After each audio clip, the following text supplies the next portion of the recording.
They say a mate bond is unbreakable. They're wrong.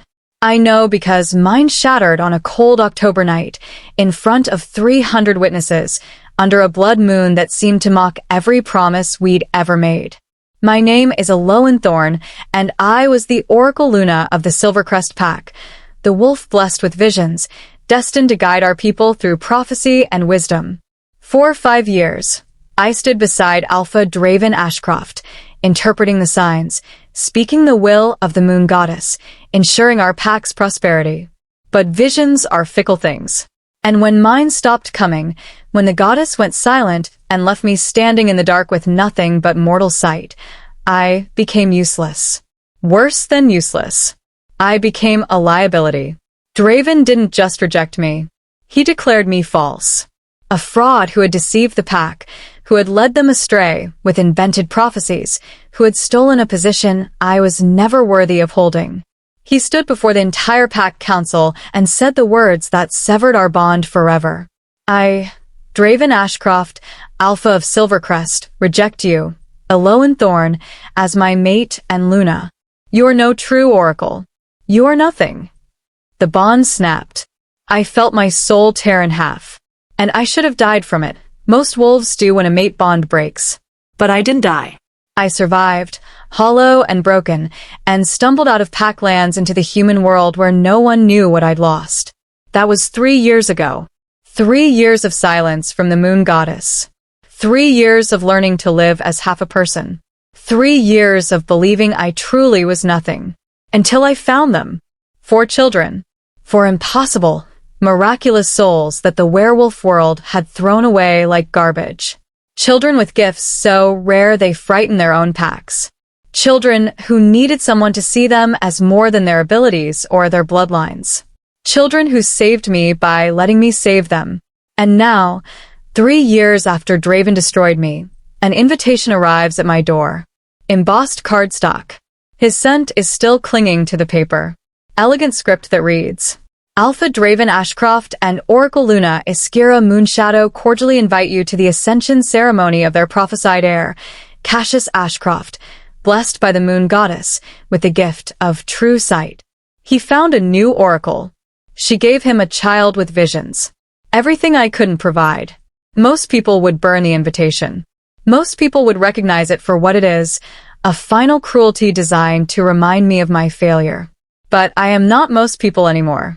Because Draven made one critical mistake in his little revenge fantasy. He assumed I was still the broken woman he rejected. The one who believed she was nothing without her visions, without her mate, without her pack. He doesn't know that in 3 years of exile, I've built something he could never understand. He doesn't know about my children, about Nyxera with her ability to hear thoughts, about Theron with his power to heal any wound, about Vaila, who can shift into any form she imagines, about little Rydian, who can see every possible future branching from every choice. For children with gifts that make his prophesied heir look ordinary. For souls who call me mother. And when I walk back into Silvercrest territory for ceremony, I won't be walking alone. The moon goddess may have gone silent, but I've learned to make my own miracles. Let the past try to bury you. Rise anyway. Chapter 1. The Return. The drive to Silvercrest territory takes 4 hours, but it feels like traveling back in time. Every mile marker we pass is another memory I buried. The turnoff where Draven first told me he loved me. The bridge where we scattered wildflowers for the Luna ceremony. The forest overlooked where I had my first vision, or what I thought was a vision, of our future together. All lies now. Or maybe they were always lies, and I was just too desperate to see the truth. Mom, your heartbeat is getting faster. The observation comes from Nyxera, my oldest at 16, sitting in the passenger seat with her silver-white hair braided down her back. Her gift, telepathy, makes her impossible to hide emotions from. She can hear the chaos in my mind even when I wear a calm mask. I'm fine, sweetheart, I say, keeping my eyes on the road. You're terrified, she corrects gently. I can hear it. You're thinking about all the ways this could go wrong. In the back seat, Theron shifts uncomfortably. At 14, he's already tall and broad-shouldered, with the kind of presence that makes people instinctively trust him. His healing gift has made him gentle, empathetic, attuned to pain in ways that sometimes hurt him. "We don't have to do this," he says quietly. "We can turn around right now. You don't owe him anything." Viola snorts. At 13, she's all fire and defiance, her honey-gold eyes flashing with contempt. "We're not turning around. I want to see the look on his face when we walk in." Language. I say automatically, but there's no heat in it. "She didn't curse," Rydian points out from his booster seat. At 9, he's the youngest and the strangest. His gift of seeing branching futures makes him speak with an odd certainty, as if he's already lived through every conversation 1,000 times. "But she will in approximately 4 minutes when you tell her not to antagonize anyone at the ceremony." Viola grins at him. "Creepy and accurate, little brother." "I prefer prescient," Rydian says seriously. "Despite everything, I feel myself smile. This is what Draven destroyed 3 years ago without even knowing it. My capacity for joy, for lightness, for family. And this is what I built in the ruins. Something real, something chosen, something that doesn't require divine approval or prophecy to be valid." The Silvercrest boundaries shimmer into view as we approach. They're stronger than I remember, humming with power that makes my skin prickle. Once upon a time, these wards recognized me as Luna, opened for me automatically, and welcomed me home. Now they register me as a threat. Or maybe they just register the truth. I'm an outsider returning to a place that was never really mine. But then something unexpected happens. As we cross the boundary, the wards don't resist. Instead, they pulse, a wave of recognition that ripples through the air like a bell being struck. I feel it resonate in my chest, in my bones, in some part of me I thought had died with the mate bond. Nyxera gasps. "Mom, did you feel that? What was it?" Theron asks, leaning forward. "I don't know. I genuinely don't know. The wards shouldn't react to me at all anymore. I'm no longer Luna, no longer mated to the Alpha, no longer blessed with visions. There's no reason for them to acknowledge me as anything other than a visiting stranger. Unless..." "No." I push the thought away before it can fully form. The moon goddess has been silent for 3 years. I'm not going to start hoping for divine intervention now. Just old magic recognizing old blood. I say, which isn't technically a lie. "Don't worry about it." The pack house comes into view, and my breath catches. It's exactly as I remember, sprawling stone mansion with ivy climbing the walls, gardens manicured to perfection, the fountain in the circular drive with its carved wolves frozen mid-howl. This was supposed to be my home forever. The place where I'd raise children and grow old and serve the pack until my dying breath. Instead, it became my prison, then my past, and now it's just a building full of people who decided I wasn't worth keeping. Wow. Viola breathes. "It's huge." "It's pretentious," Nyxera mutters. "It's strategically designed to intimidate visitors and reinforce hierarchical dominance," Rydian observes. "The architecture is literally meant to make you feel small." Theron just looks sad. "You lived here, Mom. This was your home." "No," I say firmly, pulling into a parking space beside several other expensive cars. "This was where I lived. Home is what we have now, the cottage, the 4 of us, the life we chose. That's home. This is just a place." We step out of the car as one unit, and I feel it immediately, the weight of attention swinging toward us. Guests are arriving for the ceremony, wolves in formal attire who stop mid-conversation to stare at the strange woman and her even stranger children. I recognize some faces. Maria, who used to bring me tea during long vision sessions. Elder Cassius, who sat on the council during my rejection. Beta Lorcan, who trained with Draven since childhood and stood silent while his alpha destroyed me. They all stare. But it's not me they're staring at, not really. It's my children. Because even without knowing what they can do, anyone with supernatural senses can feel it. These 4 young wolves move with a grace and power that's completely wrong for their ages. Nyxera walks like someone who's never been surprised in her life, because she hears intentions before they're spoken. Theron moves with the careful precision of someone who understands exactly how fragile bodies are. Viola prowls more than walks, her form fluid in ways that suggest her bones aren't quite as fixed as they should be. And Rydian tilts his head at odd angles, watching things that haven't happened yet. They're uncanny. They're powerful. They're mine. I'm wearing a dress I commissioned specifically for this occasion. Deep forest green silk that brings out my amber eyes, with a neckline that's daring without being inappropriate. My auburn hair, once kept long because Draven preferred it that way, is now cut in a sharp bob that brushes my shoulders. I'm wearing heels that add 3 inches to my height and make me feel like I'm walking on knives. I look nothing like the broken Oracle who fled this place 3 years ago. I look like someone who won. Elowen. The voice is female, shocked, painfully familiar. I turn to find Mireia frozen on the path, a champagne flute halfway to her lips.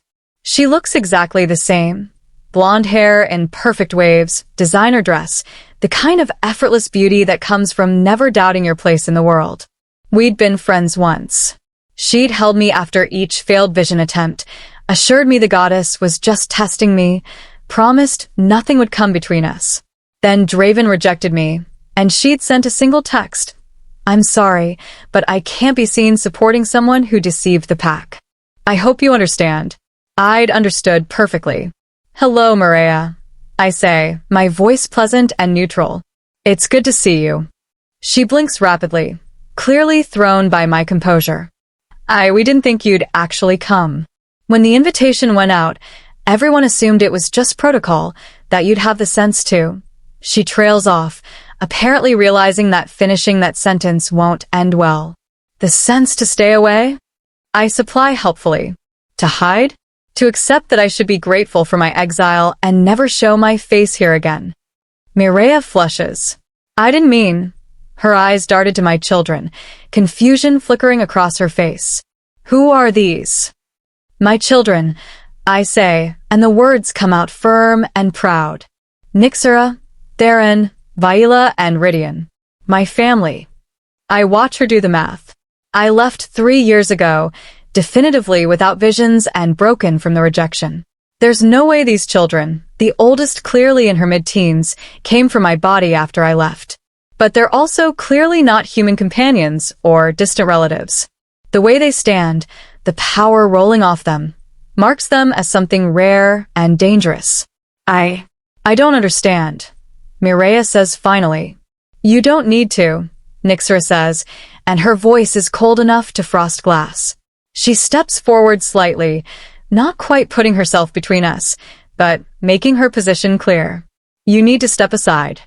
The command in her voice is unmistakable and completely inappropriate coming from a teenage girl addressing an adult pack member in that pack's own territory. Mireia's eyes widened. Several nearby conversations stop as wolves tune into the potential confrontation. This is the moment. The first real test. Mireia could challenge Nyxera's disrespect. She could call for backup. She could demand an apology. She could make a scene that would establish dominance and put these outsider children in their place. Instead, after a long moment where I can see her wolf assessing the threat, she takes a small step backward. It's instinct.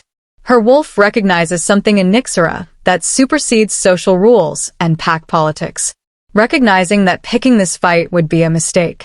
Of course, Mireia says, her voice strained. I should find my mate. He'll want to know you're here. She retreats into the crowd, and I release a breath I didn't realize I was holding. Point to us, Viola whispers, grinning. This isn't a game. I remind her, but I can't quite suppress my own smile. We move deeper into the gathering, and I feel the crowd parting around us like water around stone. Some of it is curiosity. Who is this woman who dared to return, and who are these mysterious children? But some of it is wariness. They can sense what I brought with me, even if they can't identify it yet. We're approaching the main entrance when I hear his voice, and every muscle in my body locks up. It should be an interesting ceremony. Iskira has been preparing Cassius for months. The boy's visions are remarkably clear, nothing like the ambiguous nonsense we dealt with before. A pause, then a laugh. Rich, confident, utterly without remorse. Though between you and me, I'm surprised Elowen had the audacity to actually show up. It would be awkward for everyone, don't you think? Draven. 3 years since I heard that voice. 3 years since it whispered promises in the dark, shouted commands in council chambers, and spoke the words that severed our bond forever. My body remembers it. I want to respond to it, even though the mate bond is long dead and the man behind the voice proved himself unworthy of every tear I shed. I turn the corner, and there he is. Draven Ashcroft hasn't changed. Still tall and imposing, with dark hair shot through with silver at the temples, piercing blue eyes that once looked at me with love and now hold nothing but cold assessment. He's wearing an expensive suit that emphasizes his alpha build, and he's holding court with a small group of visiting alphas, all of them radiating power and self-satisfaction. He hasn't seen me yet, hasn't sensed me, which tells me exactly how little I register in his awareness now. To him, I was always just an accessory, a role to be filled. When I failed at that role, I became invisible.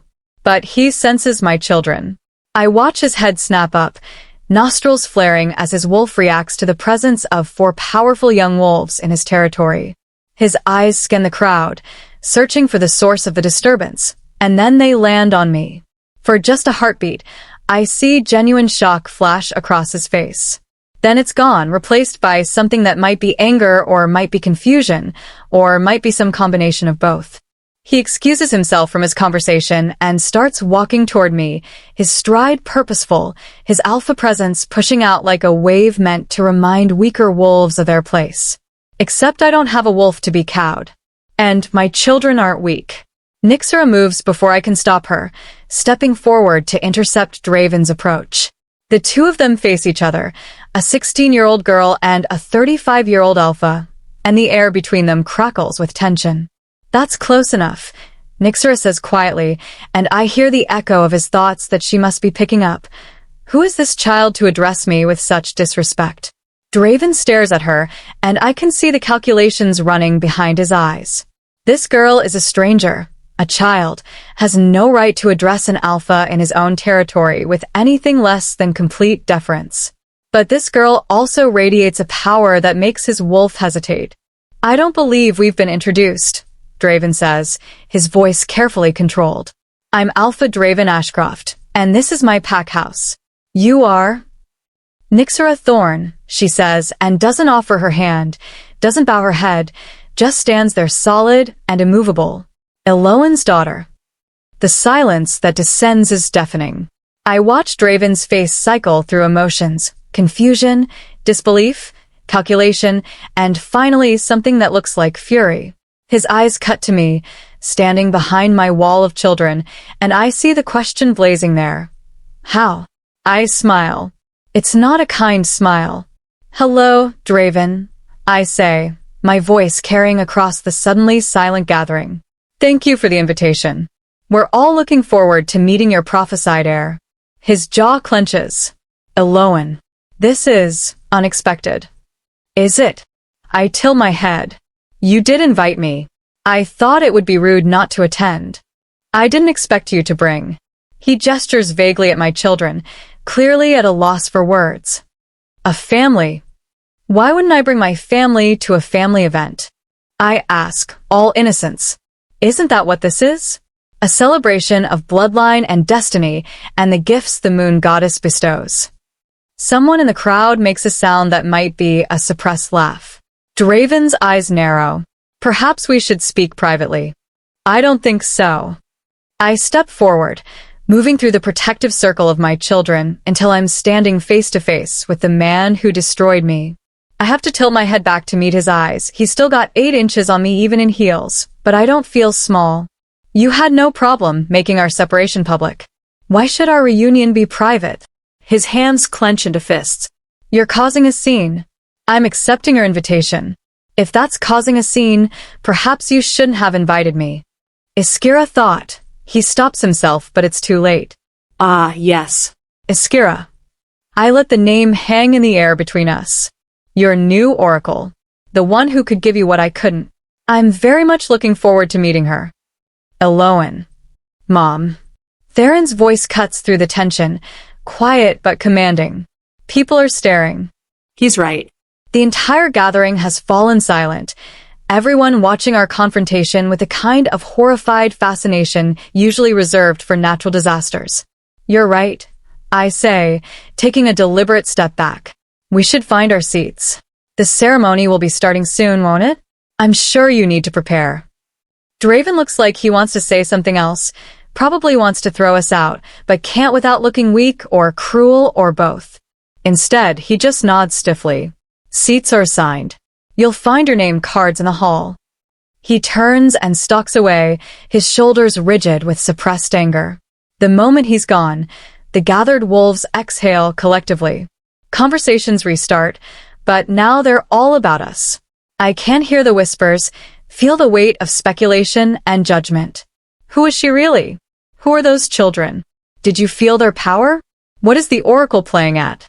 That went well, Viola says brightly. Rydian giggles. In 3 of the 7 most likely futures, he tries to have us removed before the ceremony starts. And in the other 4? I ask. He suffers in silence and plots revenge. Rydian's smile is unsettling. Those are my favorite timelines. Come on, I say, gathering my children close. Let's find our seats. And remember, no matter what happens in there, we stay together. We're family. That's all that matters.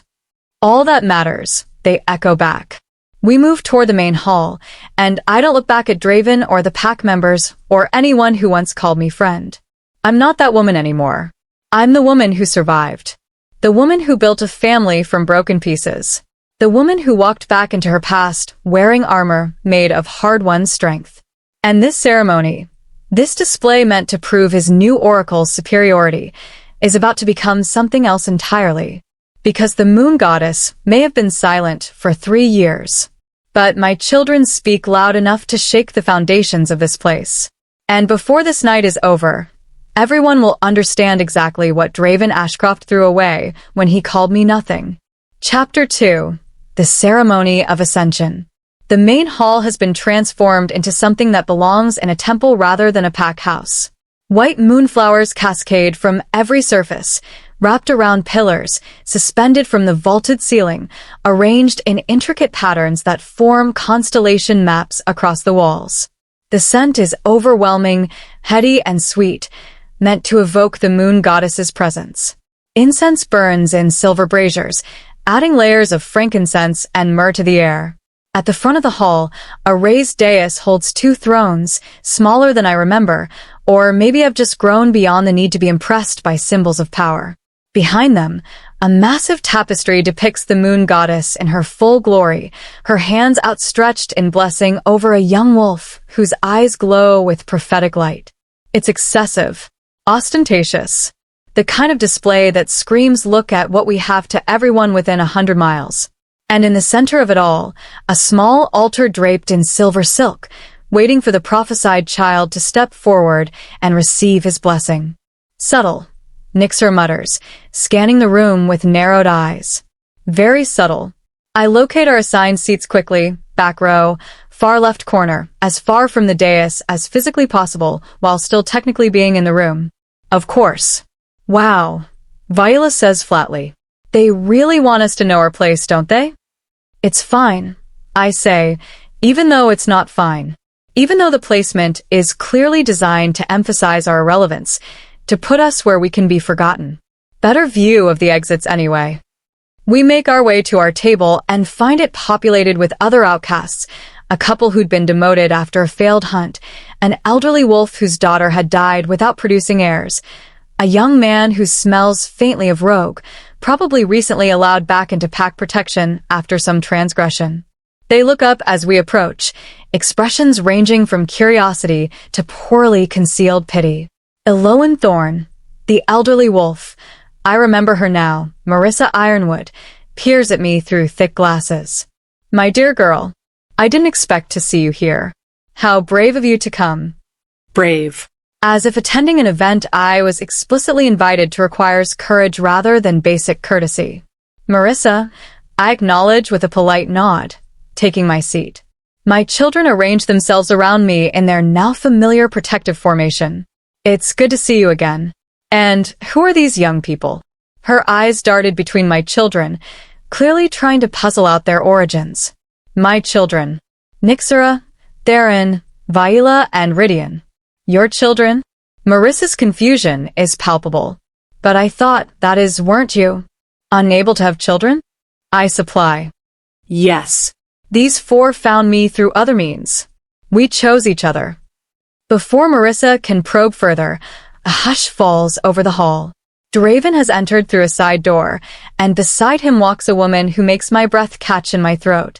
Iskira Moonshadow is luminous. There's no other word for it. She's tall and willowy, with hair like spun moonlight that falls to her waist, skin that seems to glow from within, and eyes that shift between silver and violet depending on the light. She's wearing a gown of pure white that makes her look like a spirit made flesh, like the moon goddess herself descended to walk among mortals. She's everything I wasn't, ethereal, mysterious, otherworldly. And in her arms, she carries a small boy who can't be more than 5 years old. Cassius, the prophesied heir.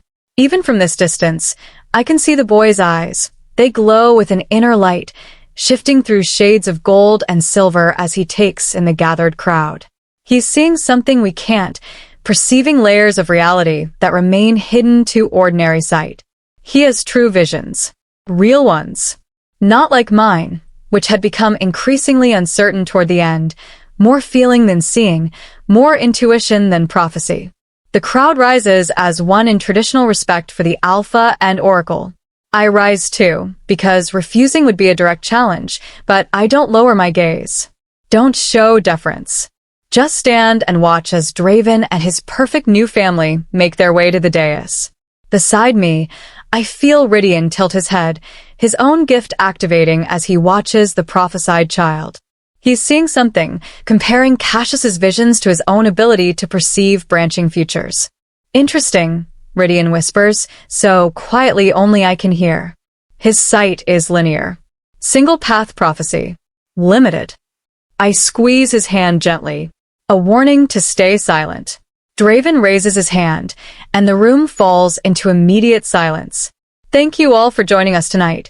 His voice booms across the hall, amplified by the acoustics and his alpha authority.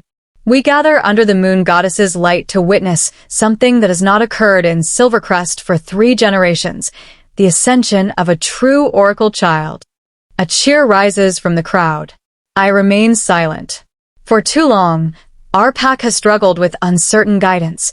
Draven continues, and I feel the words like barbs aimed directly at me. With prophecies that brought more confusion than clarity. With an oracle who, in the end, proved false to her calling. False. The word lands like a slap. Around me, I feel my children tense. Nyxera's fingers dig into the armrest. Theron's jaw clenches. Viola's eyes flash with barely controlled fury. Even Rydian has gone still, watching Draven with an expression far too old for his 9-year-old face.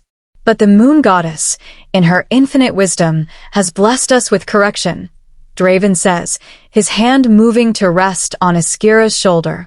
Oracle Luna Iskira Moonshadow has brought true sight back to Silvercrest. And her son, our son, Cassius, carries the gift in its purest form. He gestures to the boy, who watches the crowd with those unsettling, glowing eyes. Tonight, we celebrate his 5th year and his first ascension, the moment when a prophesied child formally accepts their role as Oracle and receives the moon goddess's blessing. The ceremony proceeds with traditional ritual. Visiting alphas approach the dais to offer gifts and pledges of alliance. Each one tries to outdo the previous, offering territory, resources, marriage pacts for when Cassius comes of age. It's political theater, wolves jockeying for position and favor with a pack that now has confirmed prophetic guidance. Through it all, Iskira stands serene and radiant beside Draven, the perfect Oracle Luna. She speaks when called upon, her voice melodious and assured, interpreting the boy's visions with practiced ease. And Cassius stares at things we can't see, his little face serious, occasionally whispering something to his mother that makes the gathered wolves murmur with excitement. "He's good," Nyxera whispers to me. "Cassius. His visions are real. I can hear his thoughts. He's genuinely seeing futures. But I sense there's more. But they're narrow. He sees the most likely outcome, not the possibilities. He can't see how choices branch and shift. He's like someone looking through a telescope, clear view of one thing, but blind to everything else around it. Unlike Rydian, who sees every branching path, every consequence, every ripple effect of every choice. The ceremony moves into the blessing portion. Iskira brings Cassius to the altar, and the hall falls silent as she begins to chant in the old tongue, words I remember from my own oracle training, prayers that should invoke the moon goddess's direct presence. The air grows heavy, electric, and then something happens that makes everyone in the hall freeze. The moonflowers begin to glow, not with reflected light, but with their own luminescence, a soft silver radiance that spreads from flower to flower until the entire hall is bathed in otherworldly light. The moon goddess is responding. Iskira's voice rises, her chant becoming more urgent, and the light intensifies. Cassius's eyes blaze brighter, and he begins to speak in a child's voice that somehow carries to every corner of the hall. "I see the path. The pack will grow strong. Alliances will flourish. The bloodline will continue unbroken for 7 generations. The oracle gift will pass from father to son, mother to daughter, an unending chain of sight and wisdom." It's beautiful, powerful, exactly the kind of prophecy an alpha wants to hear. Promise of continued prosperity, secured legacy, divine approval. The crowd erupts in cheers. And I should be devastated. Should be drowning in the proof that I was inadequate, that Draven was right to replace me, that the moon goddess truly had withdrawn her favor. But instead, I feel nothing. No. Not nothing. I feel clarity. Because I'm watching Iskira's face, and I see something flicker there, just for a moment, that looks like relief. Like she'd been holding her breath, hoping this would work, uncertain if it would. And I realize she's performing, not lying exactly.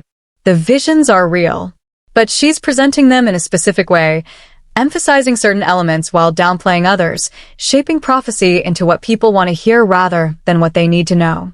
It's what I'd been pressured to do toward the end, when my visions became less clear. Present certainty, where there was ambiguity. Offer comfort where I see complexity. It's why I'd eventually lost the gift entirely. The moon goddess doesn't reward those who distort her messages for political gain. "Mom," Rydian whispers urgently. "Something's wrong." "What do you see?" "The prophecy Cassius just spoke. It's true, but incomplete. There's another branch he didn't see. A shadow path where everything falls apart. Where the pack tears itself from within. Can you see what causes it?" "Not yet. The futures are still shifting." But it's there, Mom. "It's real. And it's coming fast." Before I can respond, Draven's voice cuts through the celebration. "Before we conclude this sacred ceremony, there is one more matter to address." The hall quiets, sensing something significant about to happen. Draven's eyes find mine across the crowded room, and there's something in his gaze that makes my skin crawl. Something triumphant and cruel. Elowen Thorne, former Oracle of Silvercrest, has honored us with her presence tonight, he says, and his tone is poisonously polite. I think it's appropriate that we acknowledge her attendance and the unique circumstances that brought her here. No. Whatever this is, it's not going to be good. Elowen, Draven continues, and now he's addressing me directly, forcing everyone's attention to our corner. You served as Oracle for 5 years. You guided this pack through what you claimed were divine visions. And then, as we all know, your gift failed. The moon goddess went silent. The hall is deathly quiet now. I've often wondered, Draven says, his voice taking on a philosophical tone that's somehow worse than outright anger, whether your visions were ever real. Whether you genuinely heard the goddess's voice, or whether you were simply very good at reading people and telling them what they wanted to hear. Gasps ripple through the crowd. Tonight, Witnessing true oracle power through Iskira and Cassius, I think we have our answer. He gestures broadly at the still glowing moonflowers. The moon goddess responds to genuine faith, genuine gifts, genuine service. When she goes silent, it's because there's nothing real to sustain the connection. He's calling me a fraud. In front of 300 witnesses. Again. However, Draven says, and his voice softens into something that might sound like magnanimity to those who don't know him, I harbor no ill will. You did your best with the limited abilities you possessed. And I'm genuinely pleased to see you've found some sort of life for yourself in exile. His eyes drift over my children with barely concealed assessment. These young ones you've brought with you, adopted, I presume, given your limitations, they're certainly interesting. One might even say their presence here is providential. After all, what better place for gifted young wolves than within the structure of a strong pack? Ice floods my veins. He's not just acknowledging my children. He's laying claim to them. Alpha Draven, I say, and I'm proud that my voice comes out steady. I appreciate your concern, but my children and I are quite content with our current arrangements. Are you? He tilts his head. Because I'm looking at 4 young wolves who radiate considerable power, who clearly have gifts that require proper training and guidance. And I'm wondering what kind of future they could possibly have been raised by someone who could maintain her own connection to the divine. The insult is clear. I'm inadequate to raise them. Nyxera starts to rise, her face flushed with anger, but I put a hand on her arm. A silent command. Not yet. My children are thriving exactly where they are. I say firmly, we have everything we need. Do you? Draven's eyes narrow. Because from where I stand, I see 4 valuable young wolves being kept isolated from pack structure, from proper socialization, from the very community that could help them reach their full potential. He's building something. I can feel it. In fact, Draven continues, his voice taking on formal weight, I'm concerned enough about their welfare that I'm formally requesting the Regional Council conduct a review of your guardianship to ensure these children are receiving the guidance and resources their gifts require. The bottom drops out of my stomach. A guardianship review. He's trying to take my children away. The hall erupts in murmurs. Some approving, some shocked, all intensely interested in this new drama. That's completely unnecessary, I say, forcing myself to stay calm, even as panic claws at my throat. My children are healthy, happy, and well cared for. Then you'll have no objection to a formal review proving that, Draven says smoothly. After all, if everything is as wonderful as you claim, the council will simply confirm your guardianship, and we can all move forward with confidence. It's a trap. A beautiful, perfect trap. If I refuse, I look like I have something to hide. If I agree, I submit to a review process controlled by people who already doubt me, conducted under laws written by and for pack structures that don't recognize chosen families. Either way, he wins. Of course, a new voice says, cutting through the tension like a blade. A guardianship review. How thorough of you, Alpha Draven. Everyone turns.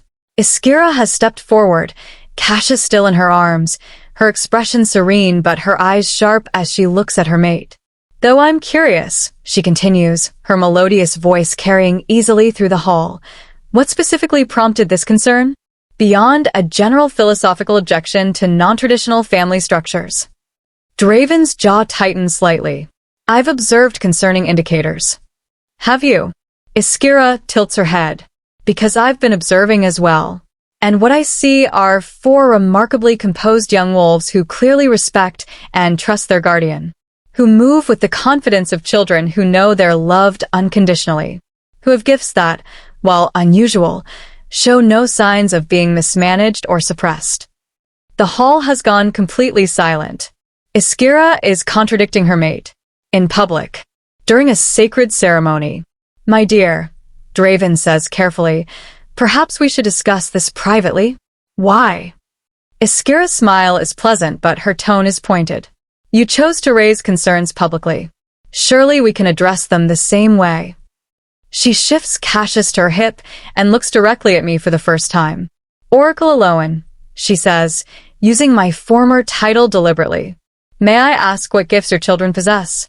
I sense considerable power from them, but the nature of it is unusual. This is the moment.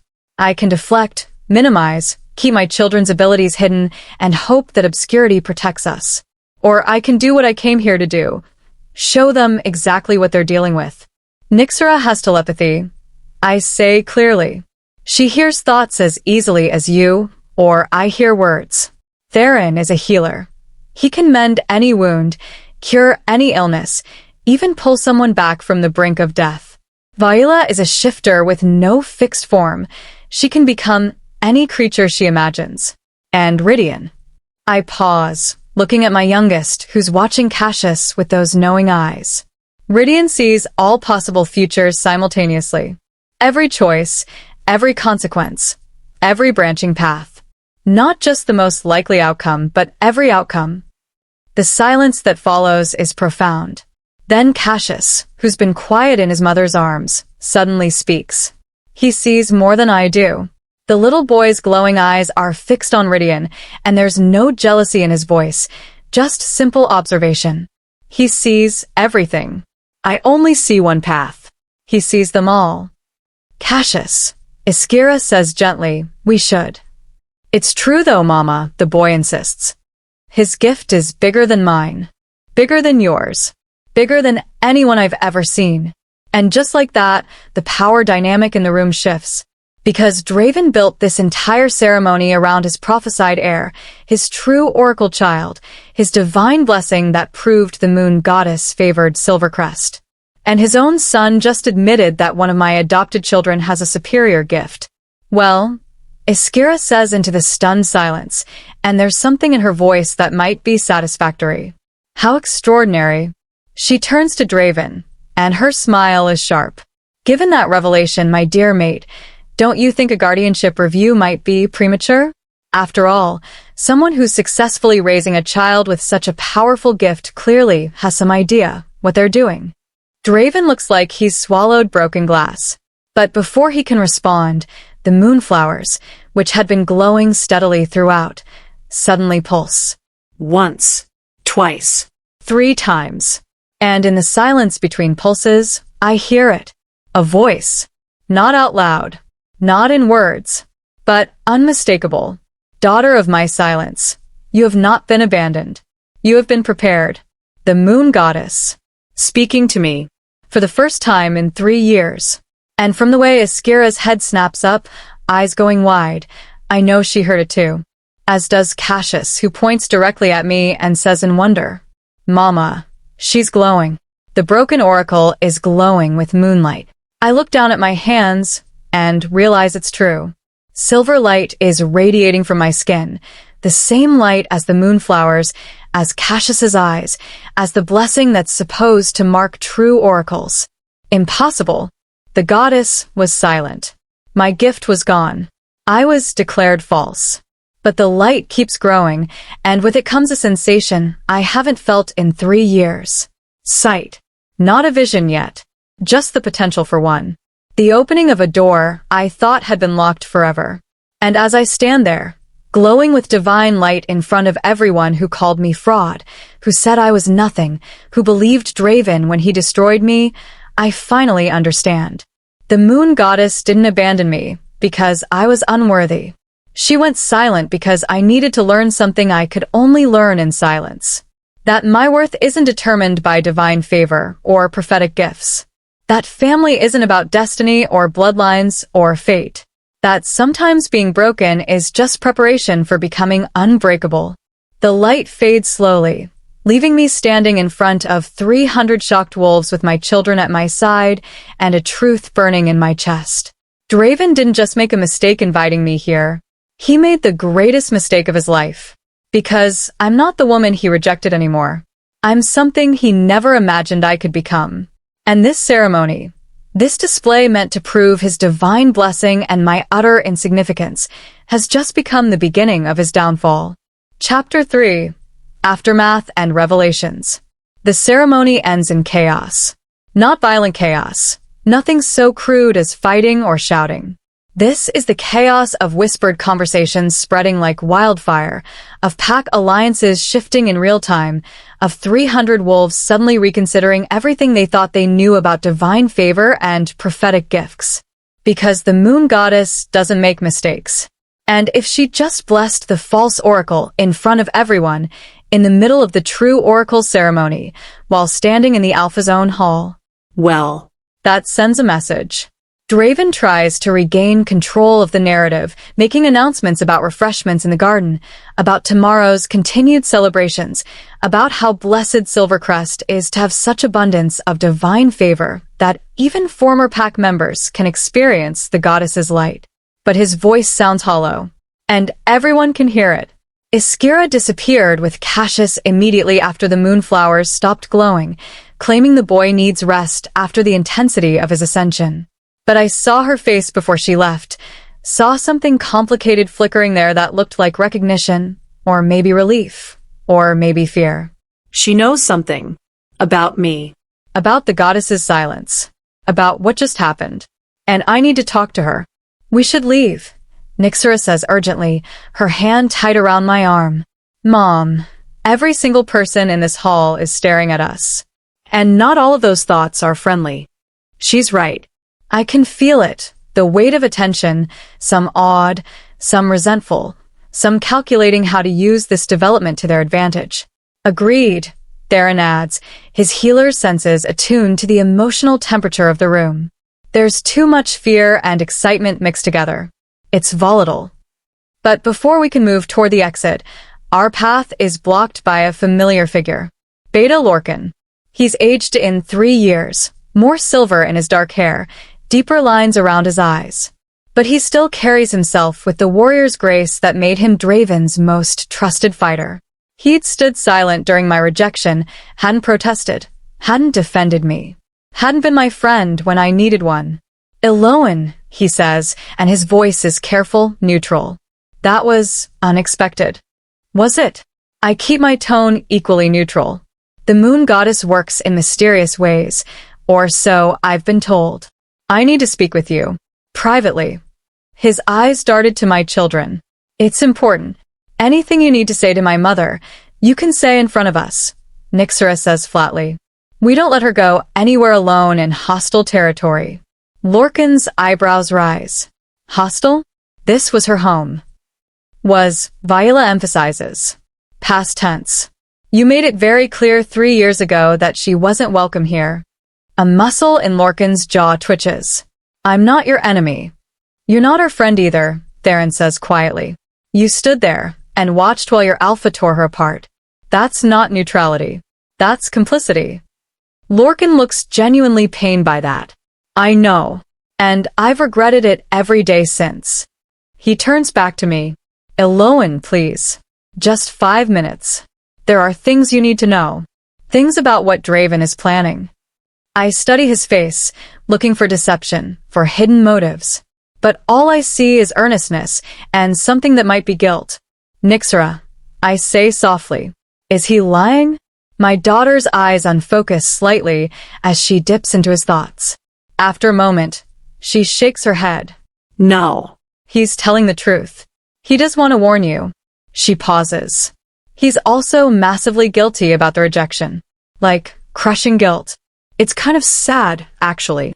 It should be, Viola mutters. Fine, I say to Lorcan. 5 minutes. But my children stay within earshot. He nods, grateful, and leads us to a small side room off the main hall, what used to be a private study where Draven and I would review prophecies together. The sight of it sends a pang through me, but I push it down. That life is gone. I don't want it back. Once we're inside, Lorcan closes the door and leans against it, suddenly looking exhausted. The guardianship review he mentioned, Lorcan begins without preamble. It's already in motion. He filed the preliminary paperwork 2 weeks ago, before you even arrived. This whole ceremony, inviting you here, it was set up. My blood runs cold. Set up for what? To gather evidence. To get you on record claiming those children, to document their gifts, to build a case that you're unqualified to raise them. He runs a hand through his hair. He's arguing that for children with abilities that powerful need pack structure, alpha guidance, proper training, that a human-born former oracle with no pack support is inherently inadequate. That's insane. Nyxera snaps. We're thriving with her.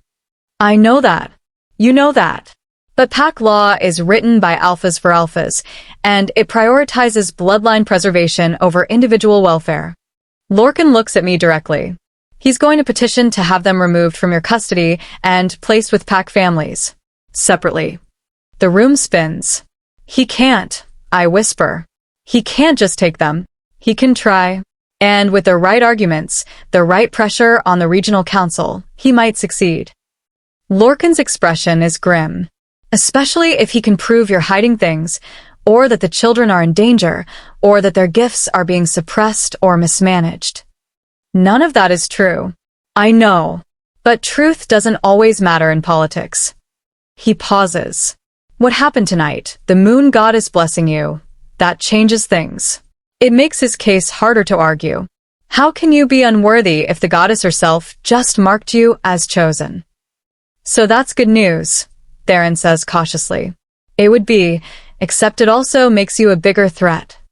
Lorcan's voice drops lower. Draven's entire authority rests on having exclusive prophetic guidance through Askira. If you're also receiving divine favor, if the goddess is speaking to you again, then you're competition. You undermine his power. I don't want his power, I say. I don't want anything from him. Doesn't matter what you want.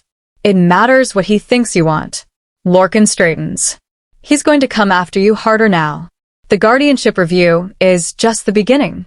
He'll look for any vulnerability, any excuse to discredit you or control you or destroy you. Why are you telling me this? I ask. Why risk your position to warn me? Lorcan is quiet for a long moment. When he speaks, his voice is rough with emotion.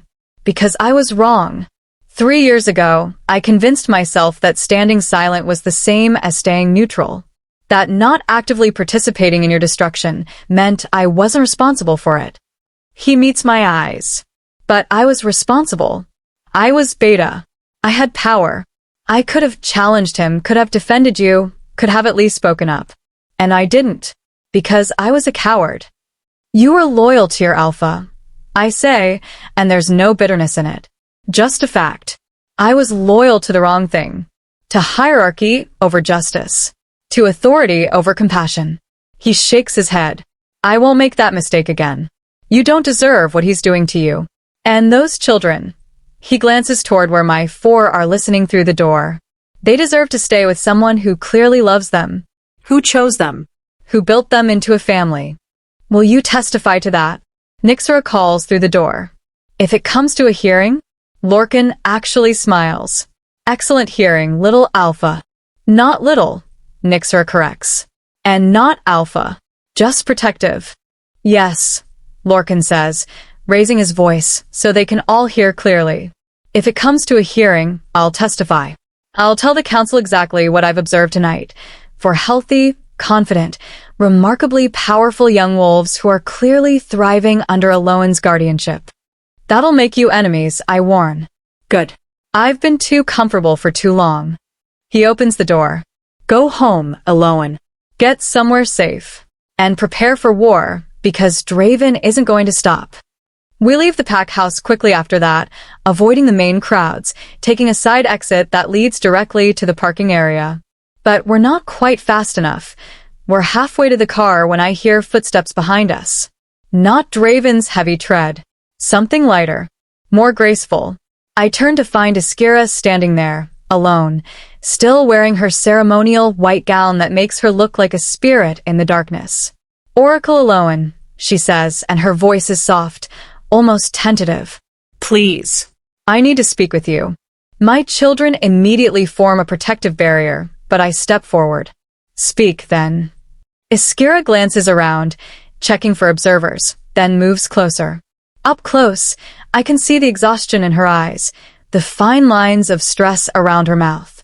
The luminous perfection from the ceremony has faded, revealing something more human underneath. What happened tonight? She begins. The goddess speaking to you. It wasn't random. I know. No. She shakes her head. I mean, it was deliberate. Planned. She's been waiting for this moment. I stare at her. Waiting for what moment? For you to be ready. Iskira's eyes are intense, urgent. Elowen, your gift didn't fail 3 years ago. It was taken from you.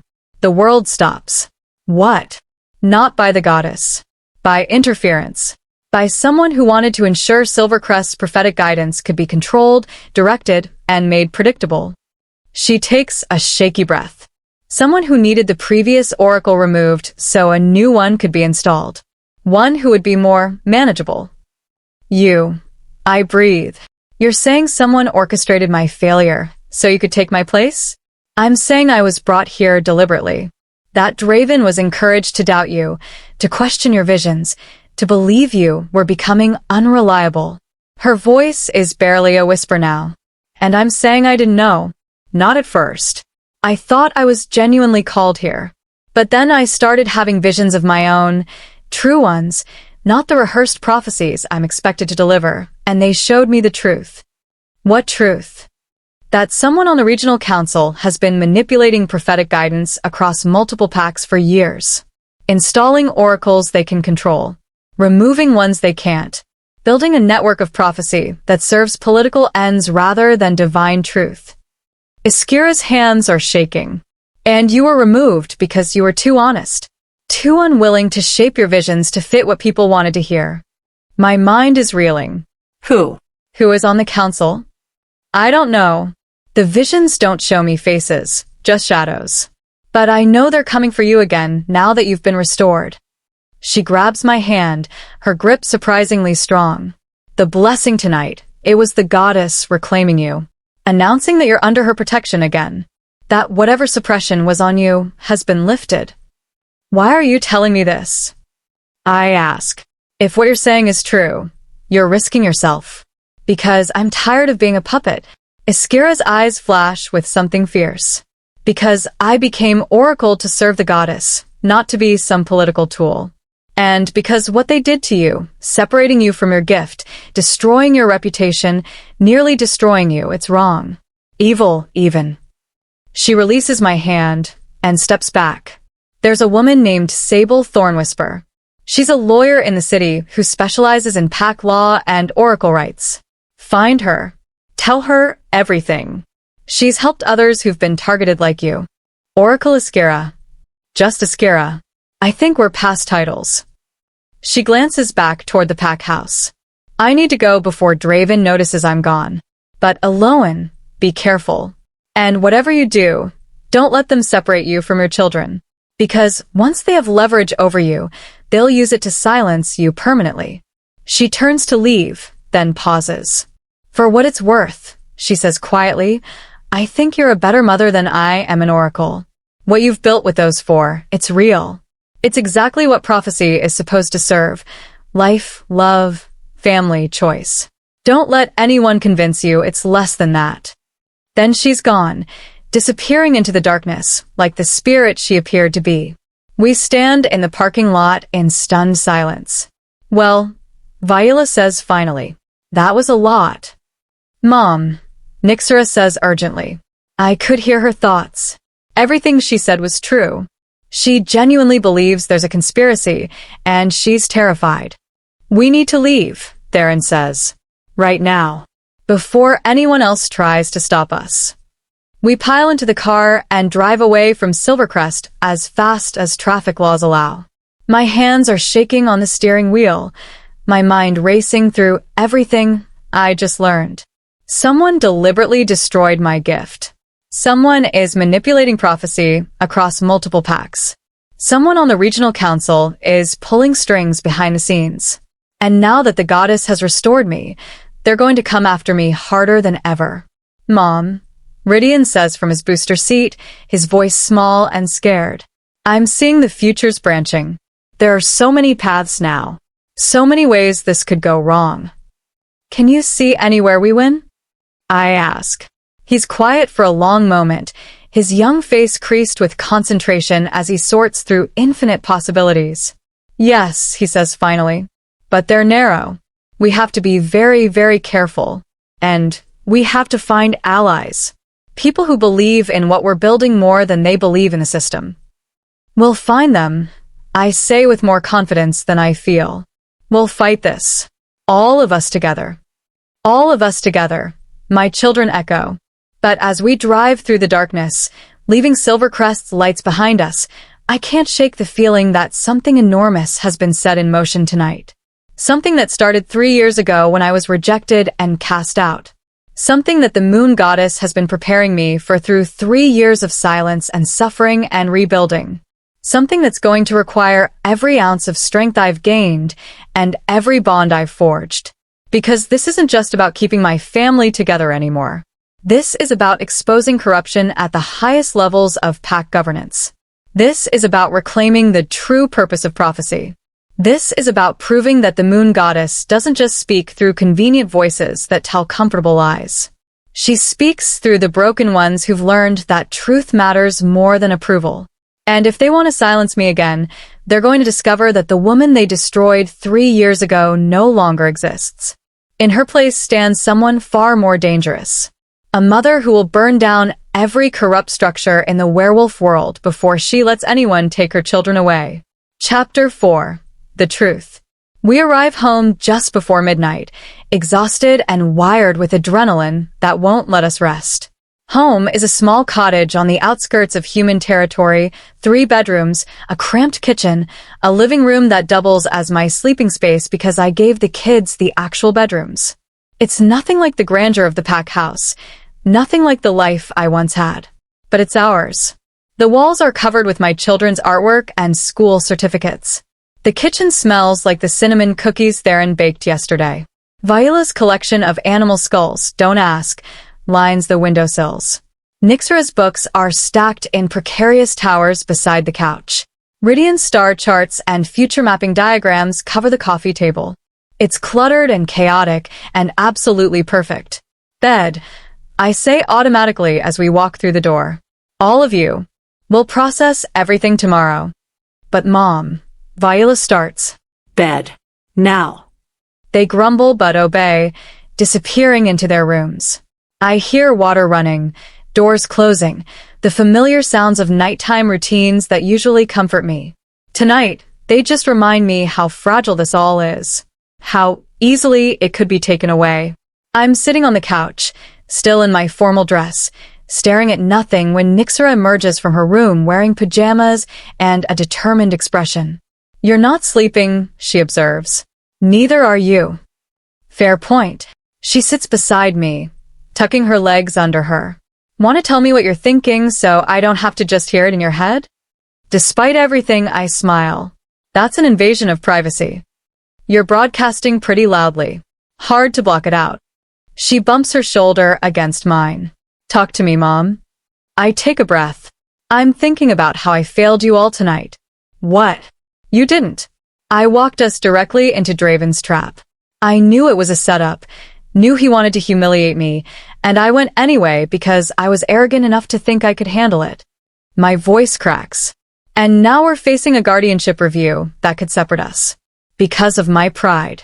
No, Nyxera says firmly. Because of his cruelty. Because of a system that values power over love. Because people are corrupt and scared and small.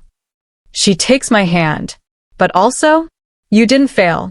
You walked in there and showed them exactly who you are now. You didn't flinch. You didn't hide us. You stood there glowing with literal divine light and proved that everything they said about you being worthless was a lie. That might have made things worse. Or it might have made them better. We don't know yet. She squeezes my hand. But whatever comes, we face it together. You taught us that. From the doorway, Theron's voice. She's right, you know.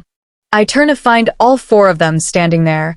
Theron, Viola, and even little Ridian, who should absolutely be asleep. I said bed. I try weakly. We don't follow orders well, Viola says cheerfully, plopping down on my other side. Genetic defect. Very sad. We're worried about you, Theron says more seriously, settling on the floor in front of the couch. You always take care of us. Let us take care of you for once. Ridian climbs into my lap, something he hasn't done in months because he's been trying to be a big kid. But tonight, he curls up against me like he's 5 instead of 9. I saw something else, he says quietly, while we were driving home.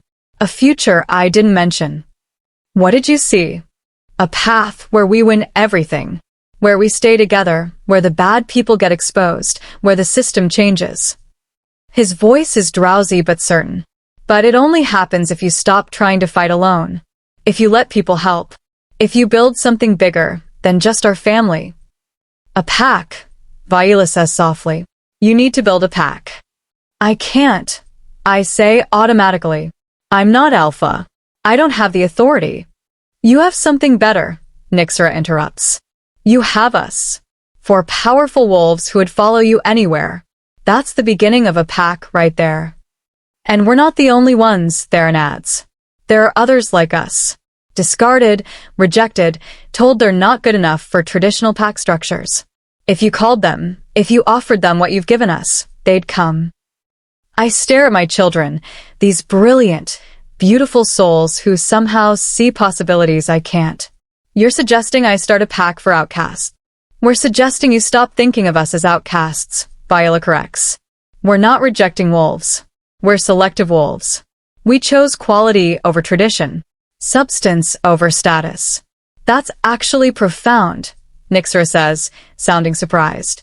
I have layers, Viola says smugly. Despite everything, the fear, the exhaustion, the weight of what we're facing, I feel something warm unfurl in my chest. Hope. First things first, I say.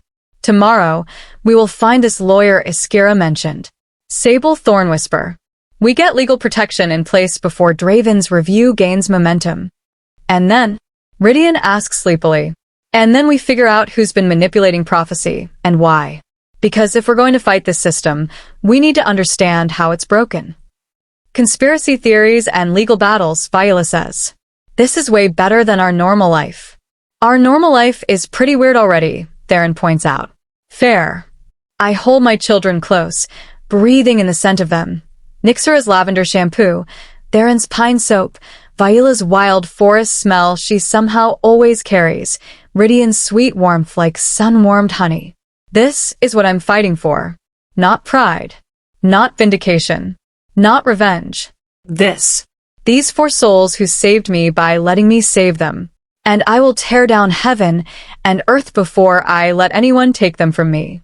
Morning comes too quickly, announced by sunlight streaming through inadequate curtains and the smell of something burning in the kitchen. I bolt upright on the couch. When did I fall asleep? And rush toward the smoke alarm that's now wailing. Viola is standing in front of the stove, looking sheepish, while Theron fans a dish towel at the smoking pan. I was trying to make pancakes, Viola says defensively. How was I supposed to know you can't shift the batter into interesting shapes while it's cooking? Physics, Nyxera says from the table, not looking up from her book. Also common sense. You're no fun. I'm realistic. There's a difference. I deal with the smoke alarm and the ruined pancakes, and we end up eating cereal instead while I look up Sable Thornwhisper on my ancient laptop. She's easy to find. Her law practice is in the city, about 2 hours away. Her website is professional and to the point, specializing in supernatural law, pact disputes, oracle rights, and non-traditional family structures. It's like she was designed specifically for our situation. I'm calling her, I say, reaching for my phone. The receptionist who answers is crisp and efficient. And yes, Attorney Thornwhisper has an opening this afternoon at 2 o'clock. And yes, she's familiar with guardianship reviews. And yes, we should bring all relevant documentation. She says to bring documentation. I tell my children after hanging up. Birth certificates, medical records, anything that proves your background. Most of our birth packs destroyed our records, Theron points out. Then we bring what we have and explain the rest.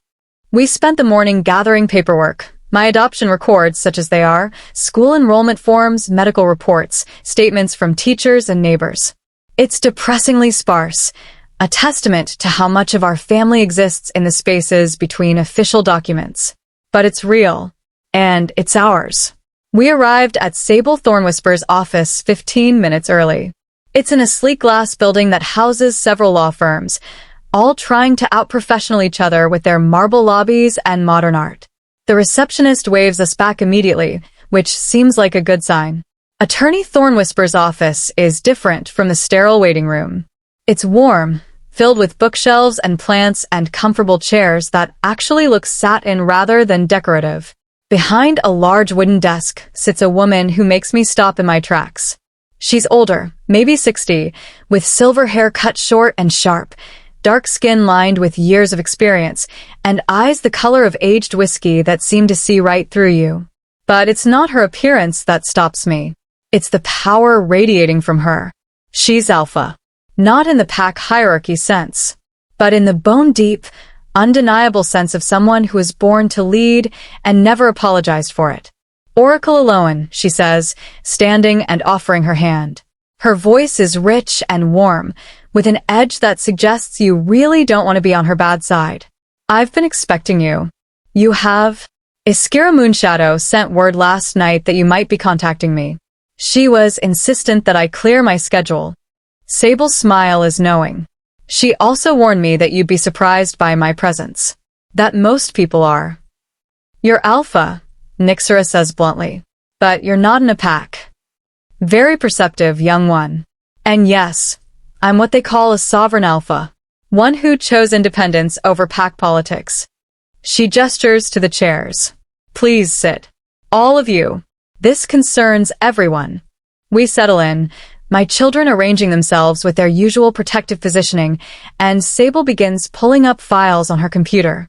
I've already started preliminary research on your case, she says. The guardianship review petition filed by Alpha Draven Ashcroft of Silvercrest. The arguments are predictable. Non-pack affiliation, human-born guardian, children with gifts requiring specialized training, etc. Can he win? I ask, dreading the answer. Depends on the council members assigned to the review. Some are traditionalists who believe children should always be raised within pack structures. Others are more progressive. She looks at me directly. But I won't lie to you. The system is designed to favor pack placement, especially for children with powerful gifts.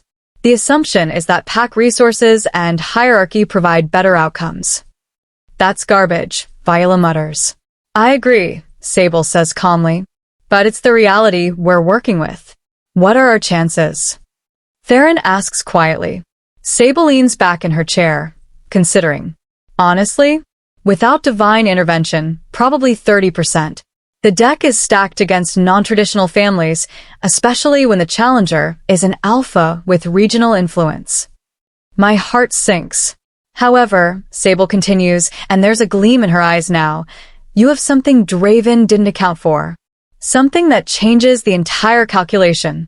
What? The moon goddess's explicit blessing. Witnessed by 300 wolves, including several visiting alphas and council members. She pulls up what looks like social media on her screen. This has been all over pack networks since last night. Video, photos, eyewitness accounts. The former false oracle, glowing with divine light in the middle of the true oracle's ceremony. She turns the screen so we can see. Dozens of posts, hundreds of comments, all discussing what happened. Some call it a miracle. Some call it a challenge. Some speculate about what it means for Silvercrest's authority. Public opinion matters, Sable says. And right now, public opinion is fascinated by you. You're the underdog who was rejected and destroyed and somehow came back stronger. That's a powerful narrative. But is it enough? I ask. By itself? Maybe not. But combined with a few other strategic moves. She pulls up a new document. We build a case that you're not just adequate, you're exceptional. We gather testimony from neutral parties about your children's well-being. We demonstrate that they're thriving under your care in ways they didn't in their birth packs. We show that what you've built isn't a weakness, it's a new model. And if that doesn't work, Sable's smile turns sharp. Then we go nuclear. We expose the corruption Iskira told you about. We force an investigation into prophetic manipulation. We make so much noise about systemic problems that the review becomes a sideshow. That sounds dangerous, Theron says. Very, Sable agrees. Which is why it's a last resort. But it's an option. Rydian has been quiet through all of this, his eyes distant in that way that means he's sorting through futures. Now he speaks, his voice small but certain. We're going to need that option. The review is compromised. One of the council members assigned to judge us is part of the conspiracy. The room goes cold. Are you sure? Sable asks, and there's no condescension in her tone. She's taking him seriously. I'm sure. I can see it. They're going to rule against us no matter what evidence we present. The decision is already made. Rydian looks at me with those two old eyes. Unless we change the game completely. Sable studies him for a long moment, then nods slowly. Then we change the game. She stands, moving to a filing cabinet and pulling out a thick folder. I've been tracking irregularities in regional council decisions for 5 years. Prophecies that seemed politically convenient. Oracles who were replaced under suspicious circumstances. Pact disputes that were resolved in ways that benefited certain council members. She drops the folder on her desk. It lands with a heavy thud. I couldn't prove anything before. The evidence was circumstantial, the pattern subtle. But if what Iskira told you is true, if there really is coordinated manipulation, then this folder is full of breadcrumbs leading to something bigger. Why haven't you exposed this already? Nixera asks. Because exposing corruption in the regional council without irrefutable proof is a good way to get permanently silenced. Sable's expression is grim. I needed a case strong enough, public enough, and sympathetic enough that they couldn't just make it disappear. And you think we're that case, I say slowly. I think you're perfect. Rejected oracle restored by divine blessing, raising gifted children that the system threw away, facing a review filed by the same Alpha who destroyed her in the first place. She spreads her hands. It's a story that makes people pay attention. And while they're paying attention to you, we build the larger case behind the scenes.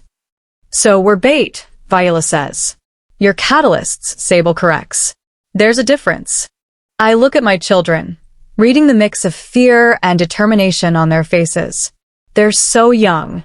Too young to be a weapon in a political war. Too young to carry the weight of systemic change. But then again, they've been carrying impossible weights their entire lives. And they're still standing. What do we need to do? I ask Sable. First, we file a countermotion challenging the review on the grounds of bias and conflict of interest. That buys us time. She starts making notes. Second, we gather our witnesses, people who can testify to your competence and your children's well-being. Third, we document everything. Every threat, every irregular procedure, every suspicious decision.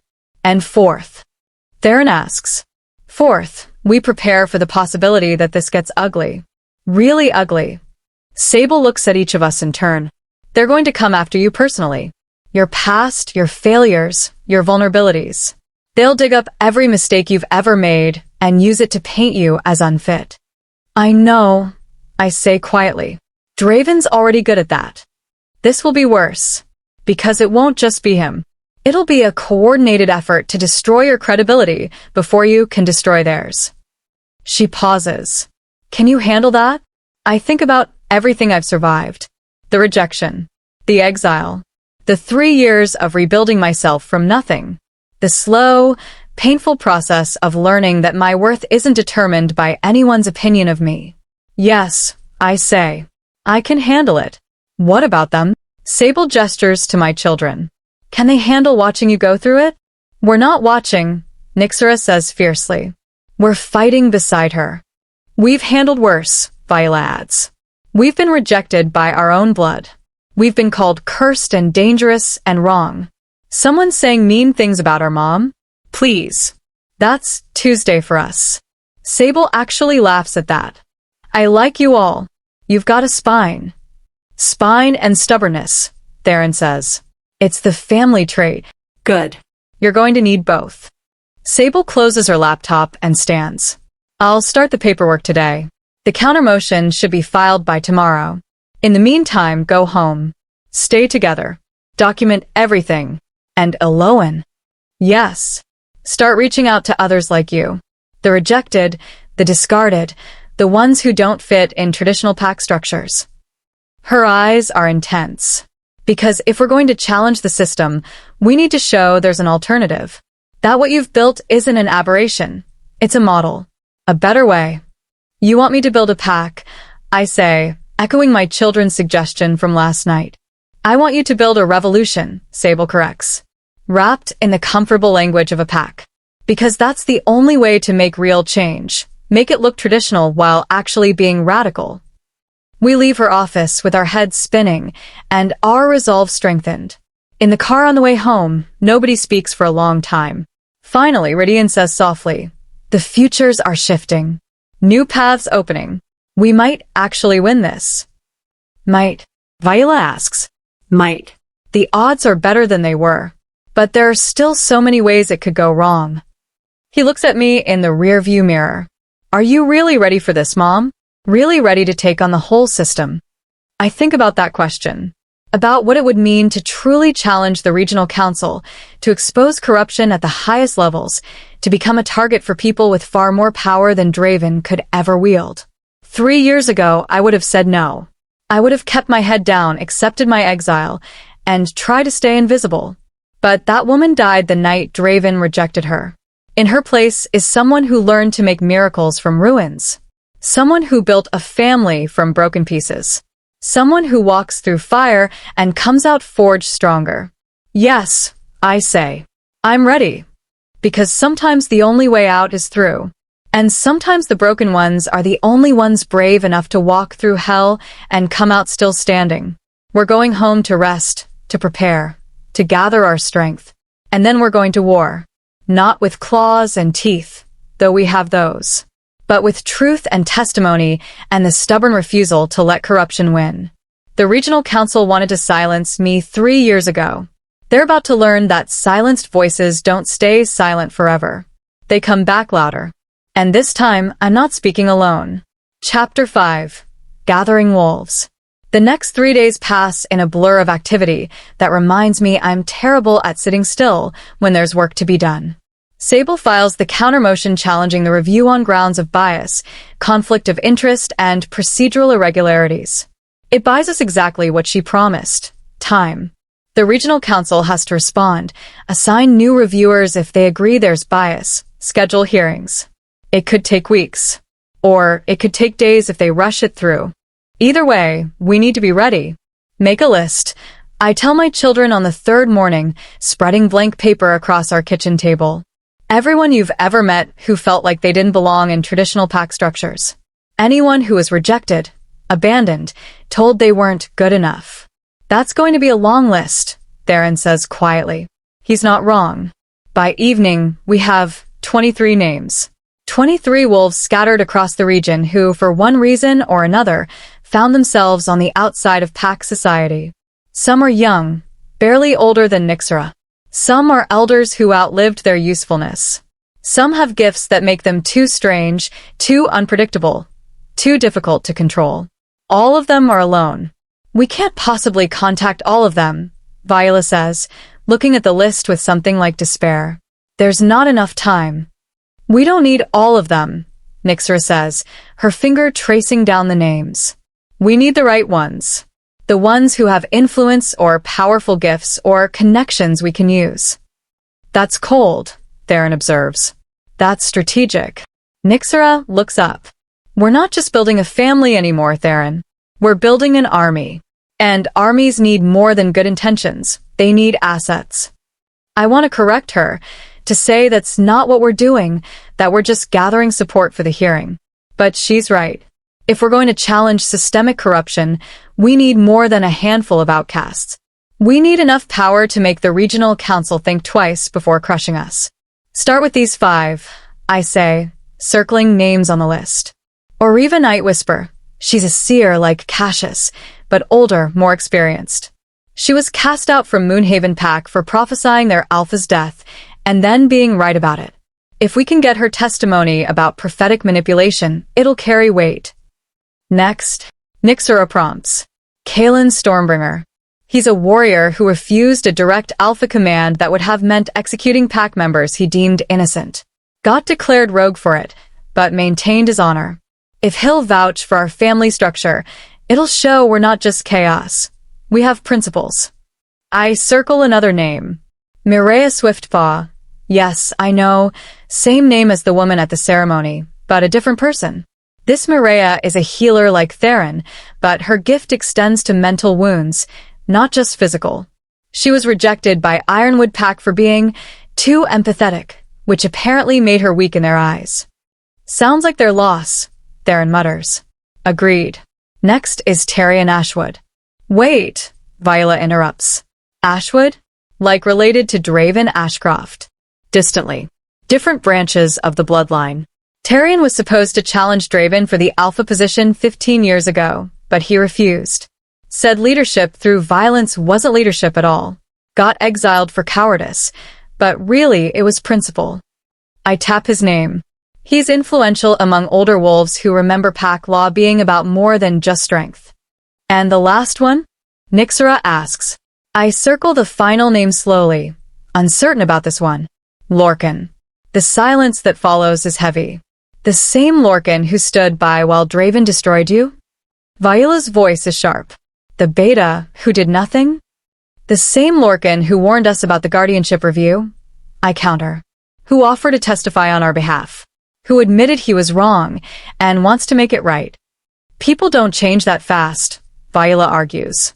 Sometimes they do, when the consequences of their choices finally catch up with them. I look at my children. He has inside knowledge of Silvercrest's operations. He knows how Draven thinks, how he plans. And he has credibility. He's been beta for 12 years. If he turns against Draven publicly, it'll shake everything. Or he could be a plant, Nyxera says. A way for Draven to get inside our strategy, learn our moves before we make them. Can you tell? I ask her. With your gift, can you read him clearly enough to know if he's trustworthy? She's quiet for a moment, thinking. When I touched his thoughts at the ceremony, he was genuinely guilty. Genuinely regretful. But thoughts can be shielded, shaped. If he's working with Draven, he could be projecting what he knows I'd want to hear. So, we don't know for certain. We don't know for certain, she confirms. I look at the list again, at Lorcan's name circled in red ink. We take the risk, I decide.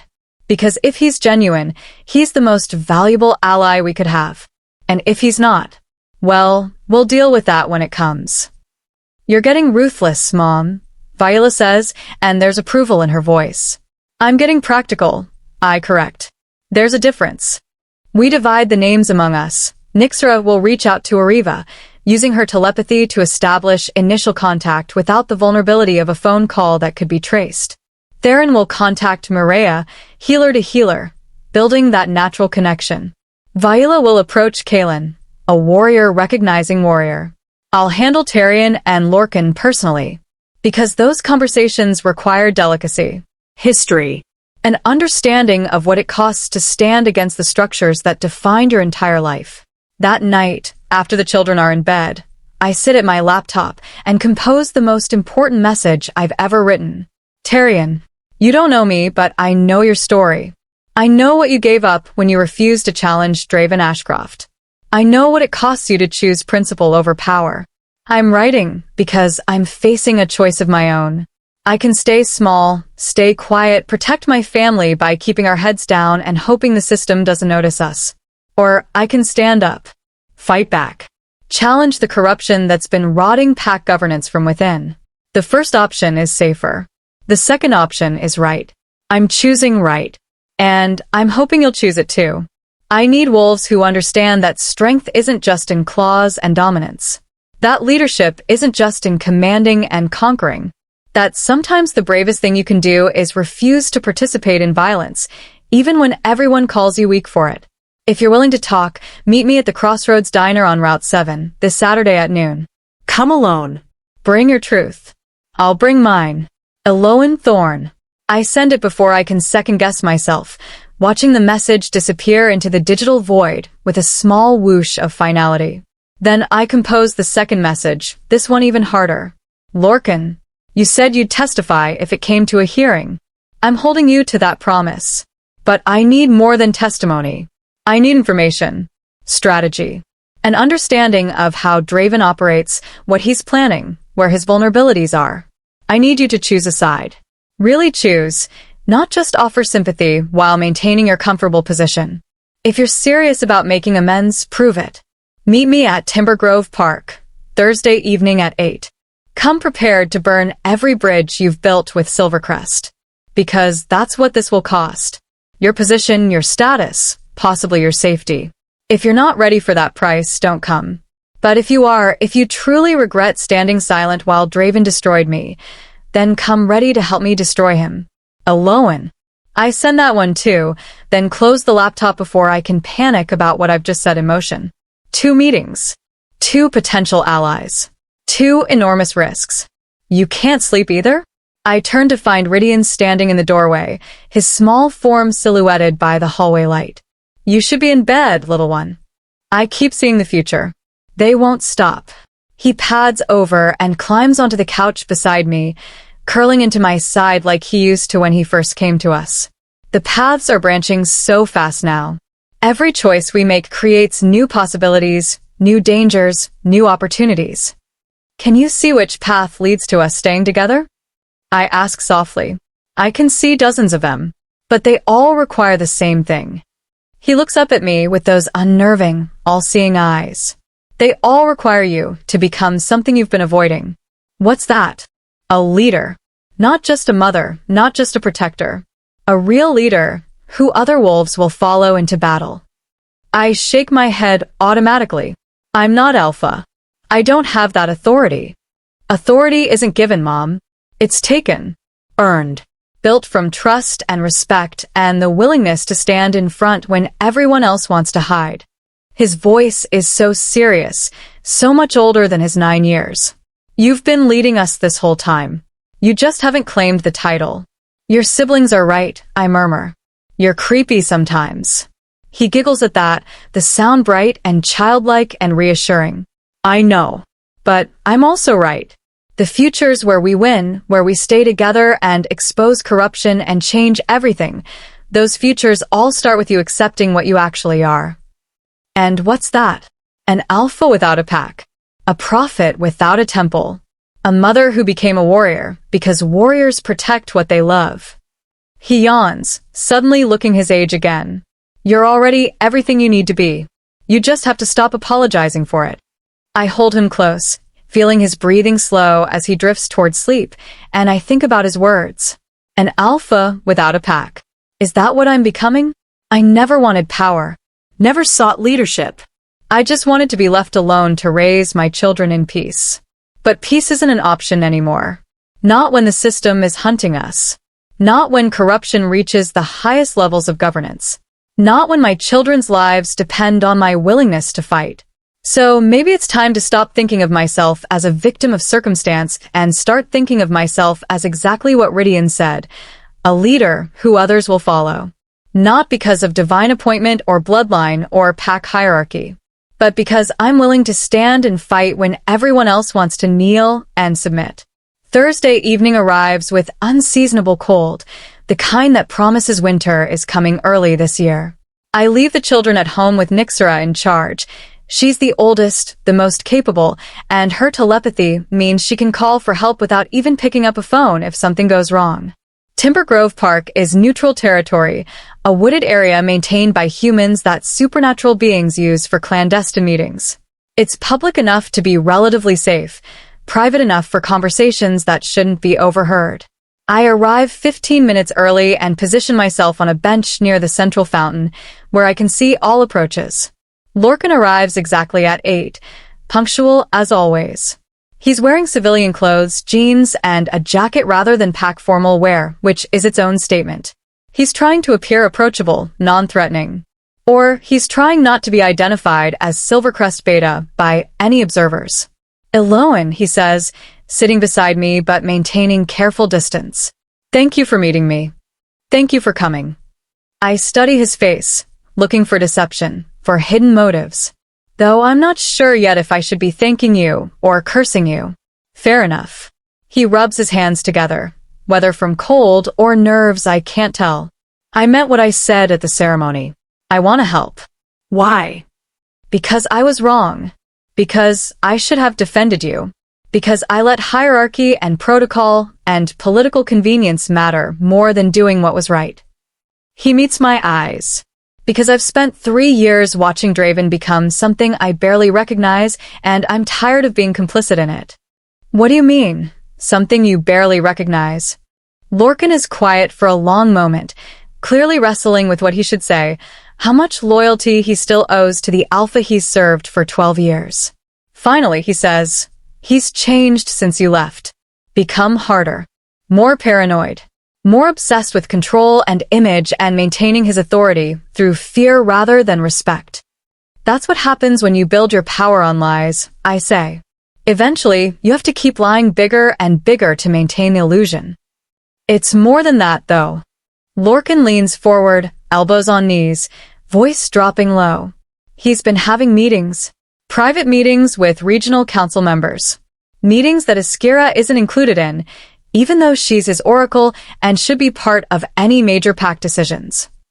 My pulse quickens. What kind of meetings? I don't know. He's very careful about when and where they happen. But I know they started about 6 months before you were rejected. And I know they've intensified since Askira came into the picture. He glances at me. I think whatever conspiracy she warned you about, it involves Draven directly. You think he was part of planning my downfall? That it wasn't just his decision to reject me? I think he was influenced, encouraged, maybe even instructed. Lorcan's voice is bitter. I think someone wanted you removed and dangled something in front of Draven that made him willing to do it. Power, status, promises of support, something that appealed to his ambitions. And you didn't notice this at the time? I noticed something was off. He became distant, secretive. Start questioning your prophecies more aggressively, finding fault where there wasn't any. Lorcan looks genuinely pained. But I thought it was just alpha stress.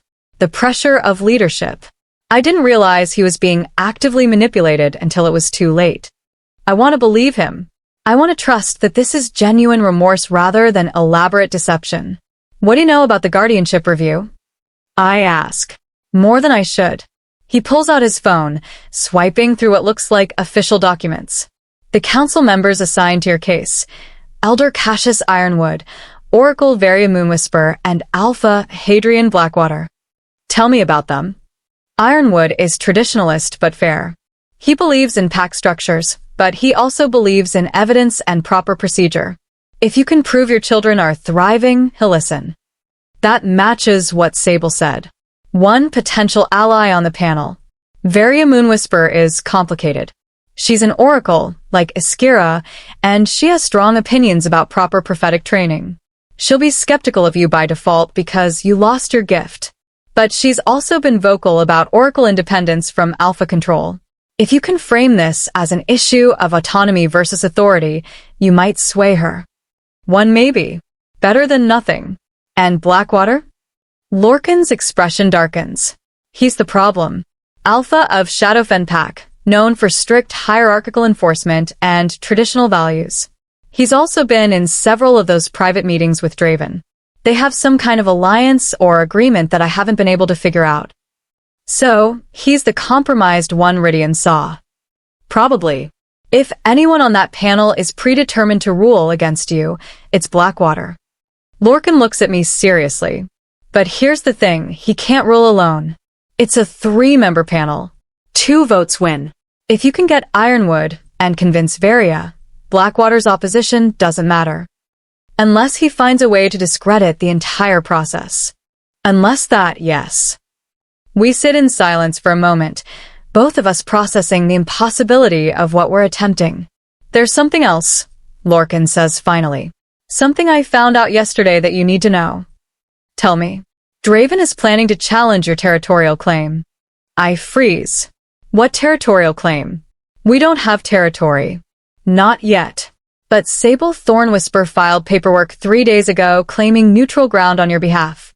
The Willowmere territory, about 300 acres north of here that's been unclaimed for a decade. My mind races. Sable didn't mention this. Why would she claim territory without telling me? Unless it's a strategic move I wasn't supposed to know about yet. Why would she do that? I ask mostly to myself. Because families challenging guardianship reviews look more stable if they have permanent residence, Lorcan explains. Especially territory that's warded and protected. It demonstrates commitment, resources, and long-term planning.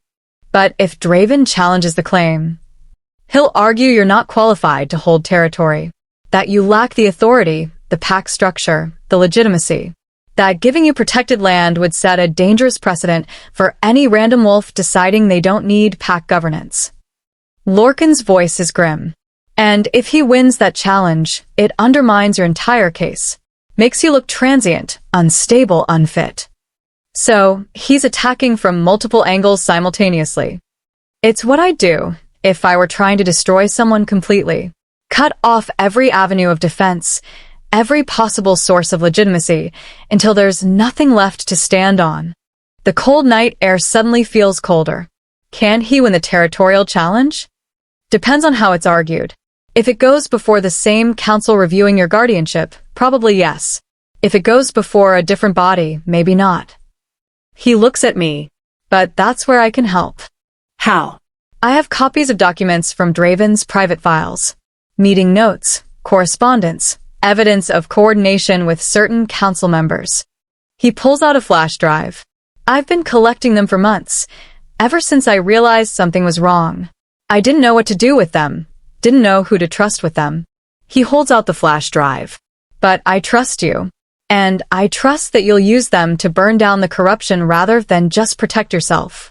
I stare at the small device, understanding the weight of what he's offering. Evidence. Proof. The ammunition Sable said we needed. But also, betrayal of his alpha.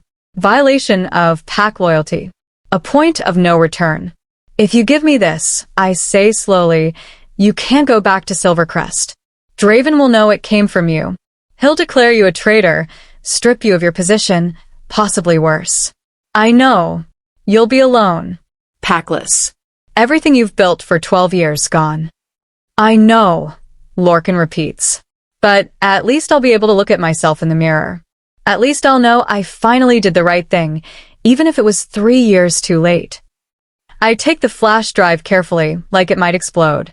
Thank you, I say quietly. This is everything. It's evidence of crimes I should have exposed years ago, he corrects. Don't thank me for finally growing a spine. We sit together on the bench as darkness deepens around us. Two wolves who were once part of the same pack, now finding themselves on the outside, looking in. What will you do? I ask. After this comes out? Lorcan shrugs. I don't know. I'm too old to go rogue, too proud to beg for acceptance in a new pack. Maybe I'll finally figure out who I am when I'm not defined by my position.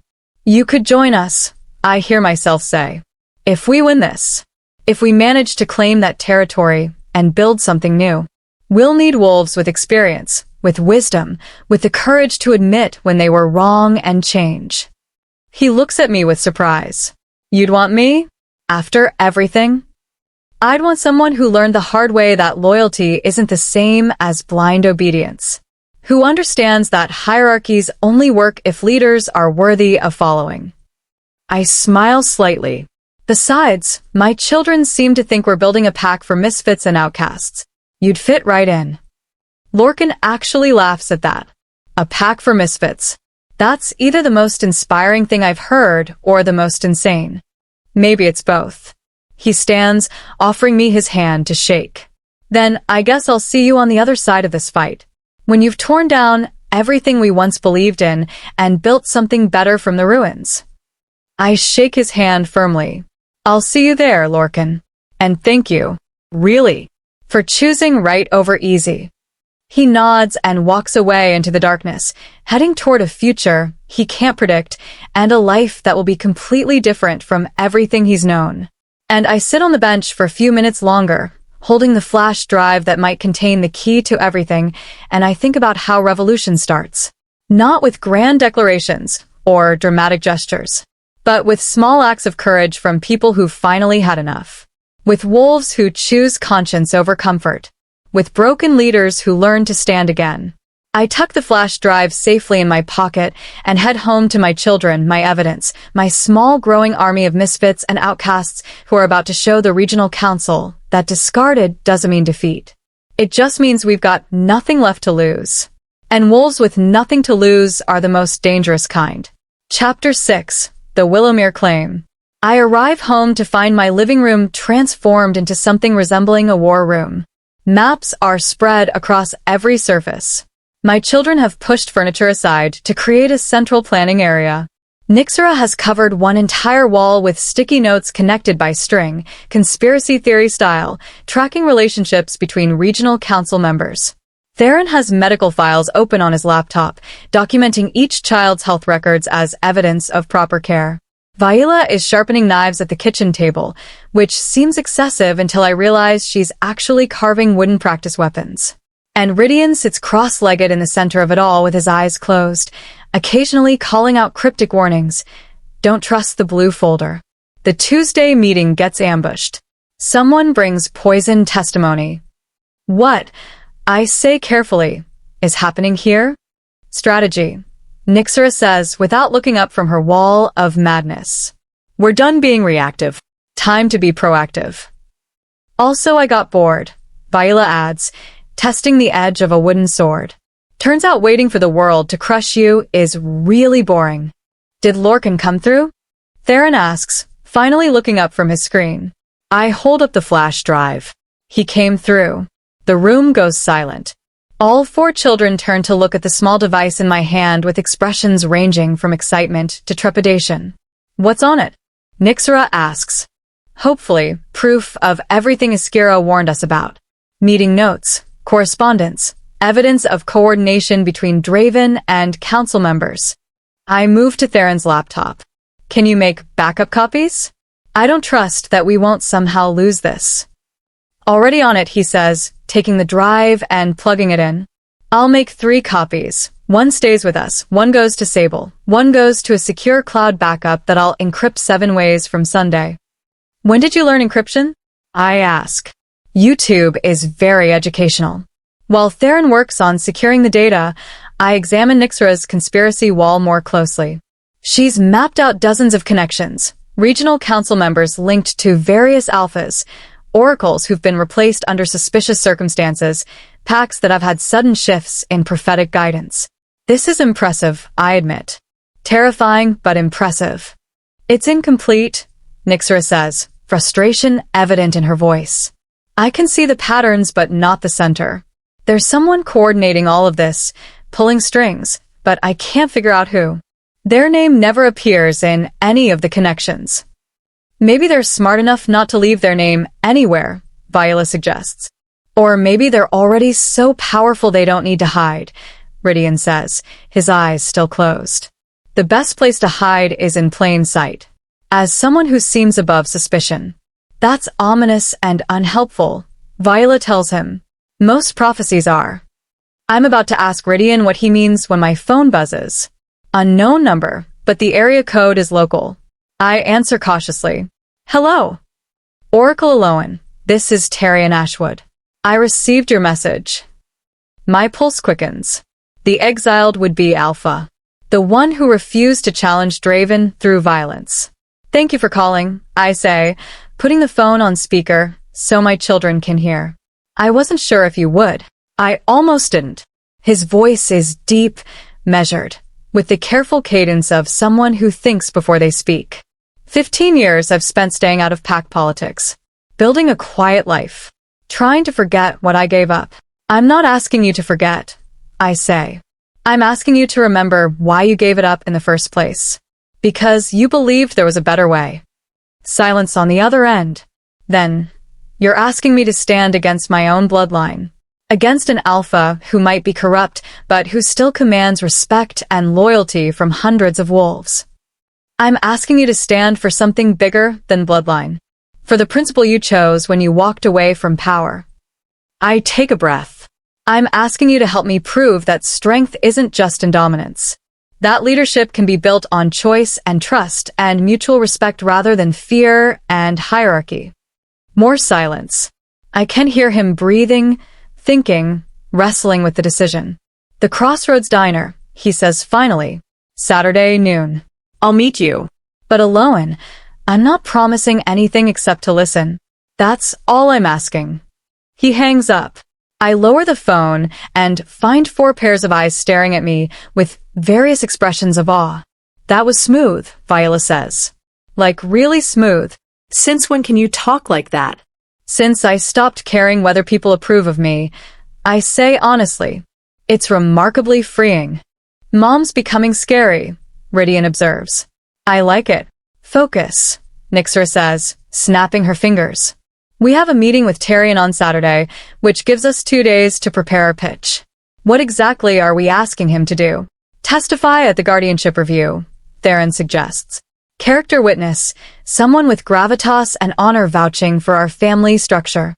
Too small, I say, surprising myself. We need to think bigger. How much bigger? Viola asks. I look at Nyxera's conspiracy wall, at the interconnected web of corruption and manipulation, at the evidence we're gathering of systemic rot in pack governance. We're not just fighting for custody of my children anymore, I say slowly, the plan forming even as I speak. We're fighting to change the entire system, to prove that pack structure doesn't have to be a rigid hierarchy, that families can be chosen, that power can be shared rather than hoarded. Revolution. Nyxera breathes. You're actually going to try for a revolution. Not try. Do. I turn to face them fully. Here's what I'm thinking. We claim the Willowmere territory that Sable filed for. We establish it as a sanctuary for displaced wolves, anyone who's been rejected, abandoned, exiled for not fitting traditional pack molds. We built something new there. A pack that runs on consent and cooperation rather than dominance and fear. That's insane, Theron says. But he's smiling. I love it. Draven will fight the territorial claim, Viola points out. He's already planning to. Let him fight. We'll win anyway. I'm surprised by how confident I sound. Because we'll prove we have something he doesn't. Legitimacy granted by the moon goddess herself. She blessed me in front of 300 witnesses. She restored my gift. That's divine approval that trumps any political maneuvering. Unless the council decides to ignore divine approval, Nyxera says. Which they might, if they're corrupt enough. Then we expose the corruption so loudly, they can't ignore it. I grab Lorcan's flash drive from Theron. This evidence, combined with Iskira's testimony, combined with a public challenge to the system, we make so much noise that they have to investigate. That they have to clean the house or lose all credibility. Rydian's eyes snap open suddenly. Saturday, he says urgently. The meeting with Tyrion. Mom, you can't go alone. I'll bring backup. Not us. Someone else. Someone unexpected. His expression is intense, seeing something in the branching futures that frightens him. There's an ambush planned. Not by Tyrion, he's genuine. But someone knows about the meeting. Someone will be waiting. Ice floods my veins. How do they know? I don't know yet. Could be surveillance, could be intercepted communications, could be someone we trust who isn't trustworthy. He shakes his head. But in every future where you go alone or just with us kids, it ends badly. You need an alpha presence. Someone powerful enough to make attackers think twice. Lorcan. Theron suggests. He's already exposed. If he shows up, it confirms he's working with us, makes him an even bigger target. Nyxera is thinking fast. We need someone unexpected. Someone with enough status and power that attacking them would cause major political fallout. We don't know anyone like that, Viola says. All our contacts are outcasts and rejects. Not all of them. I say slowly, an idea forming that's either brilliant or suicidal. There's one person who has status, power, and a vested interest in exposing prophetic manipulation. Who? Iskira. The silence that follows is profound. You want to bring Draven's mate to a secret meeting where you're planning to destroy him? Nyxera says carefully. That's either genius or the dumbest thing you've ever thought of. She warned me about the conspiracy. She told me to find Sable. She publicly contradicted Draven during the ceremony. I paced the room, thinking it through. She's not happy in that position. She feels like a puppet. If we offer her a way out, a way to reclaim her autonomy as an oracle while also doing the right thing, she might take it. Or she might tell Draven everything and we all end up dead, Viola points out. That's why we approach each other carefully. We feel her out first, give her a chance to refuse before revealing too much. I look at Nixera. Can you contact her telepathically? Without Draven knowing? If I can get close enough, maybe. Telepathy works best with proximity, and she's shielded. All oracles are trained to protect their minds. But if she's willing to lower those shields, I could establish a connection. Try. Tomorrow. We'll go to the pack borders, close enough for you to reach her, but not so close we violate territorial boundaries. I turn to Theron. Start documenting everything on that flash drive. Build a timeline of corruption, evidence packets we can distribute if needed. Make it foolproof. On it. Viola, I need you to scout the Crossroads Diner. Find all the exits, identify potential ambush points, figure out the best defensive positions. She grins. Finally, something fun. And Rydian. Keep watching the future, he says before I can finish. Track the branching paths. Warn you when something shifts. I know, Mom. I've got this. I look at my 4 extraordinary children, these souls who've somehow become not just my family but my council of war, and I feel something fierce and protective surge through me. We're really doing this, I say. We're taking on the entire regional council, exposing corruption at the highest levels and trying to fundamentally change how pack society works. Yep, Viola says cheerfully. It's probably going to fail spectacularly, Theron adds. Definitely getting us all killed, Nixer agrees. But the moon goddess is with us, Rydian finishes. So we might actually pull it off. I laugh, and it's real laughter, not the bitter kind I've become accustomed to. How did I end up with such recklessly optimistic children? You taught us, Nixera says simply. You taught us that when the system is broken, you don't just accept it. You build something better. Even if it's terrifying. Especially if it's terrifying, Viola corrects.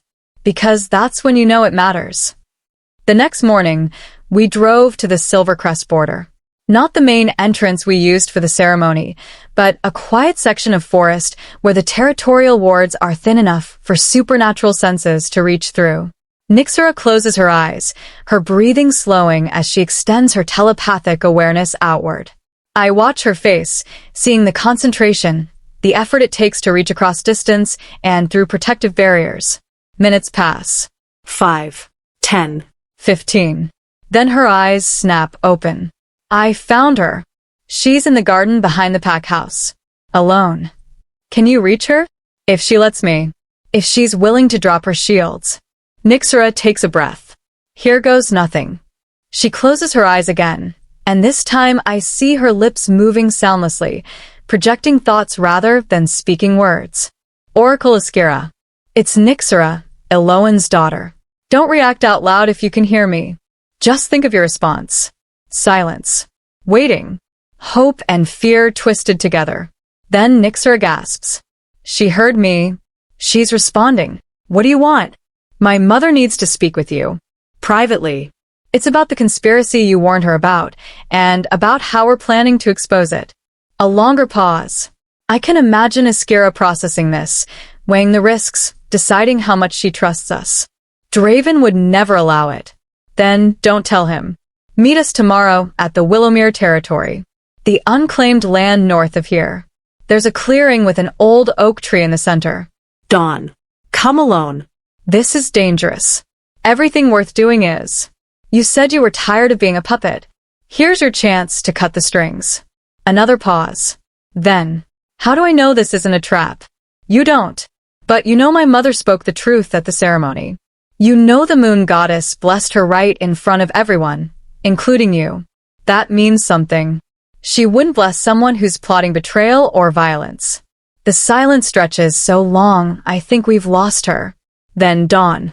The old oak. If I sense any deception, any threat, I'll leave immediately, and you'll never get another chance. Fair enough. Thank you, Oracle Iskira. Just Iskira. We're past titles if we're past pretenses. The connection cuts. Nyxera opens her eyes, looking drained but triumphant. She'll come. Tomorrow at dawn. Was she scared? I ask. Terrified. But also excited. Like someone who's been caged for so long they forgot what freedom felt like, and now suddenly there's a door opening. Nyxera looks at me seriously. Mom, she's powerful. Really powerful. If we can get her on our side, truly on our side, she's a game changer. And if we can't, then she tells Draven everything, and we're in even more danger than we already are. So, no pressure, Viola says from the back seat. None whatsoever, I agree. We spend the rest of the day preparing for tomorrow's meeting. Not with weapons or threats, but with truth. With evidence. With the kind of honest vulnerability that either builds trust or destroys you completely. That night, I barely slept. I keep running through scenarios in my mind, trying to predict how Askira will react, what arguments might sway her, what words might make her understand that we're not her enemies. That in many ways, we're trying to save her as much as ourselves. Just before dawn, I give up on sleep entirely. I shower, dress in practical clothes, jeans and a warm jacket, nothing that screams ceremony or confrontation, and prepare coffee for the drive. We're coming with you, Nyxera says from the doorway, already dressed. I know better than to argue. I reply. Good. You're learning. The 5 of us pile into the car in pre-dawn darkness and drive to Willowmere, the territory Sable claimed on our behalf without asking, the land that might become our sanctuary or our battleground depending on how the next few hours unfold. The old oak is easy to find. It dominates the clearing, ancient and massive, its branches spreading like protective arms over the space below. The early morning light filters through leaves that are just beginning to turn autumn colors, painting everything in shades of gold and amber. We arrived 15 minutes early. I positioned the children at the clearing's edge, close enough to help if needed, far enough away to not seem threatening. And then we wait. Dawn breaks fully, painting the sky in brilliant shades of pink and orange.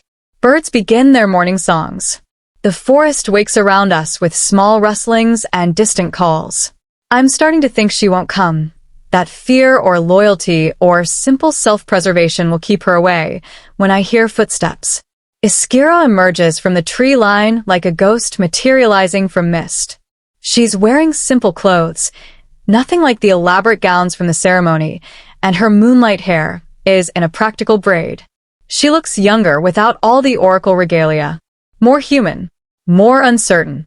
She stops at the edge of the clearing, her eyes scanning for threats, for traps, for any sign this is the ambush her rational mind probably warned her about. I came alone, she says. As promised. So did we, I replied. Well, except for my children. But they're not a threat. They're just protective. Protective children with gifts that could level this entire forest, Askira says, but there's no accusation in it. Just observation. Power doesn't equal intent, I say. I'm sure you understand that better than most. She studies me for a long moment, then walks forward slowly until she's standing just a few feet away. Why am I here, Elowen? What do you really want? The truth, I say simply. About what happened 3 years ago. About who orchestrated my downfall. About the conspiracy you warned me about. And if I give you that truth, what then? Then we use it to burn down everything corrupt, to expose the manipulation, to give oracles back their autonomy and families back their choices. I meet her eyes directly, and to give you a way out of the cage you're trapped in. Something flickers across her face. Hope, maybe, or fear, or both twisted together. You're asking me to betray my mate. I'm asking you to serve the moon goddess honestly, the way you wanted to when you first received your gift. I take a step closer. Tell me, Askira, when was the last time you delivered a prophecy that was actually yours? Not rehearsed, not politically convenient, not shaped to serve someone else's agenda. She flinches like I've struck her. That's what I thought, I said gently. You're being used.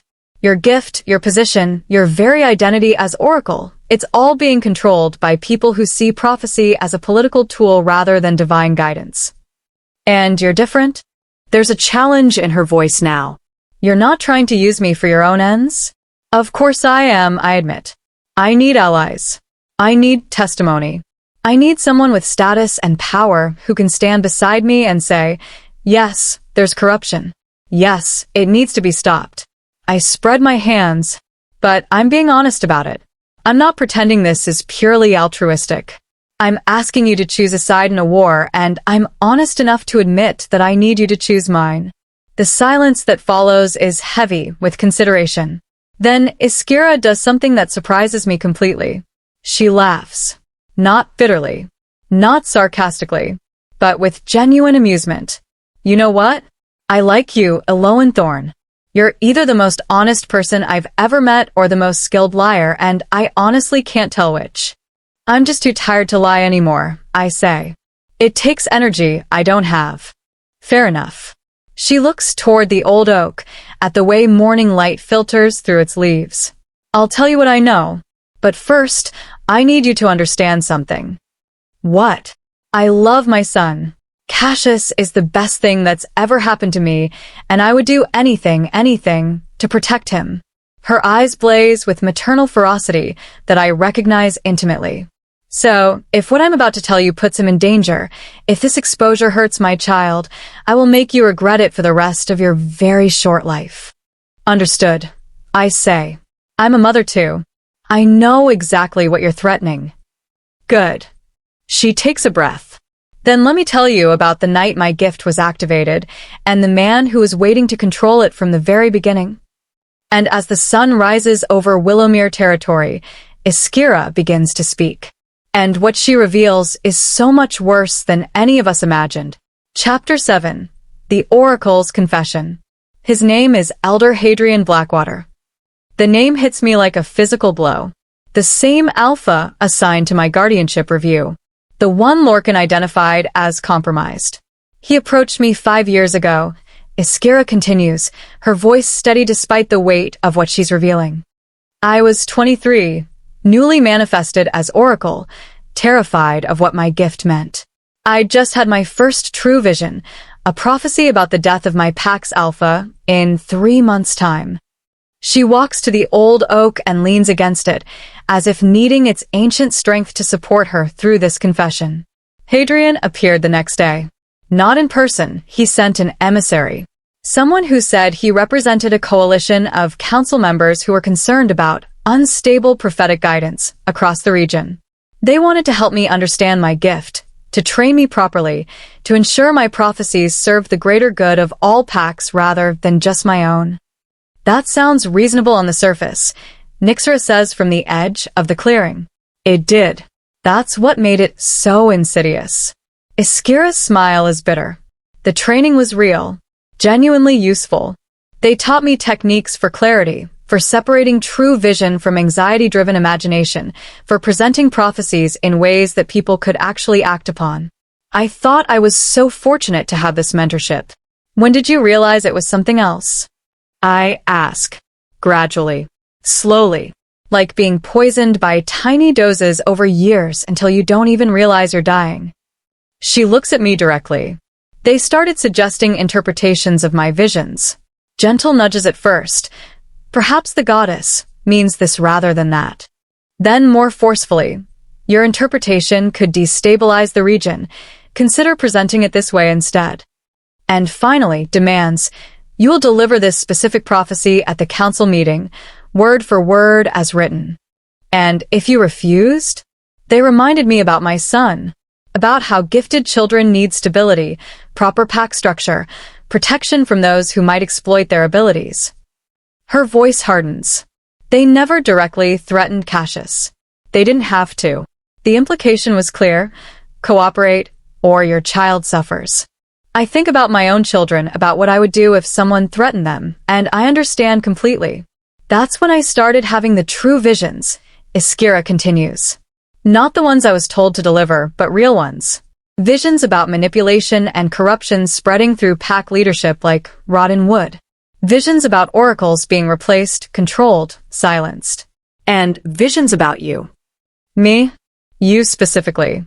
I kept seeing you, rejected, broken, exiled, but also rising, glowing with divine light, building something new from ruins. She tilts her head. The goddess showed me that you were important, that your destruction wasn't random cruelty, it was orchestrated removal of an oracle they couldn't control. Because I wouldn't shape my prophecies to fit political agendas, I say, understanding clicking into place. Exactly. You were honest to a fault. When your visions became less clear toward the end, you admitted it rather than fabricating certainty. That made you unreliable in their eyes.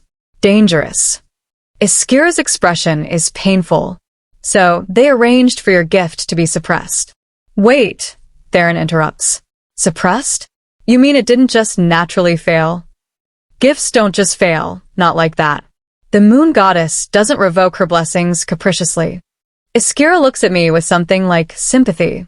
There are old magics, very old, very dark, that can sever a wolf's connection to divine guidance. Block the channels through which prophecy flows. It takes powerful ritual work and proximity to the target. My mind races back 3 years. The pack gatherings. Those formal ceremonies in the months before my rejection.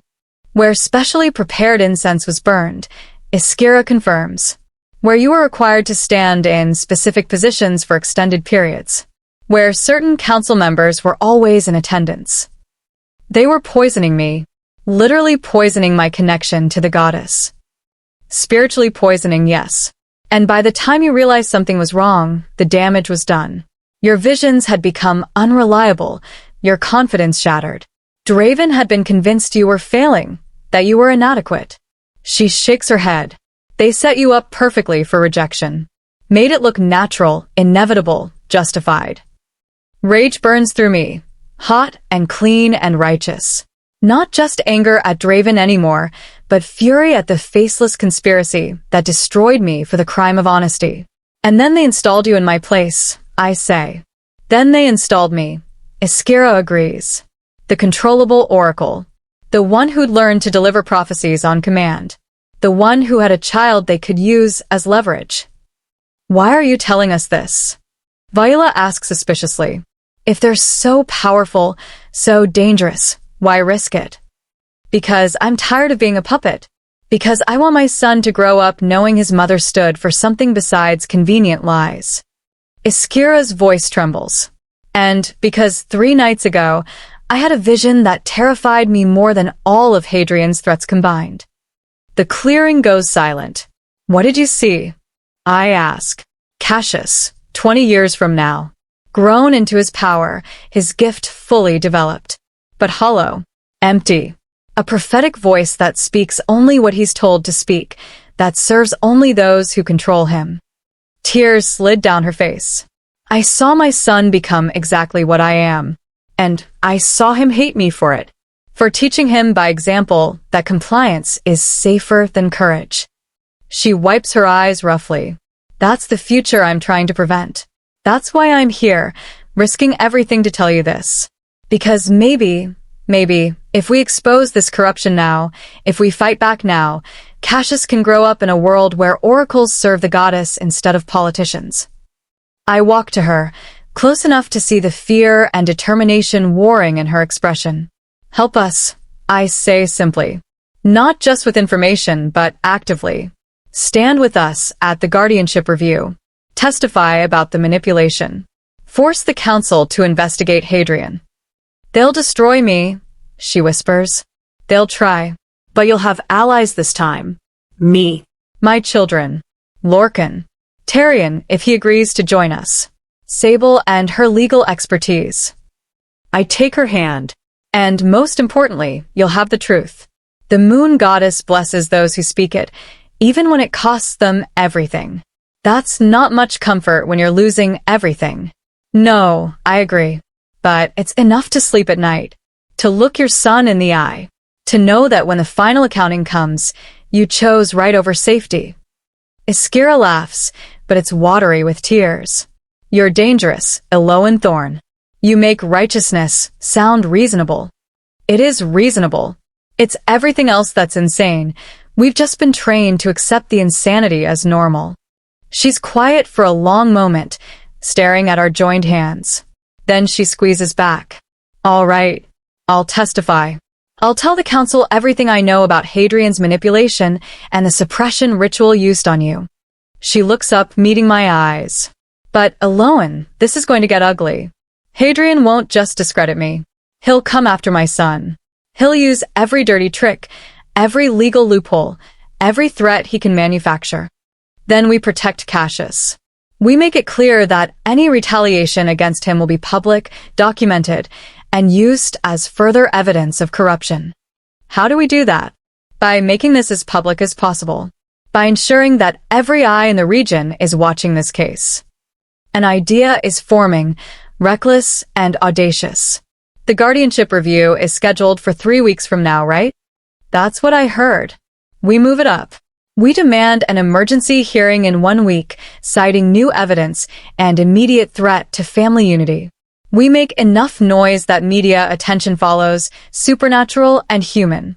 We turn this into a spectacle that's too big to bury quietly. That's insane, Theron says. That's brilliant, Nyxera corrects.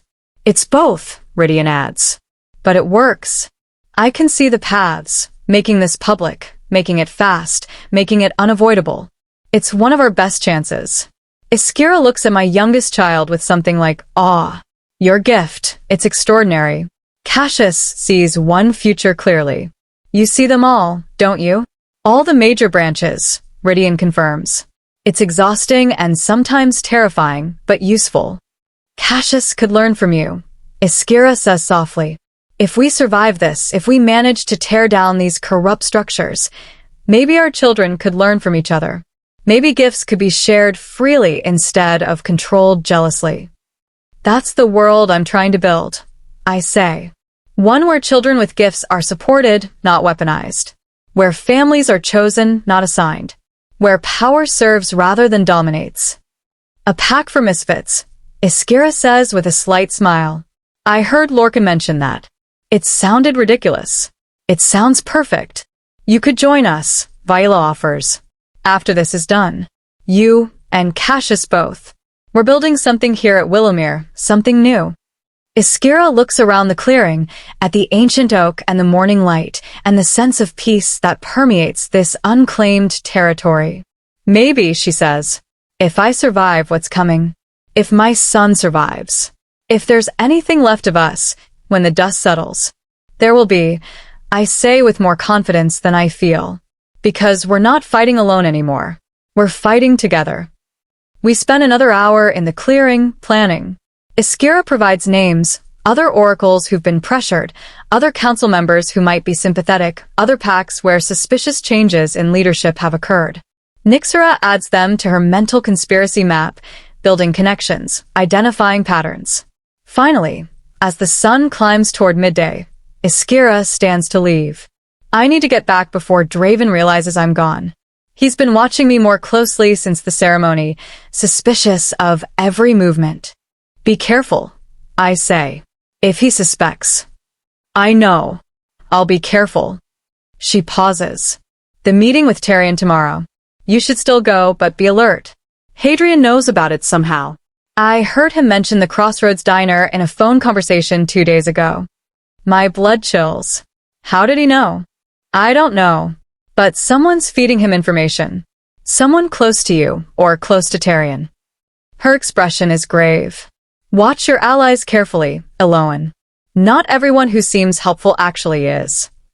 She leaves as quietly as she came, disappearing into the forest like morning mist burning away.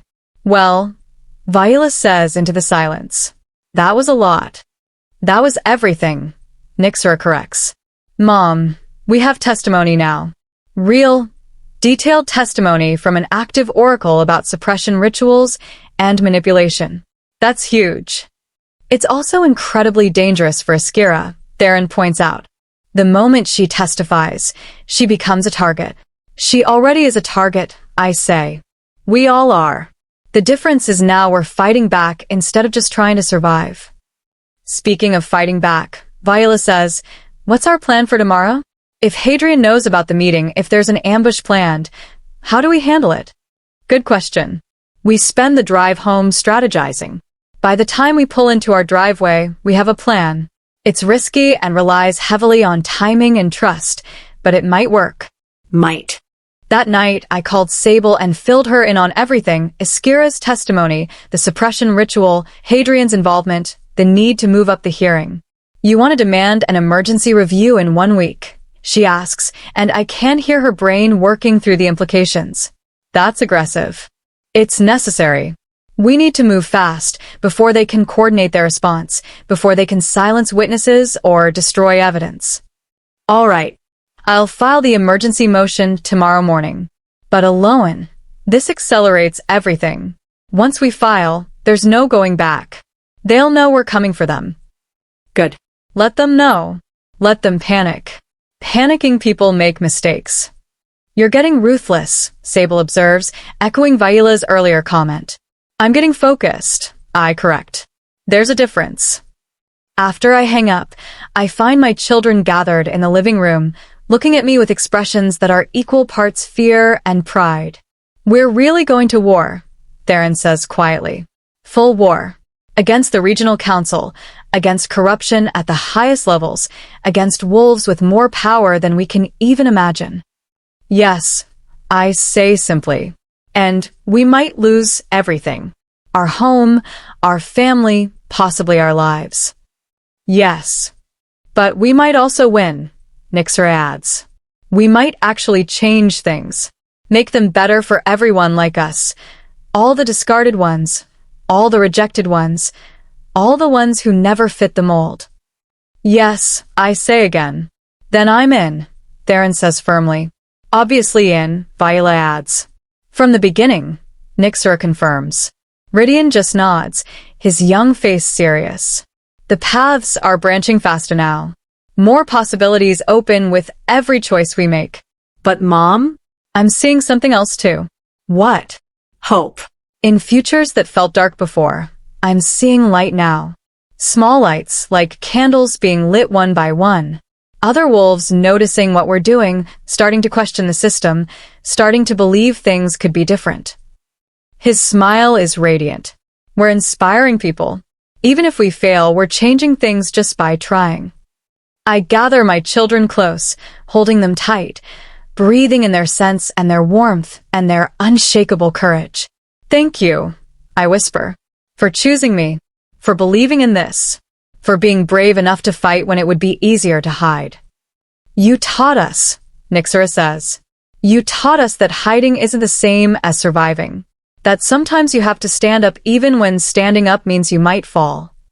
Besides, Viola adds with her usual irreverence, hiding is boring. Revolution is way more interesting. Despite everything, the fear, the danger, the impossible odds we're facing, I laugh. Because this is what family sounds like. Not perfect agreement or peaceful harmony, but fierce loyalty and shared purpose and the willingness to walk into fire together. And tomorrow, we'll take another step into that fire. We'll meet with Tyrion, despite the ambush. We'll gather allies, despite the danger. We'll continue building something the world says shouldn't exist. And we'll do it together, as a family, as a pack, as whatever we're becoming. The regional council wanted to destroy me 3 years ago. They're about to learn that destruction doesn't always look like death. Sometimes it looks like resurrection. Sometimes the broken ones rise up stronger, sharper, more dangerous than anyone anticipated. And sometimes, just sometimes, they take down empires. Chapter 8. The Crossroads Ambush. Saturday morning arrives with unseasonable fog, the kind that clings to everything and muffles sound until the world feels wrapped in cotton. Not ideal conditions for detecting an ambush. We leave home at 10:30 for the noon meeting, giving ourselves extra time to scout the location. Viola had done reconnaissance yesterday, mapping the diner's layout, identifying sight lines and escape routes. Now we're implementing phase 2 of our hastily assembled plan. Remember, I say as we approach the small roadside diner, we're not looking for a fight. We're looking for allies. But if fighting becomes necessary, we handle it, Nixera finishes. We know, Mom. You've told us 6 times. 7, Rydian corrects. But it's okay. Repetition helps with anxiety management. I'm not anxious, I lied. Your heart rate is elevated. You keep checking the mirrors, and you've been gripping the steering wheel so hard your knuckles are white. Theron observes gently. You're terrified. It's okay to admit it. I force myself to relax my grip. Fine. I'm terrified. Happy. Honest, Viola says. That's better than being happy. The Crossroads Diner sits at the intersection of two rural highways, a relic from the 1950s that's somehow still functioning. Red vinyl booths, chrome fixtures, a jukebox in the corner that probably hasn't worked in decades. The kind of place where locals gather for coffee and gossip, and travelers stop for directions and mediocre pie. Also, apparently, where ambitious alphas arrange secret meetings and corrupt council members plan ambushes. I park in the lot where I can see both entrances. 3 other vehicles are present. An old pickup truck that probably belongs to staff, a sedan with local plates, and a dark SUV with tinted windows that screams, official pack business. The SUV, Nixera says, her telepathy reaching out to scan for minds. 3 wolves inside. All tense, all focused. Definitely waiting for something. Hadrian's people? I ask. Can't tell for sure. Their thoughts are shielded, disciplined. But the intent feels predatory. Like hunters waiting for prey. Positions, I say quietly. We've rehearsed this. Viola shifts into a hawk. Her gift allows her to become any creature she can imagine, and takes to the air, circling the building to watch from above.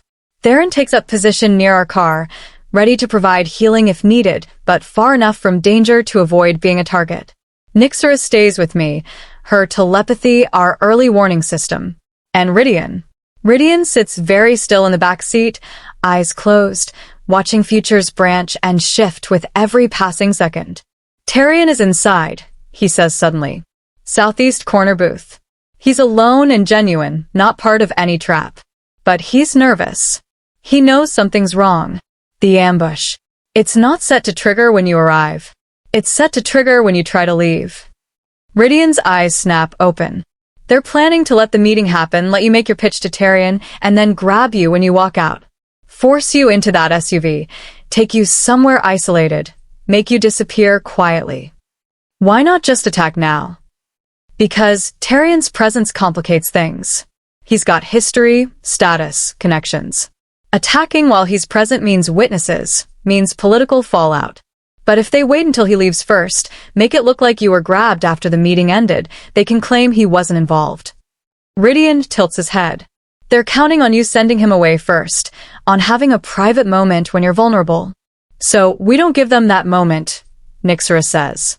We keep Tyrion with us when we leave, make it clear he's part of whatever happens next.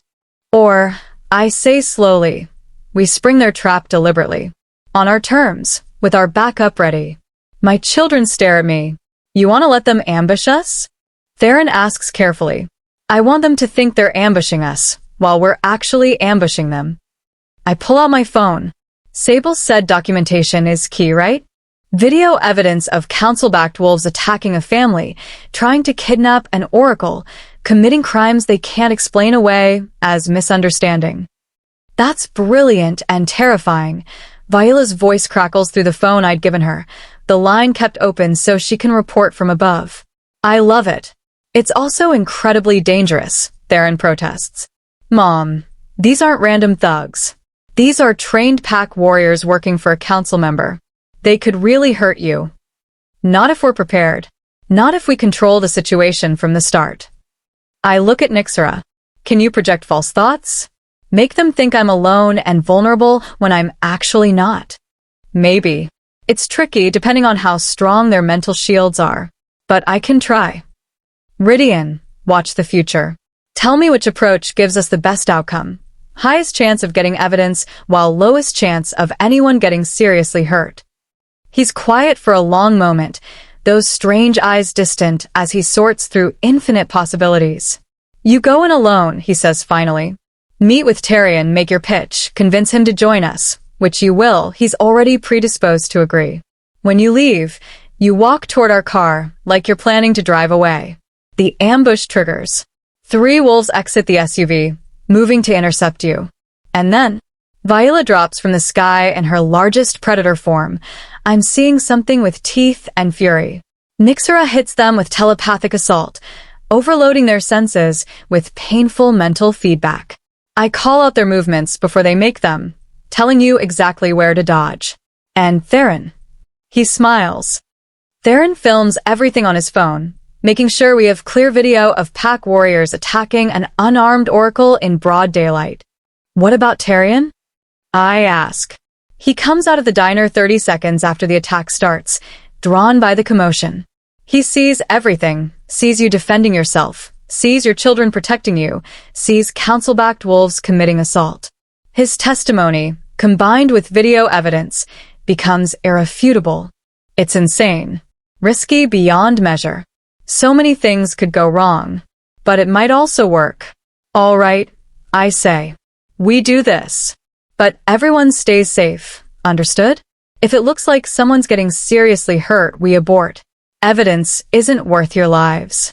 Same goes for you, Nyxera says firmly. You're not disposable, Mom. I know. But I'm the Oracle, the one they want. That makes me the necessary target. I squeeze her hand. Trust me. And trust that the moon goddess didn't restore my gift just to watch me die in a diner parking lot. That's not as comforting as you think it is, Theron mutters. But he doesn't argue.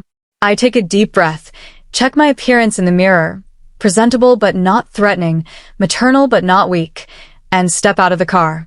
The fog swirls around my feet as I walk toward the diner, making everything feel dreamlike and unreal. Behind me, I sense my children taking their positions. Above me, Viola circles in hawk form, watching. Inside my mind, I feel Nyxera's presence, a warm reassurance that I'm not truly alone. The bell above the diner door jingles as I enter. It's quiet inside. A waitress who looks about 60 and has seen everything twice wipe down the counter without looking up. 2 truckers sit at the bar nursing coffee. And in the southeast corner booth, exactly where Rydian predicted, sits a man I recognize from old pack photos. Tyrion Ashwood. He's in his late 40s, with the kind of weathered handsomeness that comes from outdoor living and honest work. His hair is shot through with silver, his eyes are a startling pale blue, and he carries himself with the easy confidence of someone who's comfortable with who he is. Not alpha dominant, he'd rejected that path deliberately, but powerful nonetheless.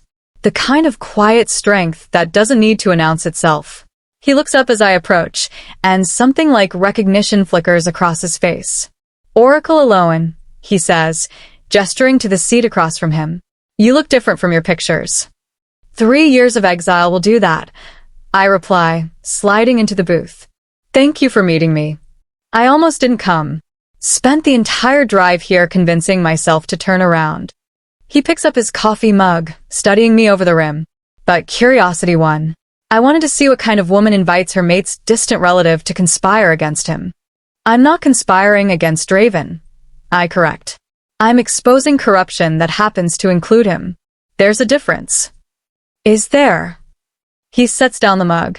Because from where I sit, you're gathering wolves to challenge an alpha who rejected you.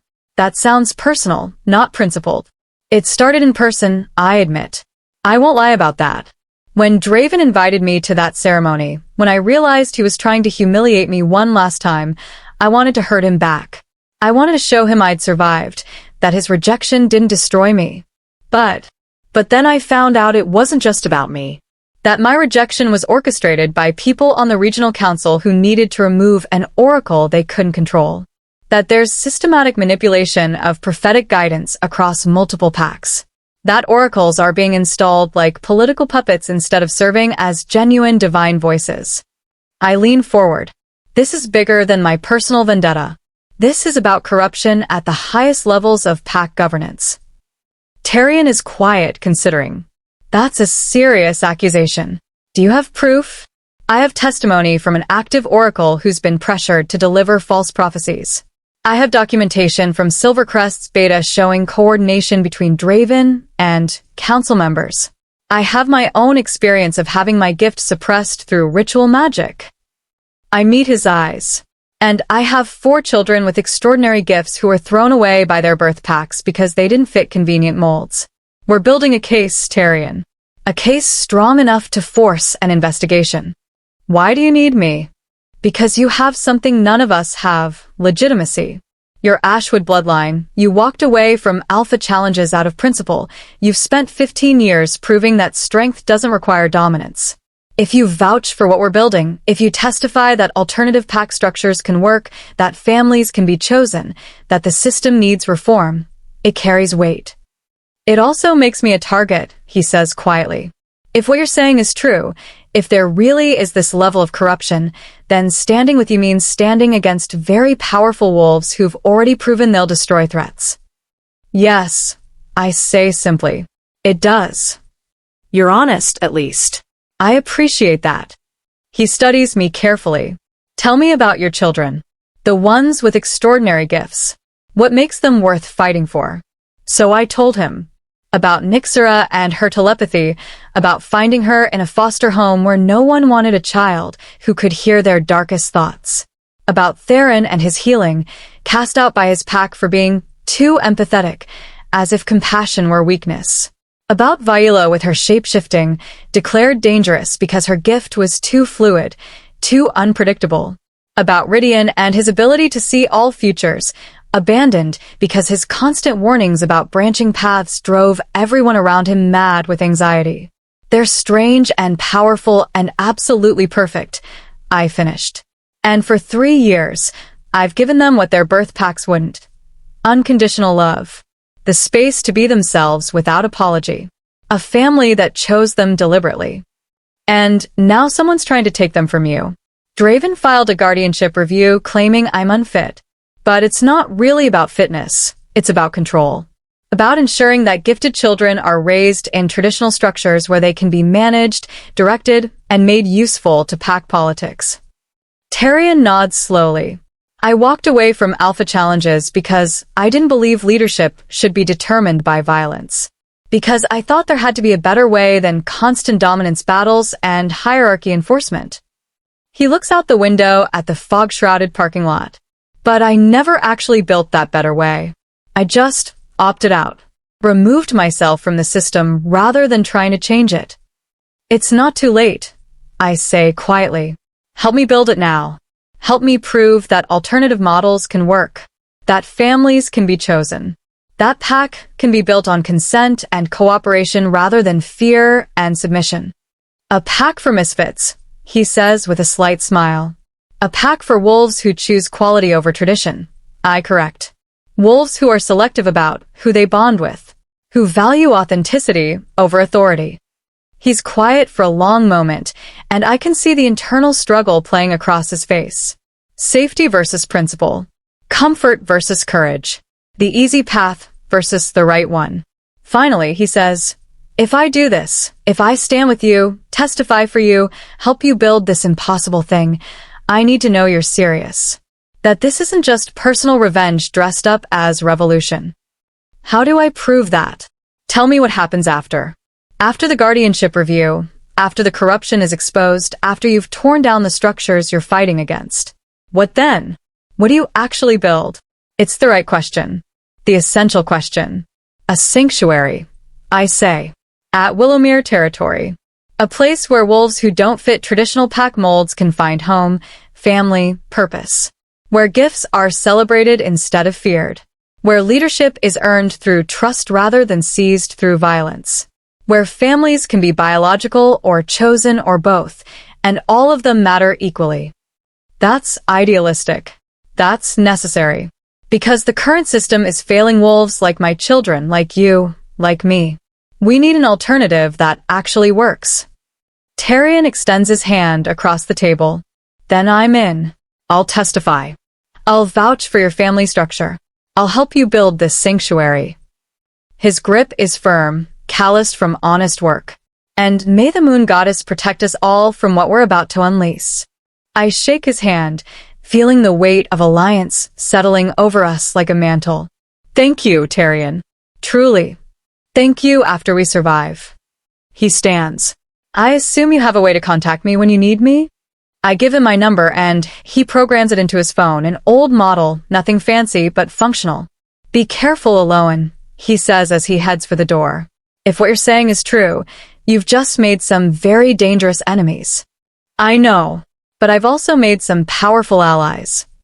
He nods and pushes through the door, the bell jingling his exit. I sit in the booth for another moment, letting my heart rate slow, preparing myself for what comes next. Is everyone ready? I think Nixer will hear. Ready, her mental voice confirms. The wolves in the SUV are alert. They're watching Tyrion leave, waiting for you to follow. Hyla? Circling. I've got eyes on everything. Say the word, and I drop. Theron? Camera ready. Multiple angles prepped. I've got this, Mom. Ridian? Watching futures. The path holds. This works if we time it right. Walk out in 30 seconds. Move toward our car, but don't reach it. They'll intercept between the diner and the parking lot. I take a deep breath, drop a 20 on the table for coffee I never ordered, and walk toward the door. The fog is thicker now, reducing visibility to maybe 15 feet. Perfect for an ambush. Terrible for escape. I push through the door, the bell jingling cheerfully, and start walking toward our car. I make it maybe 10 steps before I hear footsteps behind me. Heavy. Purposeful. 3 sets, just like Ridian predicted. Oracle Elowen Thorne. A male voice calls out. Stop right there. I turn slowly, keeping my hands visible, my posture non-threatening. 3 wolves stand between me and the diner. All male, all large, all radiating the kind of controlled violence that comes from extensive combat training. The speaker is in front. Dark hair, scarred face, eyes that hold no warmth. Can I help you?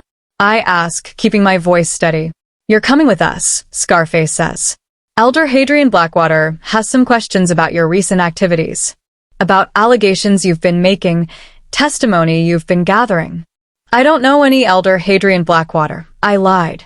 And I'm certainly not going anywhere with strange wolves who accost me in parking lots. This wasn't a request. He takes a step forward. You can come peacefully, or we can make it unpleasant. Your choice. Here's my choice, I say, and my voice is steel now. You turn around and leave. You tell Hadrian that threats don't work on me anymore. And you pray that I don't decide to file assault charges for this little intimidation attempt. Scarface laughs. Assault? We haven't touched you. Yet. One of his companions adds. They move forward as one unit, clearly planning to grab me, force me toward the SUV, make this look like a routine escort gone wrong if anyone asks questions later. But they didn't plan on my children. Now, I think. Everything happens in overlapping chaos. Viola drops from the sky, shifting mid-fall from hawk into something massive and snarling. A wolf-bear hybrid that shouldn't exist, but does because her gift doesn't care about biological limitations. She lands between me and the attackers with a roar that echoes across the parking lot. Nixera's telepathic assault slams into their minds like a sledgehammer.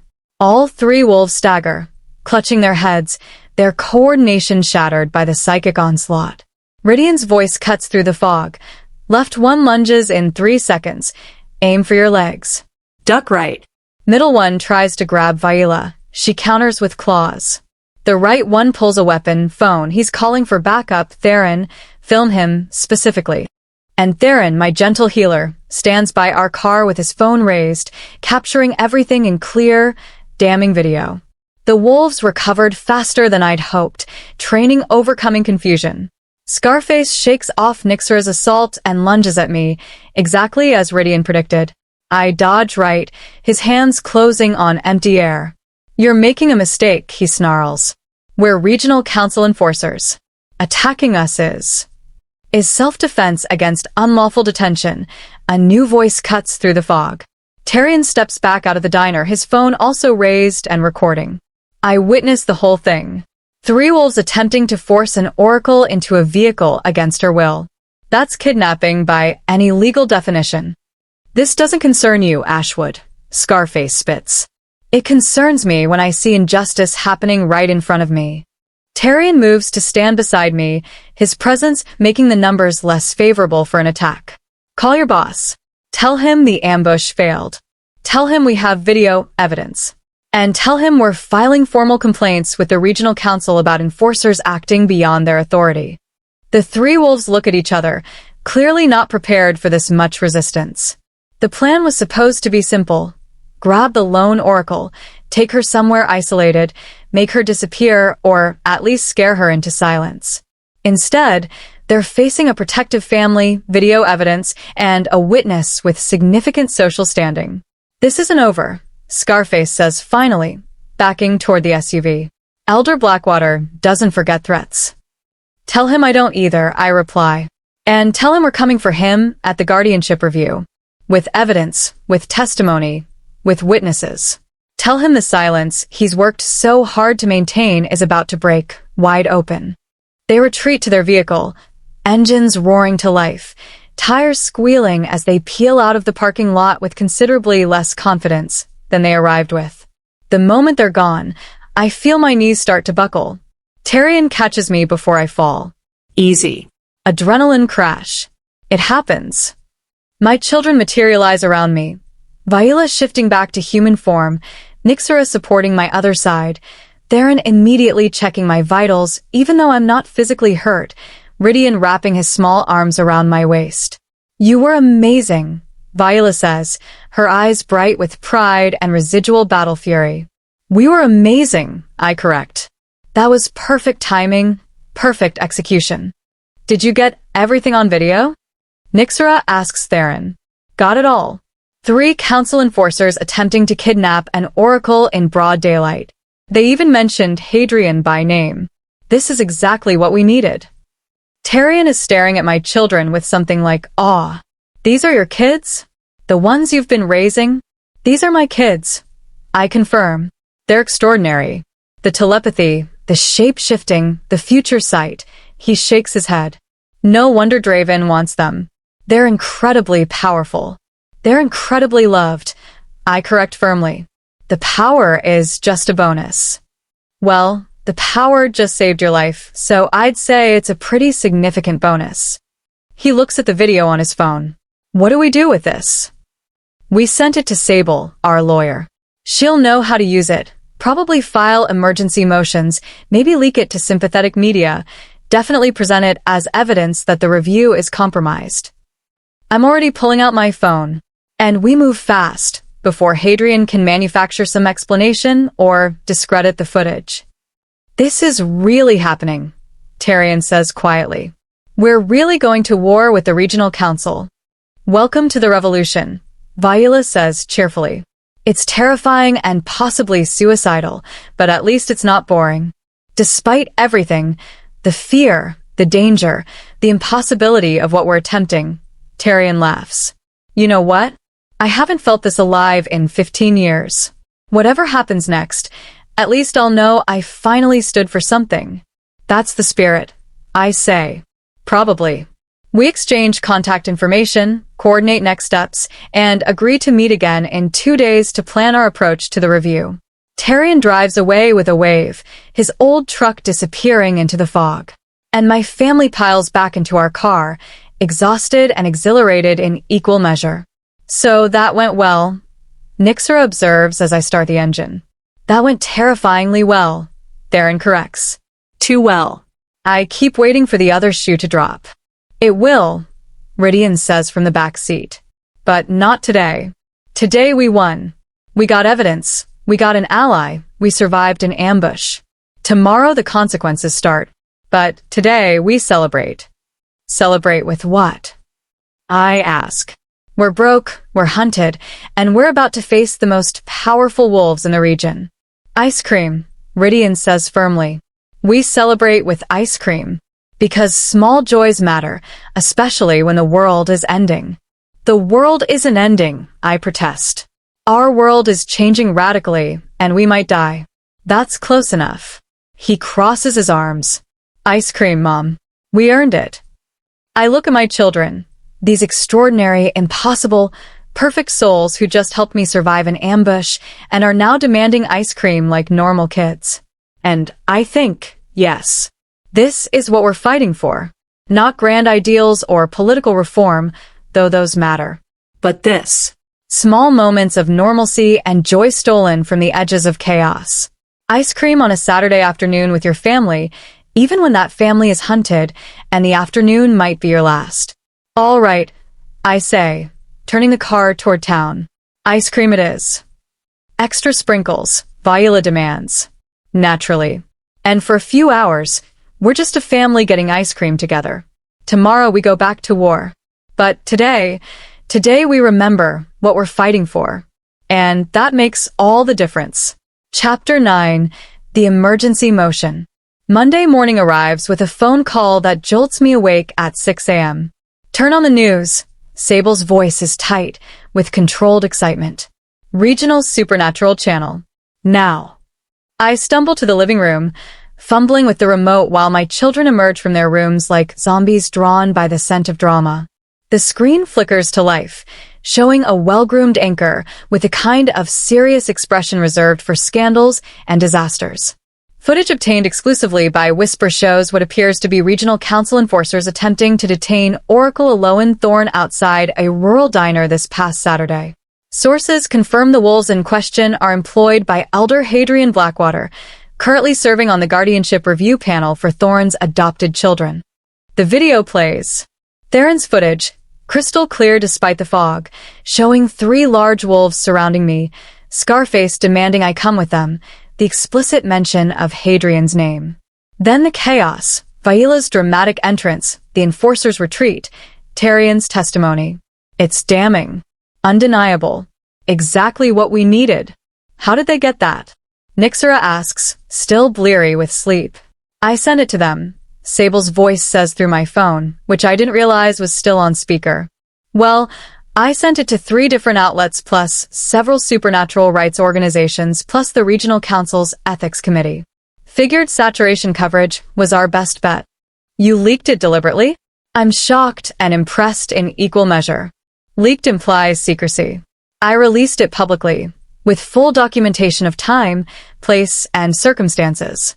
By this afternoon, every pack in the region will have seen it. Hadrian can't bury this or explain it away. He'll try, I say. Of course he will.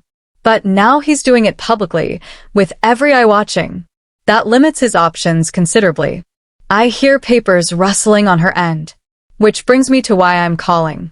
The emergency motion I filed this morning, demanding immediate recusal of Hadrian from your review panel and acceleration of the hearing date, just got approved. My heart stops. Approved? The Regional Council has removed Hadrian, pending investigation of the footage. They've assigned a replacement panelist, Elder Mireia Swiftpaw, the empath healer you wanted to contact anyway. And they've moved your hearing to this Friday. 4 days from now. 4 days. My voice comes out as a squeak. That's not enough time to. It's exactly enough time, Sable interrupts firmly. We have testimony lined up. Lorcan on Draven's manipulation, Iskira on prophetic suppression, Tyrion on alternative pack structures, Mireia on your children's mental and emotional health. We have documentation from Lorcan's files showing coordination between Draven and Hadrian. We have video evidence of attempted intimidation. We have the Moon Goddess's explicit blessing witnessed by hundreds. But nothing. This is our moment, Elowen. The window where public attention is focused, where the council is scrambling to appear ethical, where momentum is on our side. If we wait, they regroup, build counter-narratives, and find ways to discredit our evidence. We move now, or we lose the advantage. She's right. I know she's right. It doesn't make the panic any less overwhelming. Okay, I say, forcing my voice steady. Friday. What do we need to do? Final witness preparation today and tomorrow. I'm scheduling sessions with everyone, making sure stories are consistent, preparing them for hostile questioning, ensuring they understand the stakes. Wednesday, we do a full mock hearing, anticipating every attack angle. Thursday, we rest and center ourselves. Friday, we fight. Simple, Viola says sarcastically. Not simple at all, Sable replies, but doable. Elowen, I need you and the children at my office this afternoon at 2. We're starting with your testimony, getting your story polished, airtight, unassailable. We'll be there. After she hangs up, I sit in stunned silence while my children stare at the television where the anchor has moved on to discussing the implications of the footage. For days, Theron says quietly, "We have 4 days to prepare for the most important hearing of our lives." "No pressure," Nixer mutters. "Actually, this is perfect," Ridian says, his eyes distant as he watches futures unfold. "The fast timeline works in our favor. I can see it, the paths where we have more time to prepare also give them more time to coordinate attacks. Quick and decisive is better than slow and thorough." "Easy for you to say," Viola grumbles. "You're not the one who has to testify." "Neither are you. You're 9. I'm very mature for my age. You're very feral for your age. Same thing." Despite everything, I feel a smile tug at my lips. This is what I'm fighting for. Siblings bickering over breakfast while the world burns around them, finding normalcy in chaos, being utterly themselves regardless of circumstances. "All right," I say, clapping my hands together. "We have 4 hours until we need to be at Sable's office. Let's use them wisely. Nixera, I need you to reach out to Askira, confirm she's still willing to testify despite the escalated timeline. Theron, compile medical records for all of you. Every checkup, every note from doctors proving you're healthy and well cared for. Viola, help me organize the evidence from Lorcan's files into something presentable. Ridian, keep watching futures and warn everyone when something shifts," he finishes. "I know, Mom. Same as always." "Same as always," I confirm. We scatter to our tasks, moving with the kind of focused efficiency that comes from practice and necessity. By noon, we've assembled a mountain of documentation that proves, at minimum, that I'm not the incompetent guardian Draven painted me as. At maximum, it proves systematic corruption reaching the highest levels of pack governance. But proving corruption isn't the primary goal, keeping my family together is. Everything else is secondary. Sable's office feels different this time. The comfortable warmth has been replaced by war room efficiency. Her conference table is covered with legal documents, witness preparation notes, and strategy maps. 3 other lawyers I don't recognize are present, all focused on different aspects of our case. Elowen, children, perfect timing. Sable gestures to chairs arranged in a semicircle. "These are my associates, Cade, Varia, and Cassius." "Yes, I know, same names as some of the people we're fighting, pure coincidence. They're specialists in family law, oracle rights, and pack governance, respectively. They'll be helping prep witnesses and manage documentation." The 3 lawyers nod in greeting. Cade is young, maybe late 20s, with sharp eyes and a sharper suit. Varia is middle-aged, carrying herself with the calm authority of someone who's won more cases than she's lost. Cassius is older, distinguished, with silver hair and the kind of gravitas that commands respect. Not to be confused with a 5-year-old prophesied heir, though the name overlap is unfortunate. "Let's start with the core narrative," Sable says, pulling up a presentation on the screen at the front of the room. "The review panel needs to understand your story from beginning to end. Why you were rejected, how you found your children, what you've built together. We need it to be compelling, consistent, and emotional without being manipulative." For the next 2 hours, they walk me through my testimony. Question after question, probing every vulnerability, every potential contradiction, every angle the opposition might use to discredit me. "Why didn't you fight the rejection?" Cade asks, playing a hostile attorney. "Because I believed Draven was right. That without my gift, without the ability to produce heirs, I was worthless. I internalized the pack's judgment of me. But you're fighting now. Why the change?" "Because I found something worth fighting for. For children who needed someone to see them as more than their utility, who needed love without conditions. And in giving them that, I learned my own worth wasn't determined by what I could produce or provide. It was inherent." "That's good," Sable says. "Personal growth angle, demonstrating capacity for change and self-reflection. Keep that." We continue through scenario after scenario. What if they question my financial stability? I show documentation of steady employment and careful budgeting. What if they claim the children need pack socialization? I counter with evidence of their healthy peer relationships and online community involvement.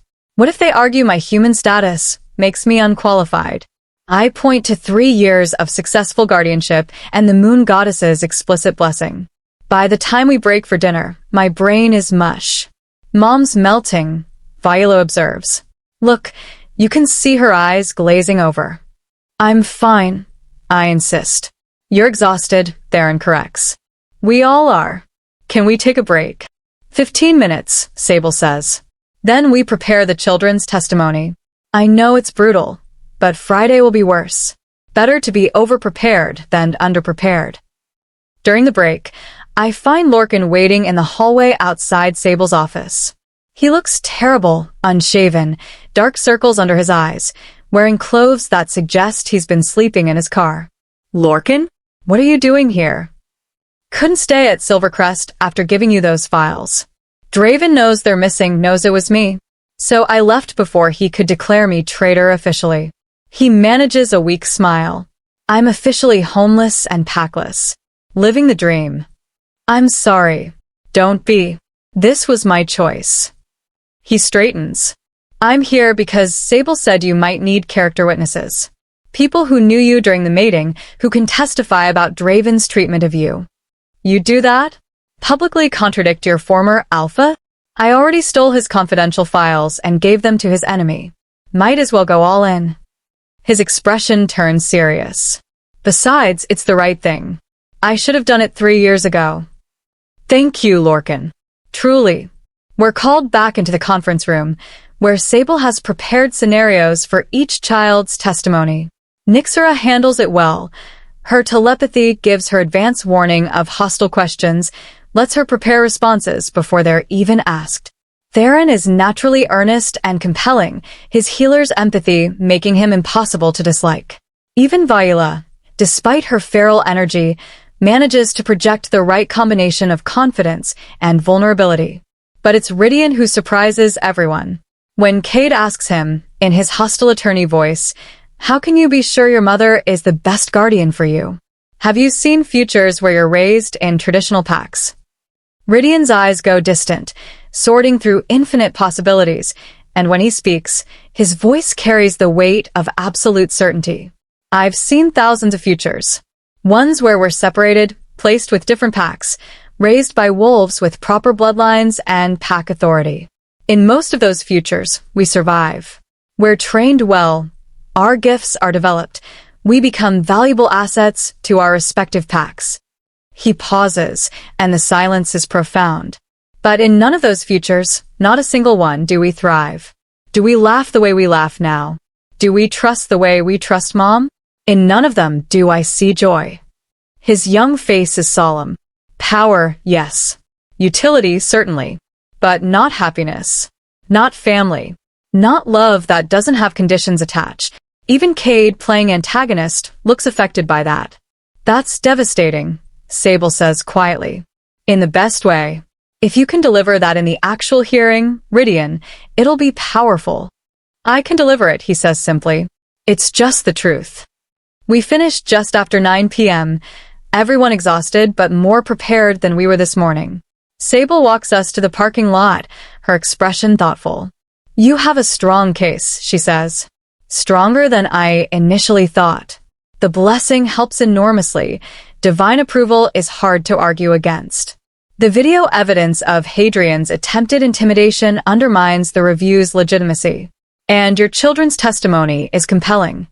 But I sense there's more. But Draven won't go down without a fight. He's going to bring something, some attack we haven't anticipated, some evidence we haven't prepared for. He's too smart and too desperate to just let this happen. She looks at me seriously. Stay alert. Document everything. And if anything unusual happens between now and Friday, anything at all, call me immediately. Tuesday and Wednesday pass in a blur of preparation. Mock hearings where Sable's team plays every possible hostile angle. Witness coordination calls with Lorcan, Tarian, Maria, and Iskira. Evidence organization. Statement refinement. By Wednesday night, I'm so tired I can barely think straight. Early night, I tell the children. Tomorrow we rest and center ourselves like Sable said. No more prep, no more stress. Just family time. Can we watch a movie? Talia asks hopefully. Absolutely. Your choice.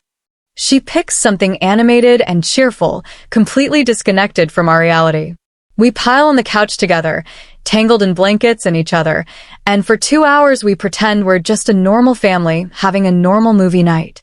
It's perfect. Right up until my phone rings at 11 p.m., just as we're heading to bed. Unknown number. I answer cautiously. Hello. Oracle Elowen, this is Rebecca. Her voice is tight, frightened. Draven's mate.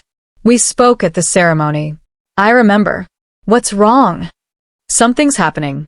Draven's been in his office all night with Elder Cornelius and several other alphas.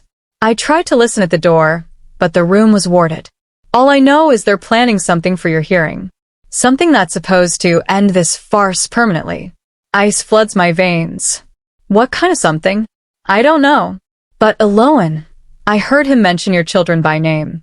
Specifically Rydian. He said something about dangerous gifts requiring containment and immediate protective custody pending review. What does that mean? It means he's going to try to take your children before the hearing. Tomorrow, probably.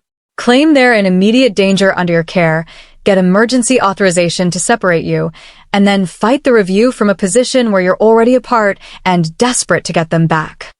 My hand tightens on the phone so hard it creaks. He can't do that. He doesn't have authority. He's getting it. That's what the meeting is about, convincing enough council members to sign off on emergency protective custody.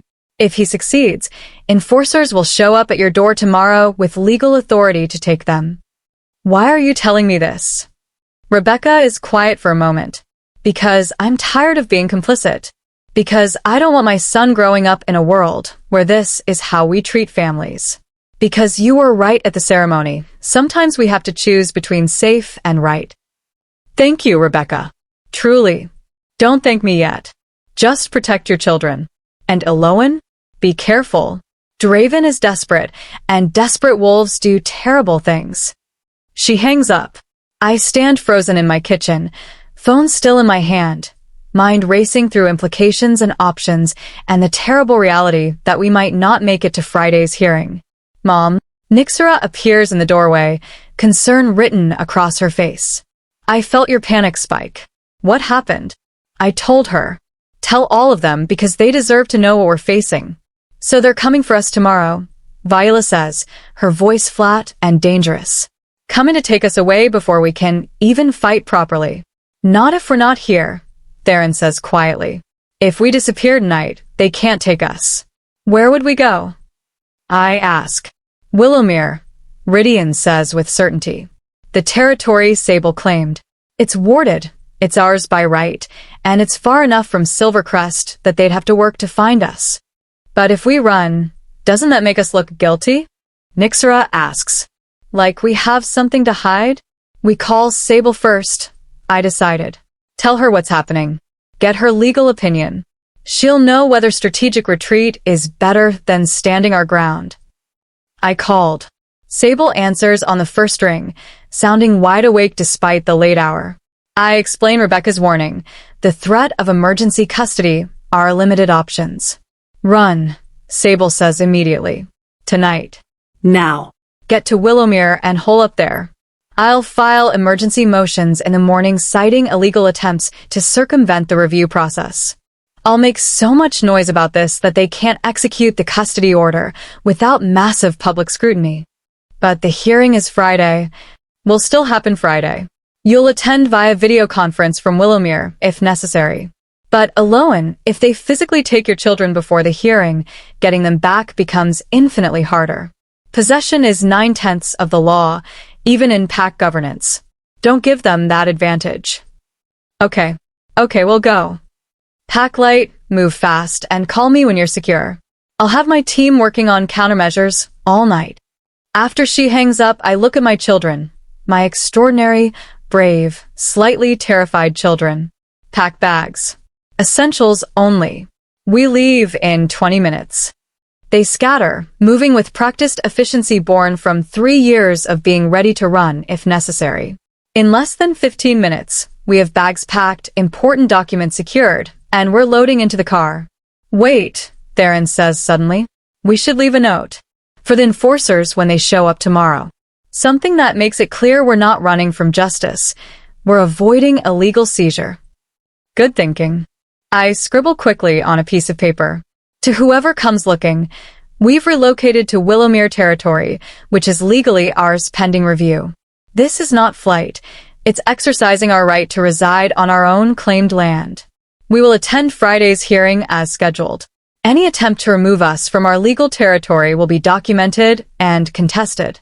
Elowen Thorne. I leave it on the kitchen table, and we walk out of our home, our small, cramped, perfect home, not knowing when we'll return. The drive to Willowmere takes just over 2 hours. We arrive in darkness, so complete it feels like the world has ended beyond our headlights. But as we cross the territorial boundary, something remarkable happens. The wards recognize us, not as threats or trespassers, but as the bloodlines that activated them. The ancient magic pulses welcome, and suddenly the path ahead is lit by soft silver light, the same light that came from the moon flowers at the ceremony, the same light that glowed from my skin when the goddess blessed me. It knows us. Talia breathes. The land knows we're home. We're not home yet, I say. We haven't claimed residency. We're just visiting territory we have rights to. That's not what the magic thinks, Rydian says, his eyes reflecting the silver light. The wards are singing. They haven't sung in 15 years, not since the Silverstream Pact dissolved. But they're singing now, welcoming us, recognizing us as theirs. We follow the lit path to the clearing with the old oak, the same place where I met with Iskira. But now, in the darkness, it looks different. Sacred. Like the kind of place where ancient pacts are made and broken. We should make a fire, Viola says. Mark ourselves as residents, not visitors. Claim this space properly. How do you know that? I ask. She shrugs. I don't know. I just feel it. Like the land is telling me what it needs. We gather wood.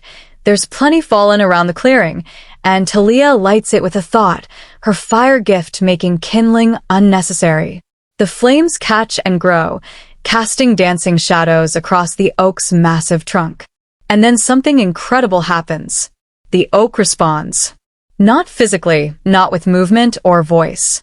But the wards pull stronger, the silver light intensifying, and I feel something ancient wake up and take notice. For bloodlines, a presence that's not quite thought and not quite sound seems to say. 4 corners. 4 protectors. This land has waited for you. Did everyone hear that? Nyxera whispers. We all nod. The land is sentient, Theron says in wonder. Or, at least, it has memory. It remembers what it was meant to be, a sanctuary for the displaced. And it recognizes us as fulfilling that purpose. Rydian walks to the oak and places his small hand against its trunk. The moment he makes contact, his eyes glow silver, brighter than I've ever seen them, and he gasps. I can see it. The history of this place. All the packs that lived here before, all the families that called it home, all the wolves who found sanctuary in its boundaries. His voice is distant, caught in vision. It was always meant to be this. A place for wolves who didn't fit elsewhere. A place where difference was celebrated instead of feared. He pulls his hand back, blinking rapidly as his eyes return to normal. We're not the first misfits to claim this place, Mom. We're just the first in a long time to be brave enough to try. Then let's be worthy of it, I say. We spend the next hour making camp, pulling sleeping bags from the car, establishing a perimeter, ensuring we have supplies for at least a few days if necessary. It's rough and uncomfortable and absolutely nothing like our cozy cottage. But as I lie in my sleeping bag under ancient trees with my children safe beside me and ward lights pulsing protectively overhead, I feel something I haven't felt in years. Certainty. Not about winning. Not about survival. But certainty that we're exactly where we're meant to be, doing exactly what we're meant to do. Building something new from the ruins of what broke us. And tomorrow Tomorrow, when Draven's enforcers arrive at an empty house, when Sable files her emergency motions, when the world learns we've claimed Willowmere permanently, the real war begins. But tonight, we rest. Tomorrow, we fight for everything. Chapter 10. The Standoff. Morning breaks cold and clear over Willowmere, painting the ancient oak in shades of gold and amber. I wake to the smell of wood smoke and coffee. Theron somehow found a way to brew coffee over the campfire, bless him, and the sounds of my children stirring from sleep. For a moment, wrapped in my sleeping bag with dawn filtering through the trees, I can almost pretend this is a camping trip. A normal family outing without the weight of impending legal battles and corrupt councils. Then my phone buzzes with a text from Sable and reality crashes back in. They came to your house at 6 a.m. for enforcers with emergency custody orders signed by Elder Cornelius. Found your note. Currently surrounding Willowmere boundary, demanding you surrender the children. Do not engage. I'm en route with a legal team and media. Everyone up, I say, voice tight. We have company. My children emerge from sleeping bags with varying degrees of alertness. Nyxera is instantly awake and focused, her telepathy already reaching out to scan for approaching minds. Theron moves with practiced efficiency, checking supplies and readiness. Viola stretches like a cat, all coiled energy, waiting to be released. And Rydian sits very still, eyes distant as he sorts through branching futures. How many? I ask Nyxera. 4 at the main boundary, where we entered. Another 6 spread around the perimeter. They've surrounded us. Her face is pale. They're not just enforcers, Mom. 2 of them are alphas. I can feel the dominance rolling off them even at this distance. Which alphas? Can't tell for sure, but one feels familiar. Similar mind signature, too. She trails off, face going white. To Draven. I think Draven himself is here. Of course he is. This isn't just about custody anymore. It's personal. What do the futures show? I ask Rydian. Complicated. His young face is creased with concentration. If we surrender, we lose everything. They separate us immediately, claim it's temporary, but make it permanent through bureaucratic delay. If we fight, people get hurt, possibly seriously. If we wait for Sable, we win the legal battle but face assault charges for the violence that erupts. So all the options are terrible, Viola summarizes. Not all. Rydian's eyes focus on me. There's one path where we hold position, refuse to surrender, but also refuse to fight. We make them be the aggressors. We document everything, stay calm, and wait for backup. It's uncomfortable and scary, but it works. Passive resistance, Theron says. Like civil rights protests. Force them to be the ones who escalate. Exactly. But Mom, Rydian's voice trembles slightly. It requires you to let them threaten us. To stand there while they posture and intimidate and possibly get physical. Can you do that without attacking back? I think about what he's asking. To watch my children be threatened and not respond with violence. To trust that law and public opinion will protect us when every instinct screams to protect them myself. It goes against everything maternal and wolfish in me. But it's also strategically sound. Yes, I say. I can do that. We all can. We stay calm, we stay peaceful, and we let them show the world what they really are. I'll record everything, Theron says, already pulling out his phone. Multiple angles, clear audio. Nothing they can claim we've fabricated. I'll maintain telepathic contact with everyone, Nyxera adds. If something shifts, if someone's about to do something violent, I'll warn you before it happens. And I'll watch for vehicles approaching, Viola says. Sable said she's bringing media. We need to know when they arrive so we can time things right. We move as a unit toward the boundary where the main group waits. As we get closer, I can see them clearly. For enforcers in official regional council tactical gear and standing in front of them, exactly as Nyxera sensed. Draven. He looks different than he did at the ceremony. Harder. More desperate. The confident alpha who invited me to witness his triumph has been replaced by someone who's watching his control slip away and doesn't know how to stop it. Beside him stands Beta Cornelius. Wait, Elder Cornelius now. He must have taken a council position after retiring from Silvercrest. That explains the emergency custody order. He's not just Draven's ally, he has actual authority. Elowen. Draven calls out as we approach the boundary. His voice carries alpha command, meant to compel obedience. This is over. Bring the children out now, and we can resolve this peacefully. We are peaceful, I reply, stopping several feet from the territorial line that marks Willowmere's boundary. My children flank me in their now familiar protective formation. We're residing on territory that's legally ours. We've violated no laws. You're harboring children under disputed custody, Elder Cornelius says, holding up an official-looking document. This order grants emergency protective custody pending tomorrow's review. It's legal and binding. It's illegal and manipulative, I counter. You're trying to circumvent the review process by taking them before we can present our case. That's not protection. That's preemptive judgment. The children are in danger under your care, Draven says, and there's something rehearsed about the way he delivers the line. Like he's been coached on what to say. Specifically, the youngest one, Rydian. His gift is too powerful, too unstable for a non-pack environment. He requires immediate containment and specialized training. My blood runs cold. They're not just coming for all of them, they're specifically targeting my baby. Rydian is perfectly healthy and well-adjusted, I say, keeping my voice steady even as rage burns beneath the surface. His gift is managed responsibly with my guidance. Your guidance? Draven laughs, and it's cruel. You're human-born with no understanding of gifts this powerful. You can't possibly provide what he needs. And you can? The question comes from Rydian himself, stepping forward slightly. His voice is young but clear, carrying across the clearing. You, who rejected my mother for being imperfect, who tried to erase her for not fitting your needs, who should guide me? Boy, you don't understand the complexity of. I understand perfectly. Rydian's eyes go silver, glowing with prophetic sight.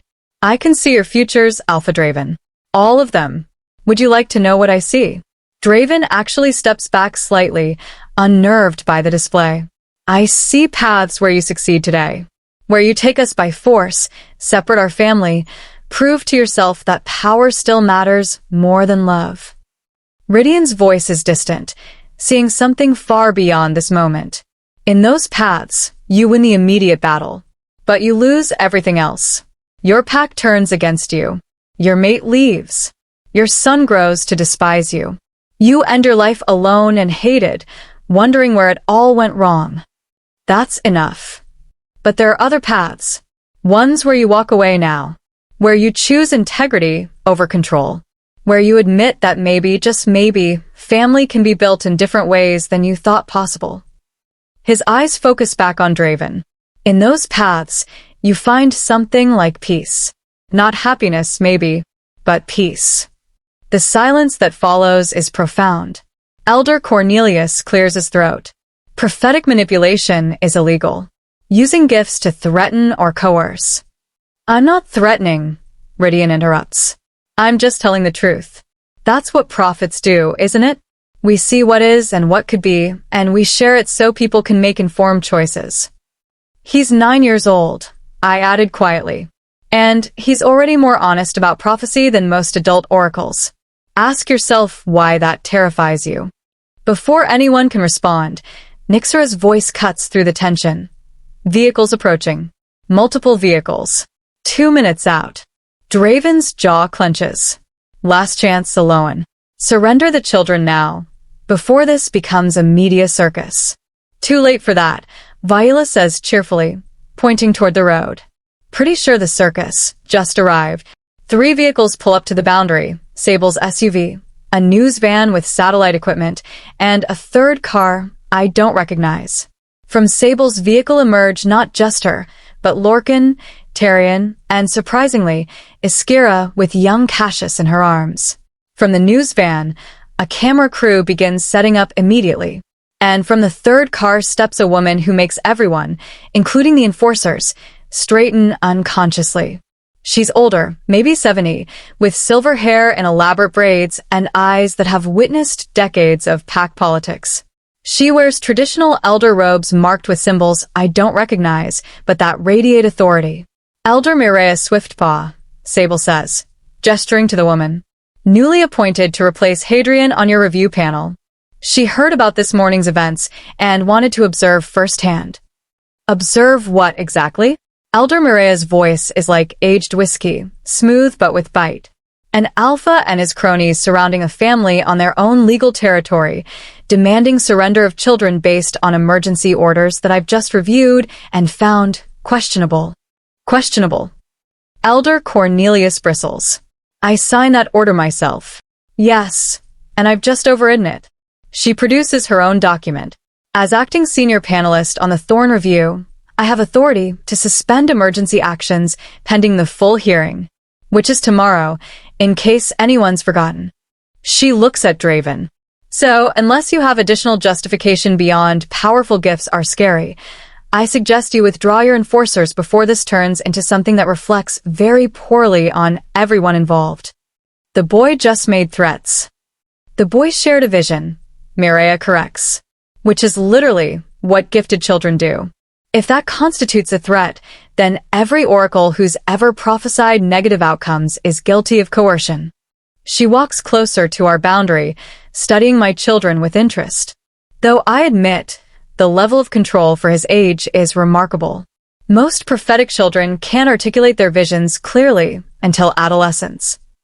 Mom teaches me, Rydian says simply. She helps me sort the futures, figure out which ones matter, and how to present them so people can understand. Does she now? Mireia's eyes shift to me. Oracle Elowen, I'd very much like to hear about your teaching methods. Tomorrow at the hearing, perhaps? I'll be happy to discuss them.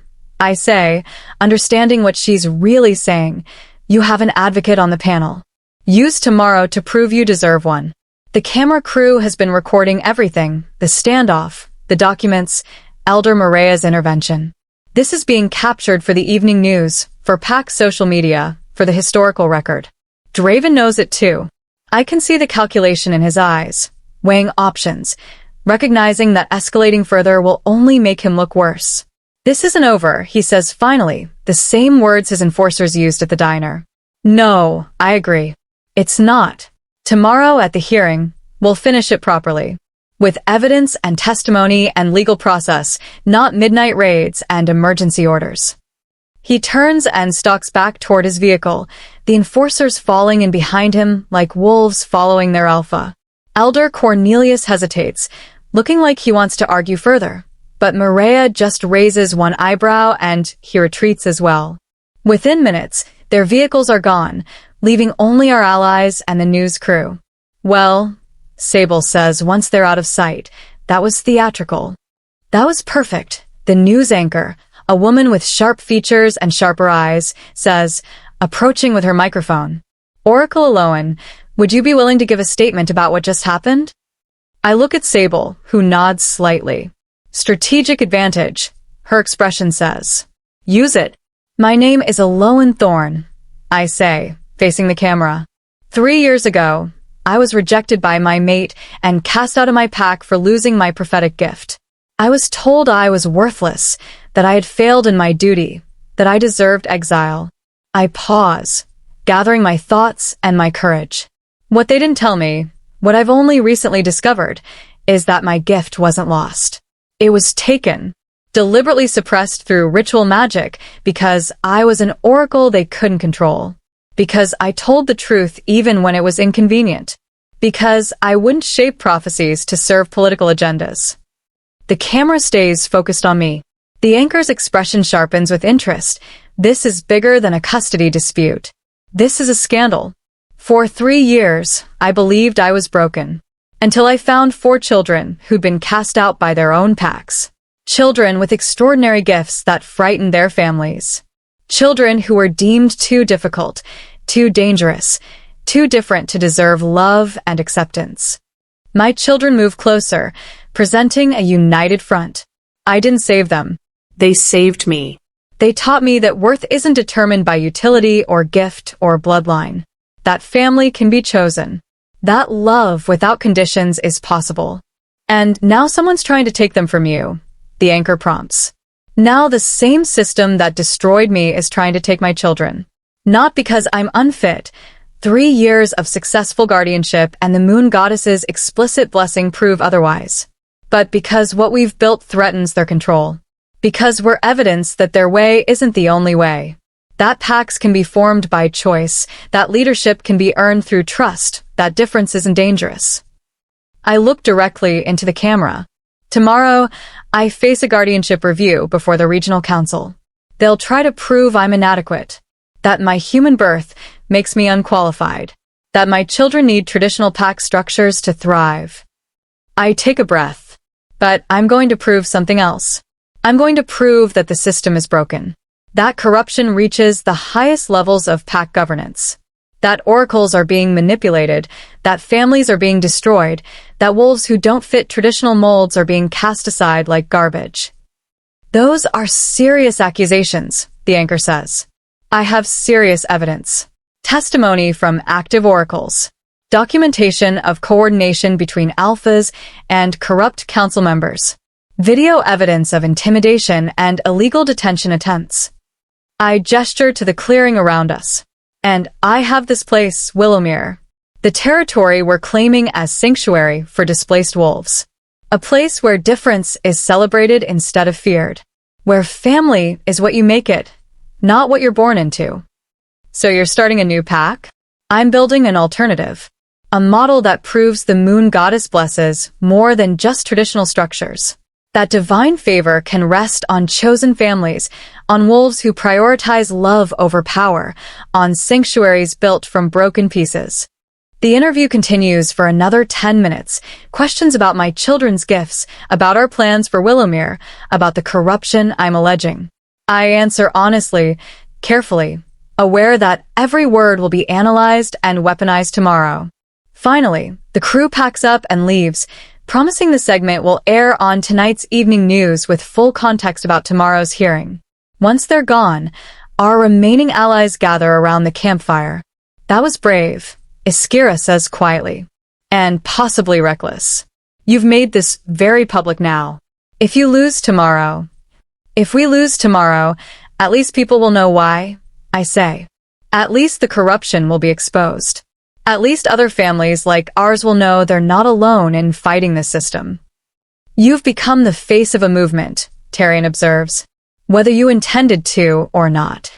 Movements need faces, Lorcan adds. Might as well be someone who's already lost everything and rebuilt herself from nothing. Someone who has nothing left to lose. I have everything to lose, I correct, looking at my children. But I'd rather lose fighting than lose by surrender. Elder Mireia, who's been observing quietly, finally speaks. Oracle Elowen, I want to be clear about something. I'm on the review panel, which means I must remain impartial until I've heard all evidence. I can't promise you'll win tomorrow. I know, but I can promise you'll get a fair hearing, that your evidence will be considered, that your voice will be heard. She looks at my children, at the way they cluster protectively around me. And speaking personally off the record, I've been an empath healer for 40 years. I can sense emotional bonds, read the health of relationships through supernatural means. What I sense here is a family, a real one, built on genuine love and mutual choice. Will that matter tomorrow? Nyxera asks. It should. Whether it will depend on how well you present your case and how resistant the other panelists are to admitting the system needs change. She stands, preparing to leave. But you have at least one voice on that panel who's willing to listen. Make it count. After she leaves, we're left with our core group, my children, Sable, Lorcan, Tyrion, and Iskira with Cassius. Tomorrow's strategy, Sable says, pulling out her tablet. We lead with Elowen's testimony establishing narrative and context. Follow with Lorcan's documentation of Draven's manipulation. Then Iskira's revelation about prophetic suppression and corruption. Then character witnesses, Tyrion, Mireia's empathic assessment, possibly others.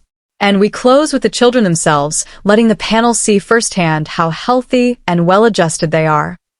What about Draven's attacks? I ask. He'll have prepared something. Some evidence or argument we haven't anticipated. Then we counter it, Sable says simply. We've prepared for every angle we can think of. If he brings something new, we adapt. We respond. We don't let him derail the core narrative. Which is that you're a competent guardian raising thriving children in a non-traditional but effective family structure. That the challenge to your custody is based on prejudice and corruption, not legitimate concern for the children's welfare. That the system needs reform and your evidence of why. It sounds so simple when she puts it that way. It won't be simple tomorrow. But at least we're prepared. At least we're fighting back. At least we're not accepting our own destruction quietly. As evening falls over Willowmere, we gather around the fire one last time before the hearing that will determine our future. Whatever happens tomorrow, I tell my children, I want you to know something. You are the best thing that's ever happened to me. The most important thing. My greatest achievement and my deepest joy. We know, Mom, Nyxera says softly. But I need to say it. In case my voice catches. In case things don't go the way we hope. In case we're separated. I need you to know that every moment with you has been worth everything. Every sacrifice, every struggle, every terrifying decision. We're not getting separated, Viola says fiercely. We're going to win tomorrow. We have to. The futures show possibility, Rydian says. Not certainty. We could win. We could also lose. But Mom's right, either way we need to say the important things now. While we can. So we do. We spend the evenings sharing memories, telling stories, saying all the things that families should say to each other when the world might end tomorrow. And when we finally sleep, curled together under ancient trees with ward lights pulsing protectively overhead, I dream of futures. Not visions. I'm still learning to control my restored gift. Just dreams. Hope dressed up as a possibility. Dreams where we win. Where we stay together. Where Willowmere becomes the sanctuary we need it to be. Dreams where broken things get to stay broken and beautiful. Where different gets to mean blessed. Where the chosen family becomes just family, without qualifiers or questions. Tomorrow, we fight for those dreams. Tomorrow, we prove that love is enough. Or we learn that it isn't and we figure out how to survive that truth. Either way, we do it together. As a family.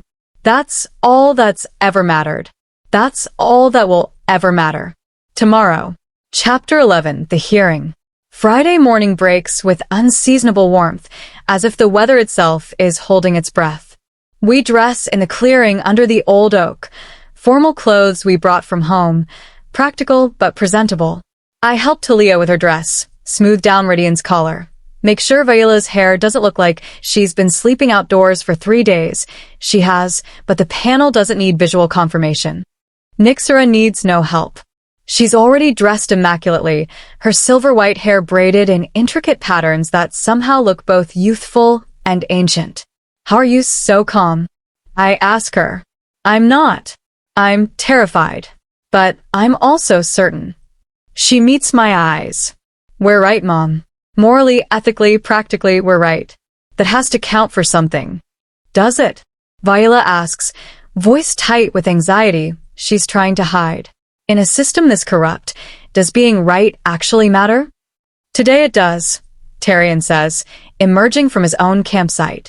He spent the night here with us, claiming sanctuary space as a formal ally. Because today everyone's watching.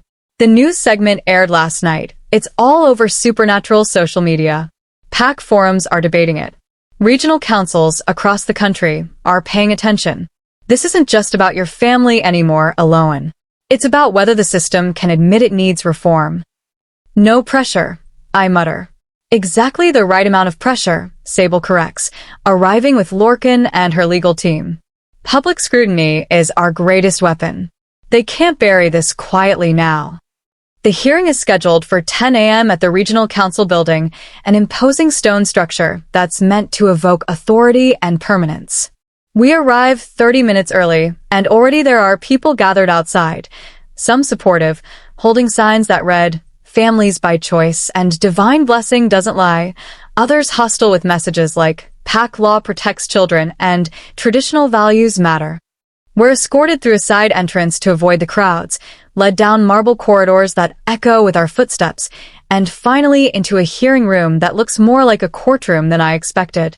The review panel sits at an elevated bench, 3 chairs, 3 judges who will determine our fate. Elder Cassius Ironwood is already seated, looking stern but fair in traditional elder robes. Elder Mireia Swiftpaw takes her seat next, her empathic gift making the very air around her feel calm and assessing.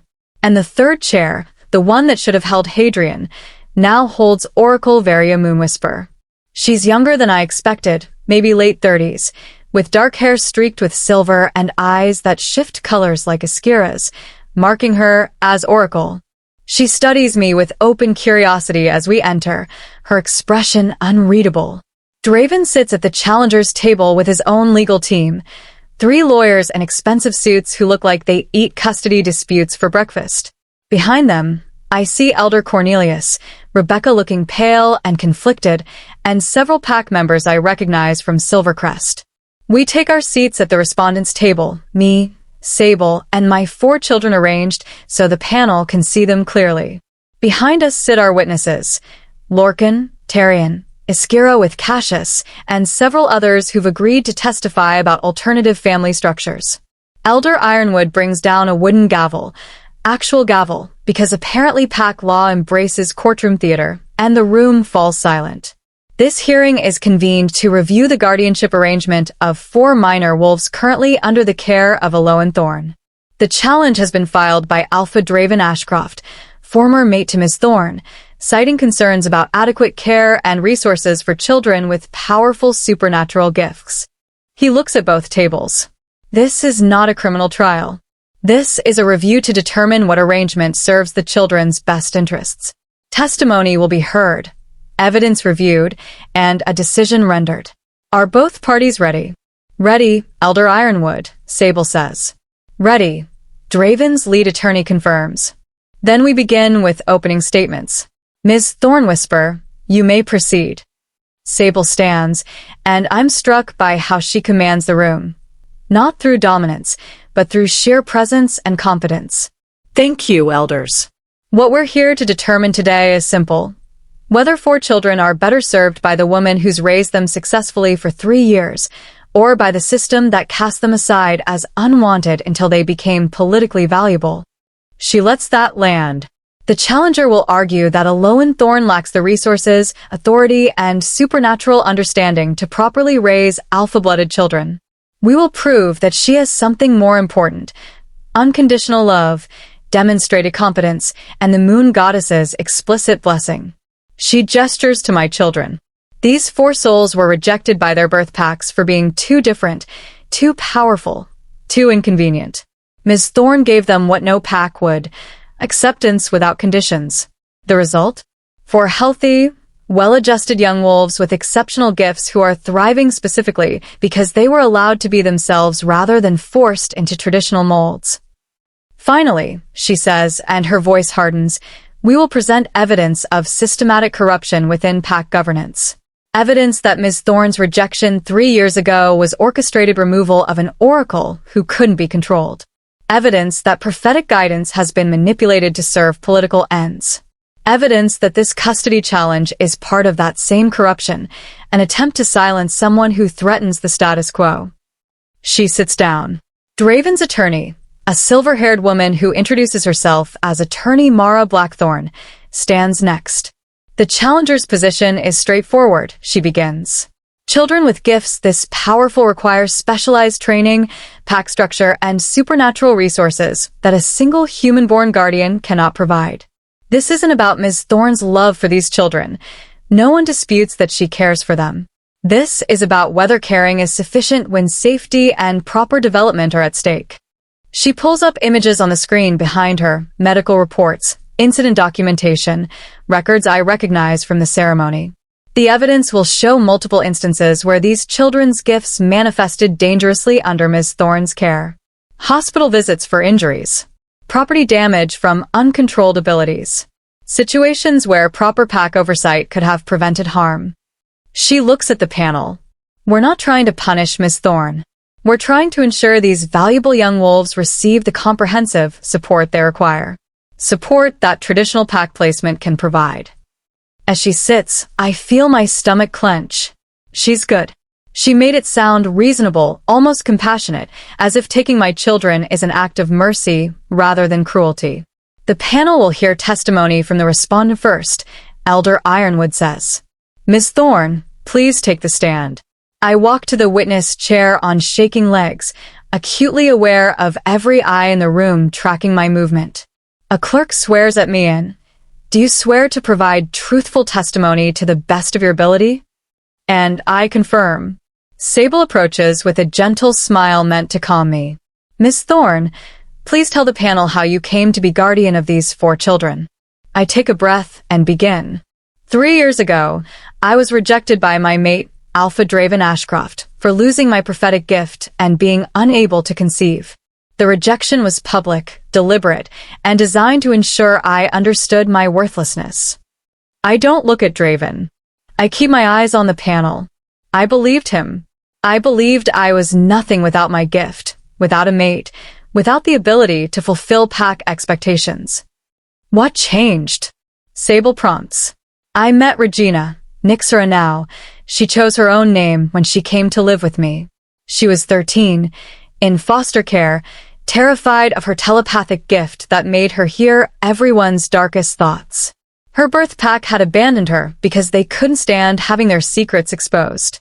She'd been through 6 foster homes in 2 years because no one wanted a child who could read minds. And you wanted her? I didn't know if I could handle her gift. I just knew she needed someone to see her as more than a problem to be solved. I feel tears threatening but push them back. She came home with me, and for the first time since the rejection, I felt like I had purpose. Like maybe I could be useful even without prophecy or pack status. The others followed. There, a year later, a healer whose empathy made his birth pack call him weak. Viola 6 months after that, a shapeshifter too fluid, too unpredictable for wolves who value fixed forms. And Rydian last year, a prophet who could see too many futures, whose constant warnings drove his pack mad with anxiety. I look at my children, drawing strength from their presence. Each time, I thought I couldn't possibly manage another one. Each time, I discovered I could do anything if it meant giving a child the chance to be themselves without apology. Sable walks me through the next hour of testimony, daily routines, educational arrangements, how we manage their gifts, the support systems we've built. She presents medical records showing consistent care, school reports demonstrating academic progress, documentation of the community we've created. Then Attorney Blackthorne gets her turn. Miss Thorne, you mentioned incidents where the children's gifts manifested. Let's discuss those. She pulls up the reports Draven presented at the ceremony. Regina, or Nixera, was hospitalized for a broken arm. How did that happen? He was learning to shift, practicing alone because he didn't have a pack to teach him. He fell from a tree. I took him to the hospital immediately. You took him to a human hospital, where they couldn't properly assess supernatural injuries. They assessed the broken arm, which is what needed treatment. His wolf healing handled the rest. What about the fire incident with Talia? Your daughter set her bed on fire during a nightmare about the hunters who killed most of her birth pack. Yes, it was frightening. But I had already installed fire suppression systems in all our bedrooms specifically for that possibility. The fire never spread beyond her bed, and she received trauma counseling immediately after. And the CPS investigation was closed as unfounded. Lyric made a poor choice to sneak out while I was working late. We addressed it, adjusted our supervision protocols, and moved forward. Blackthorne leans forward. Miss Thorne, do you deny that incidents like these demonstrate the challenges of raising multiple gifted children without pack support? I deny that they demonstrate inadequacy. They demonstrate reality. Children make mistakes. Accidents happen. Gifts manifest unpredictably sometimes. What matters is how they're handled. And every single time, I handled them appropriately, with the resources available to you. But wouldn't these children have more resources, better training, safer environments within traditional pack structures? No, I say flatly, because traditional pack structures are what threw them away in the first place. What makes you think the packs that deemed them too difficult would suddenly provide better care? Different packs. Ones equipped for children with powerful gifts. Packs that would see them as resources to exploit rather than children to nurture. Packs that would separate them because their bloodlines are different. Packs that would prioritize utility over well-being. I lean forward. My children aren't thriving despite being outside traditional pack structures. They're thriving because they're outside those structures. Because they're allowed to be themselves. Blackthorn's eyes narrow. You sound very certain that pack structures are inherently harmful. I sound like someone who's seen what pack structures do to wolves who don't fit the mold. I was one of those wolves. My children were cast out by packs. We're not theoretical, we're evidence. Evidence of what, exactly? That the system is broken. That pack law prioritizes hierarchy and control over individual welfare. That families can be built outside traditional structures and children can thrive with love and proper care, regardless of whether that care comes from pack resources. Isn't it convenient, Blackthorne says, her voice sharp now, that your criticism of pack structures emerges only after you were rejected by one? It would be convenient if it weren't true. But correlation doesn't negate validity. I hold her gaze. Yes, I have personal reasons to question the system. That doesn't make my observations wrong. She tries several more angles. Questioning my finances, I show steady employment and careful budgeting. My human status, I counter with the moon goddess's blessing. My isolation, I present evidence of community involvement and support networks. Finally, she shifts tactics. Miss Thorne, when your prophetic gift failed 3 years ago, did you seek to understand why? To investigate whether it might be restored? I was told it was my failure, that the goddess had withdrawn her favor because I was unworthy. But you've since claimed your gift was deliberately suppressed, that there was ritual magic involved. She pulls up new documents I haven't seen before. These are records from the pack ceremonies you attended in the months before your rejection. Records showing that the incense used was standard ceremonial blend, that the rituals performed were traditional and approved. Where's your evidence of this alleged suppression? My heart sinks. She's right. We have Iskira's testimony about suppression magic, but no physical proof it happened to me specifically. I have the testimony of an active oracle who witnessed similar suppression rituals used on other. Hearsay. Testimony about other situations, not yours. Blackthorne smiles tightly. Miss Thorne, isn't it possible that your gift simply failed naturally? That you've constructed this elaborate conspiracy theory to avoid accepting that you were genuinely inadequate as Oracle? No. No? How can you be certain? Because the moon goddess restored my gift. Publicly, in front of hundreds of witnesses, during a ceremony where my unworthiness should have been most evident. I feel power rising in me, the same silver light that came at the ceremony beginning to glow beneath my skin. If I was truly unworthy, if my failure was natural and deserved, why would she bless me again?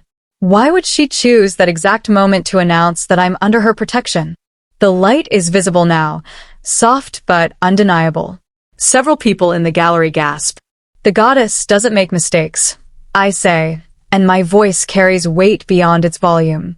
If she blessed me, it's because the suppression was unjust.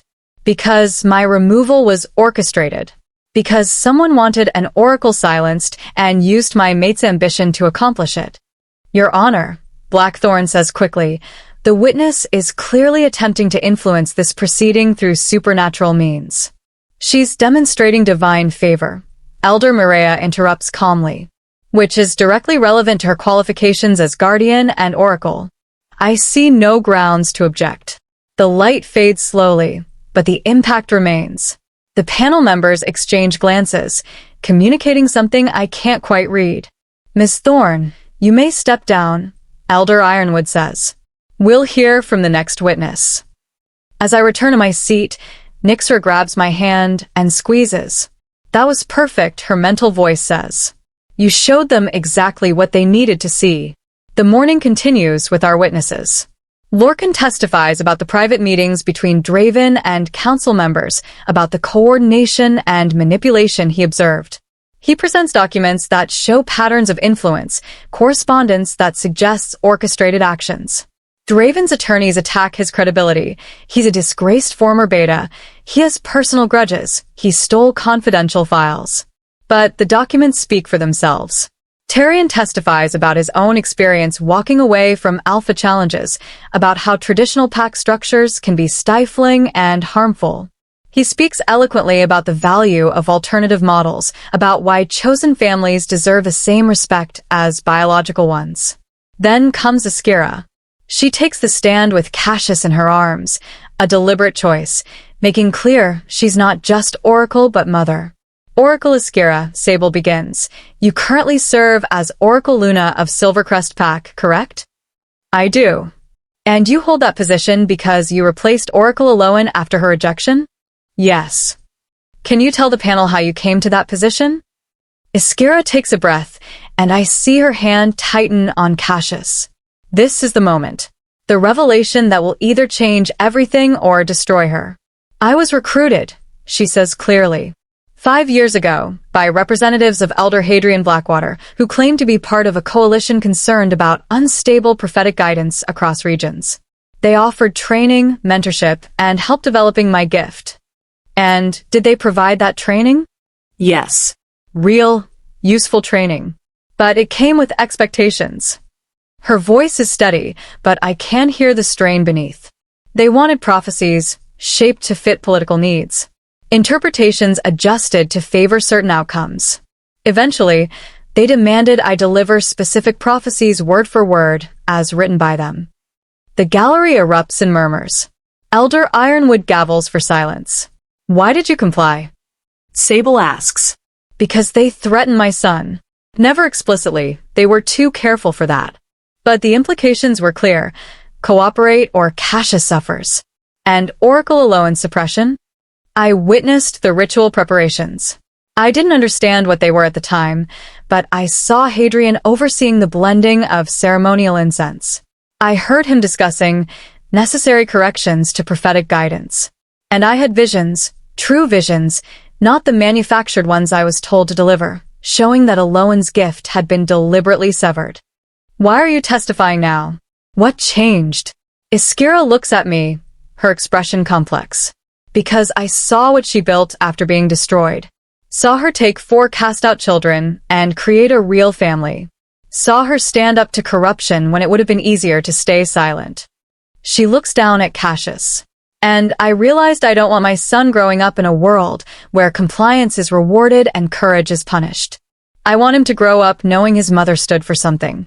The testimony continues. Details about the suppression magic, names of other oracles who've been pressured, documentation of Hadrian's involvement. It's devastating. Damning. Exactly what we needed. Until Draven's attorneys produce their counterstrike. Oracle Askira, Blackthorn says during cross-examination, you claim Elder Hadrian Blackwater orchestrated this conspiracy. But isn't it true that you've had psychiatric treatment for anxiety and paranoia in the past 3 years? Askira pales. That's sealed medical information. Sealed, but relevant if you're claiming conspiracies and manipulation. Your medical records indicate significant mental health struggles, including documented paranoid ideation. She projects records on the screen, official documents from therapists, medication prescriptions. Isn't it possible that what you're calling conspiracy is actually misinterpretation driven by mental health issues? My anxiety doesn't negate what I witnessed, but it does call your reliability into question, particularly when you're accusing a respected elder of serious crimes based on visions and suspicions rather than concrete evidence. It's a brutal attack, and I can see it working. The panel members' expressions shift from intent interest to cautious skepticism. We're losing ground. Sable tries to recover during the redirect, pointing out that anxiety is normal given Askira's situation, that mental health treatment doesn't equal unreliability, that her documented visions have proven accurate in the past. But the damage is done. The conspiracy testimony that should have been our smoking gun has been discredited as paranoid delusion. We break for lunch with the case feeling precarious. Sable's team huddles in a conference room, strategizing. We need something concrete, Cade says. Something that proves the suppression happened regardless of whether Skira's testimony is believed. We need someone who was there, Varia adds. Someone who witnessed the ritual preparations and can't be discredited.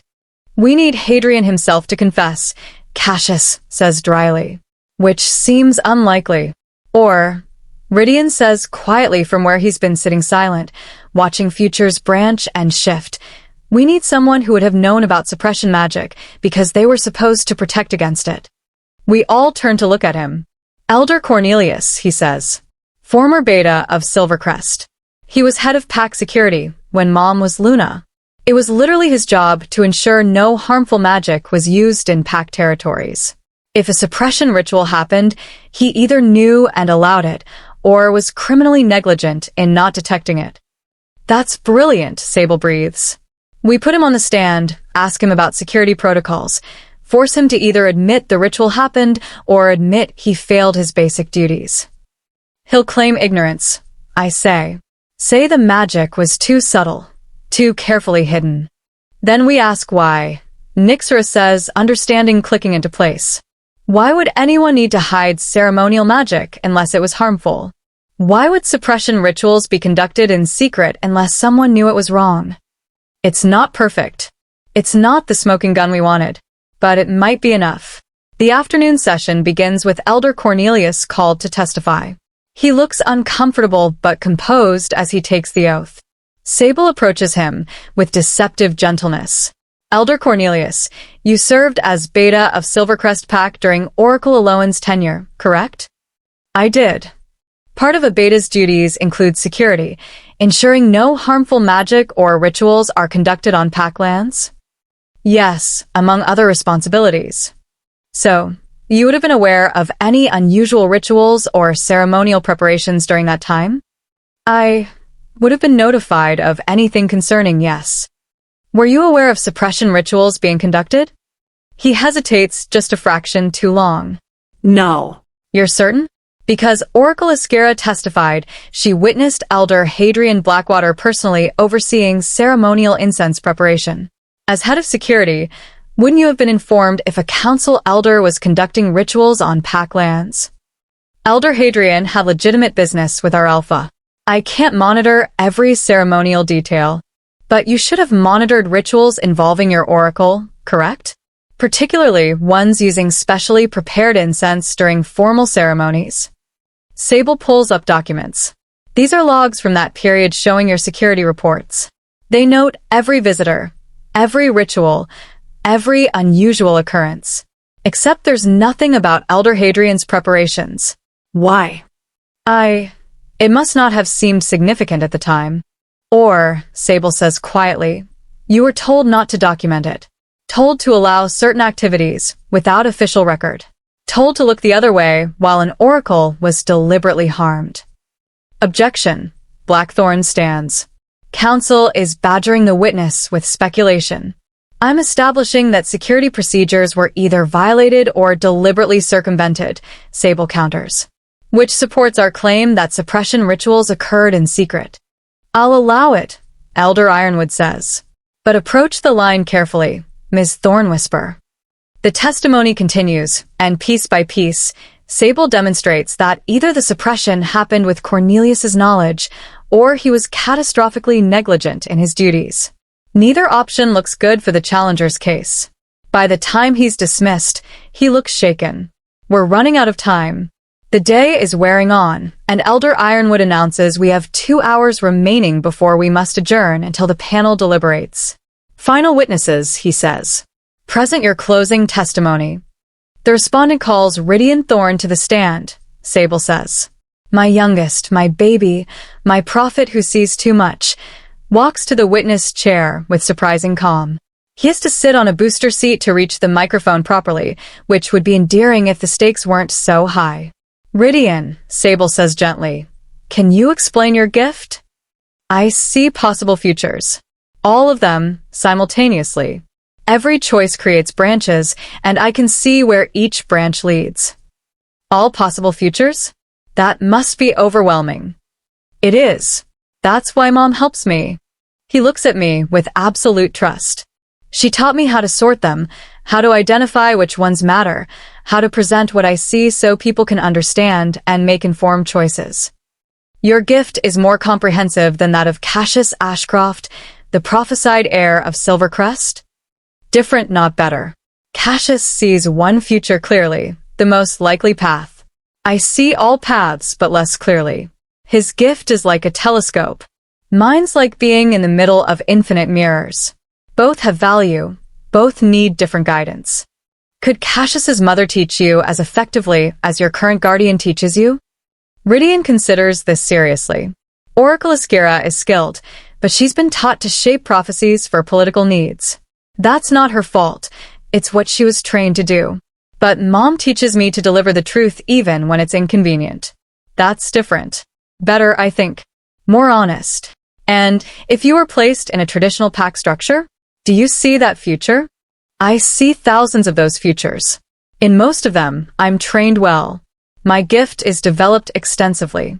I have become a powerful prophet. He pauses. But in all of them, every single one, I learned to lie. To shape truth for advantage. To use my gift as a political tool rather than divine service.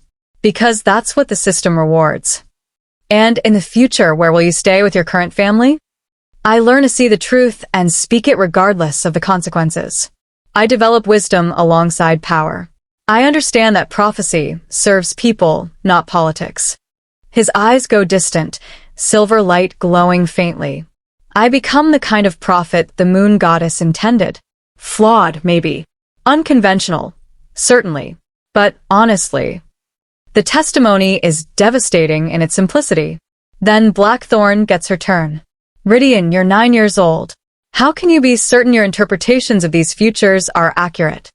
I can't be completely certain. No prophet can.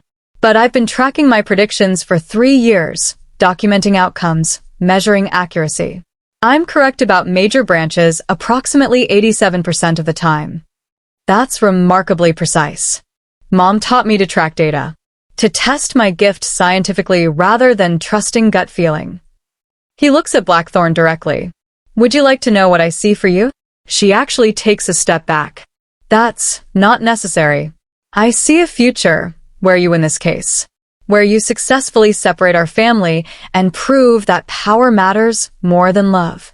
In that future, you're celebrated, promoted. You become one of the most respected attorneys in pack law. He tilts his head. But 30 years from now, you're alone. Your children won't speak to you because they learned from your example that success matters more than compassion. You die respected and unloved. Your honor. But there are other paths, Rydian continues. Ones where you choose integrity over victory. Where you withdraw from this case, acknowledge it's unjust, stand for what's right even when it costs you professionally. In those futures, you sleep better. You build actual relationships. You become someone your children admire rather than fear. That's enough, Blackthorn says, and her voice actually shakes. Is it though? Rydian's voice is gentle, not cruel. Because prophecy is meant to guide choices, not threaten. I'm not trying to scare you. I'm trying to show you there are always alternatives. Always chances to choose differently. He's dismissed, and as he returns to our table, I see several panel members looking thoughtful. The final witness is Elder Maria herself, providing an empathic assessment of my children. I've observed this family for the past several days, she says, both at Willowmere and during these proceedings. What I sense is genuine, healthy familial bonding. The children trust their guardian implicitly. They demonstrate appropriate attachment, emotional security, and psychological well-being. Can this be quantified? Elder Ironwood asks. Empathic assessment isn't quantitative, but it is reliable. These children show no signs of abuse, neglect, or emotional manipulation. They show every sign of being loved unconditionally and raised with appropriate boundaries and care. In your professional opinion, would these children benefit from traditional pack placement? In my professional opinion, separating them from their current guardian would cause significant psychological harm. They've built genuine family bonds. Disrupting those for the sake of proper structure would be cruel and counterproductive. It's the strongest possible endorsement. And then, with just minutes remaining, Draven himself takes the stand. He'd been silent throughout the proceedings, letting his attorneys handle everything. But now he stands, walking to the witness chair with the alpha authority I once found attractive and now recognize as merely dominance, masking insecurity. Alpha Draven, his own attorney says, "Can you explain why you filed this challenge?" "Because I'm concerned for the children's welfare. Because I've seen evidence of inadequate care. Because I believe powerful gifts require pack resources to develop safely." "And what about your former mate? Do you hold personal animosity toward Oracle Elowen?" No. "What happened between us was unfortunate, but necessary. She failed in her duties. The rejection was justified, even though she now bears the moon goddess's blessing." He hesitates. The goddess works in mysterious ways. Perhaps the blessing is a test of some kind.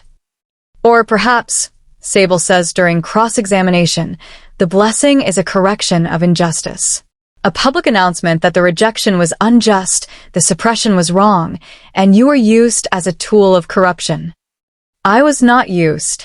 Weren't you? You met with Elder Hadrian Blackwater repeatedly before the rejection. You received promises of regional support for your alpha position. You were encouraged to doubt your oracle's visions, to question her competence, to view her as a liability rather than a partner." Sable presents the documents from Lorcan's files. "These are records of your private meetings. These are correspondence showing coordination. These are promises of favor in exchange for cooperation. I was seeking advice from experienced leaders.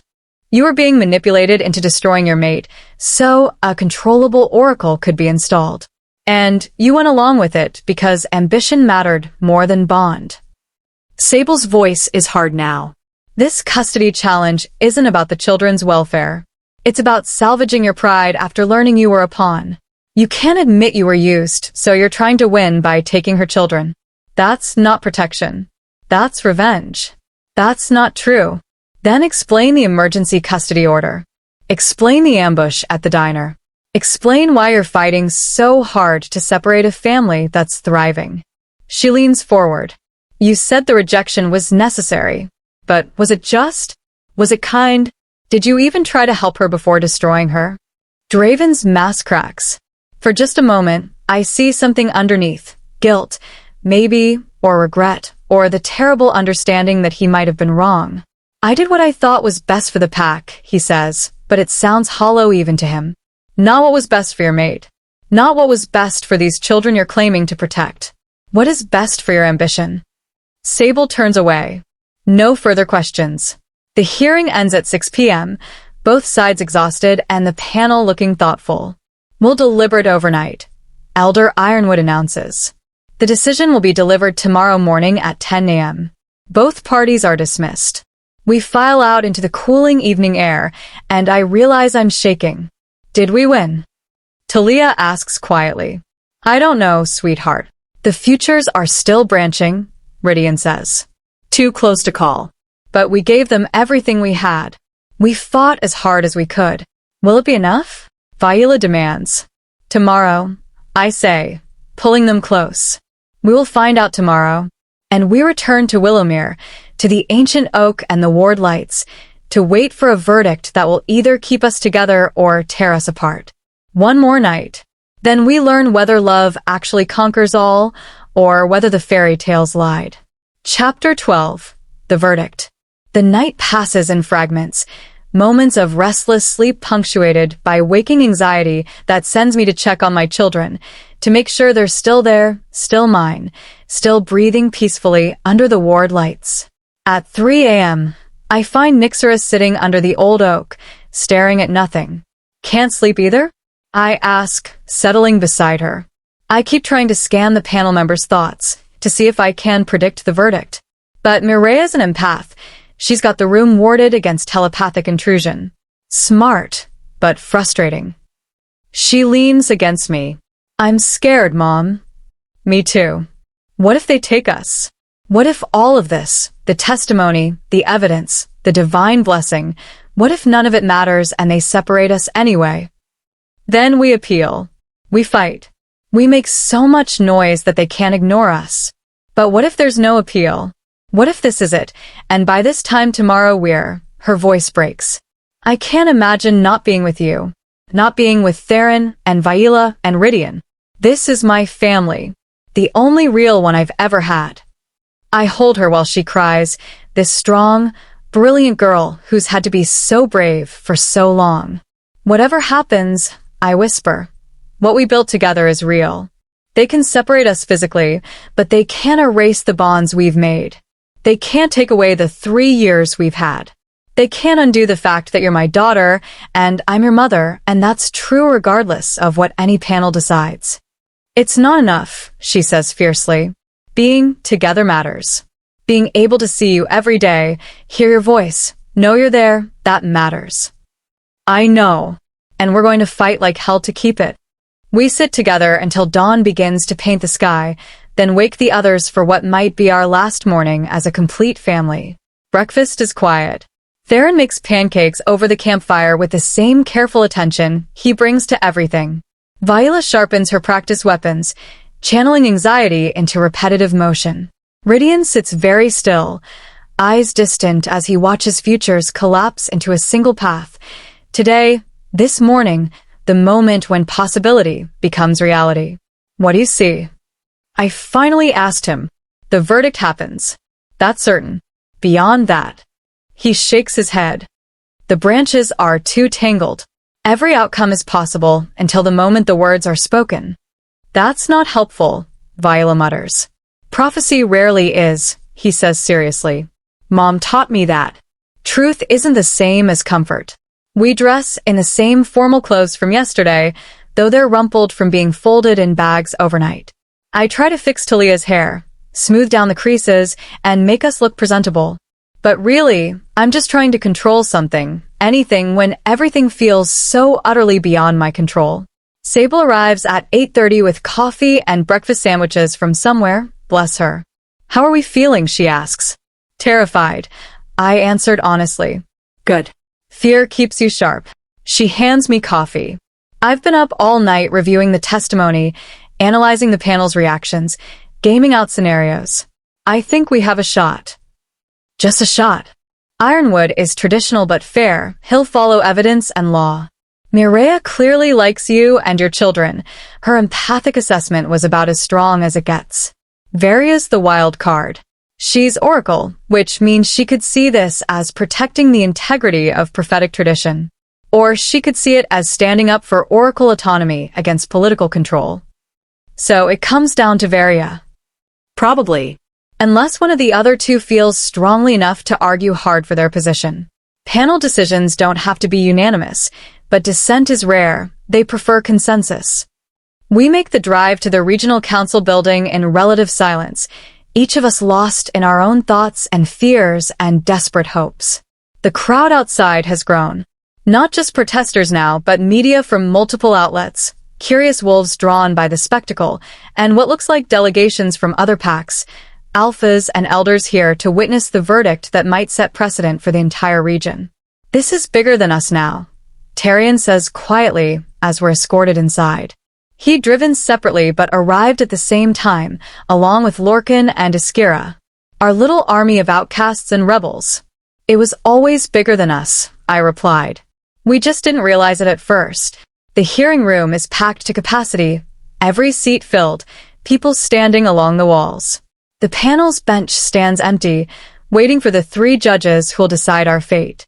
We take our seats, my children pressed close on either side of me, Sable at the table beside us, our witnesses and allies in the rows behind.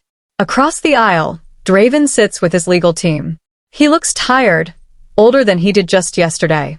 Rebecca is conspicuously absent, and I wonder if she finally worked up the courage to leave him, or if he simply forbade her from attending today. At exactly 10 a.m., the side door opens and the panel enters.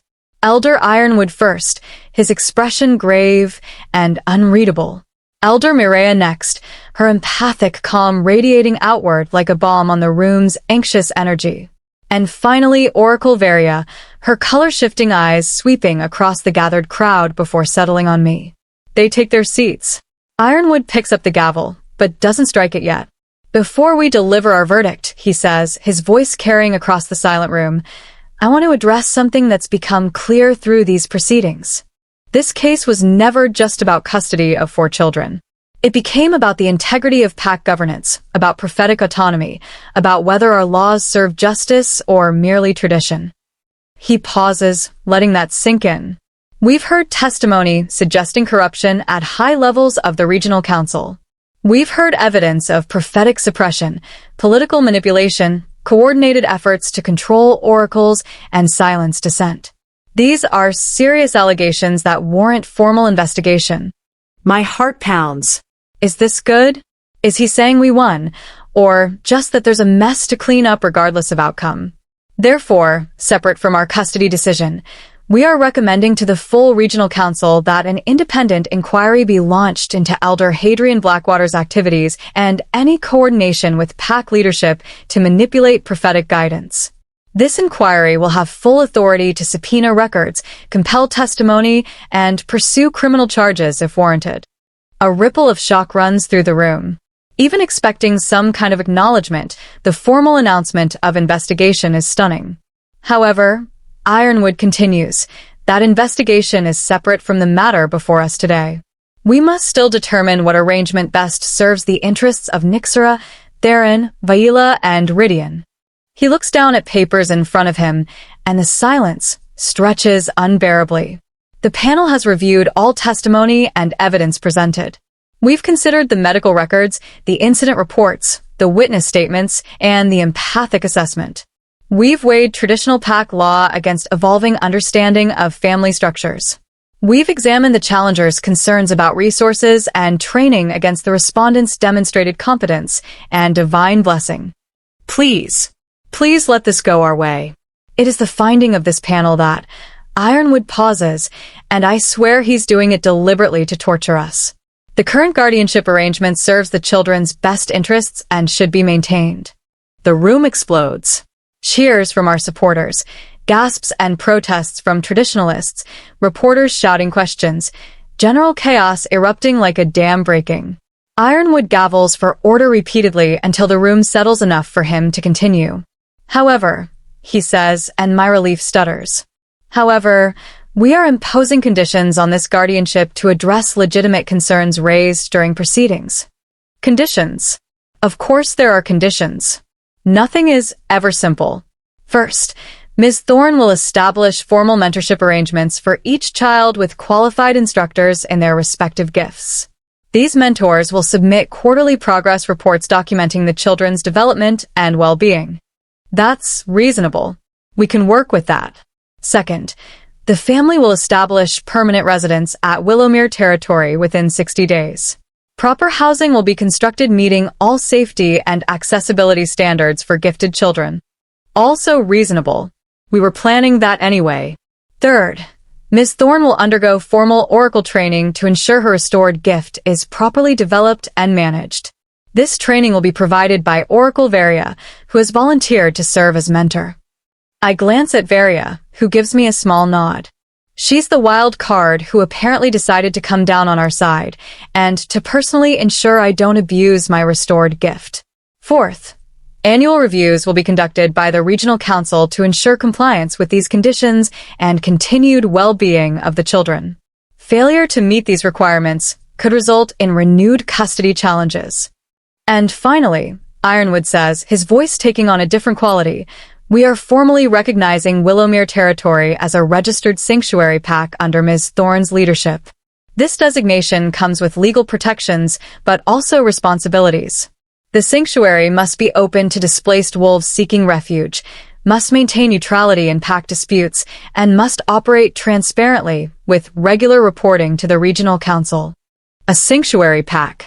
He's giving us official status, legal protection, recognition as a legitimate alternative to traditional structures. It's more than I hoped for, more than I dreamed possible. This custody challenge is dismissed with prejudice, meaning it cannot be refiled on the same grounds. The children will remain with their current guardian subject to the conditions outlined. Ironwood looks at Draven. Alpha Ashcroft, do you understand this verdict? Draven stands slowly, his face carefully blank. I understand. Do you accept it? A long pause. I can see the calculation in his eyes, weighing whether to fight further, whether to appeal, whether to find some other angle of attack. Finally, I accept it. Then this hearing is concluded. The gavel comes down with finality. We are adjourned. For a moment, nobody moves. The weight of what just happened is too enormous to process immediately. Then Talia breaks the spell by bursting into tears, happy tears, and launching herself at me. We get to stay together, she sobs. We get to stay together. And suddenly all of my children are piling on, laughing and crying and holding each other, and I'm in the center of it trying not to collapse from relief and joy and the overwhelming realization that we actually won. We won. Against impossible odds, against systemic corruption, against every prediction and expectation, we won. Mom, Nyxera says through tears, we're a real pack now. Officially. We're not just pretending or surviving. We're legitimate. We were always legitimate, I say fiercely. The council just finally acknowledged it. Sable is grinning like I've never seen her grin before. We did it. We actually pulled it off. You did it, I correct. Your legal strategy, your preparation. My strategy was presenting the truth and hoping it mattered. You're the one who lived that truth for 3 years. You're the one who built something impossible. She shakes her head. I just showed people what you'd already proven. Tyrion claps me on the shoulder. Congratulations, pack leader. Though I imagine that title still feels strange. Pack leader feels insane, I admit. I'm not alpha. I don't have the authority. You have something better, Lorcan interrupts, appearing at my elbow. You have legitimacy earned through love and demonstrated competence. That's stronger than dominance any day. Iskira approaches Cassius, and my youngest prophet immediately gravitates toward Rydian. Your gift is like mine, Cassius says seriously, but bigger. Could you teach me? Could you teach me to see one path clearly instead of all of them at once? Rydian counters. Maybe we could teach each other. Maybe. Rydian agrees, and they shake hands with the gravity of world leaders negotiating treaties. Iskira watches them with tears in her eyes. This is what I wanted for him. A chance to learn from others with gifts, to see that prophecy can be honest and kind instead of just politically useful. Willowmere is open to you, I say impulsively. If you want sanctuary, if you want to leave Silvercrest and build something different, you and Cassius both. She looks startled. I'll think about it. That's a lot to consider. But thank you. For the option. For showing me there are alternatives.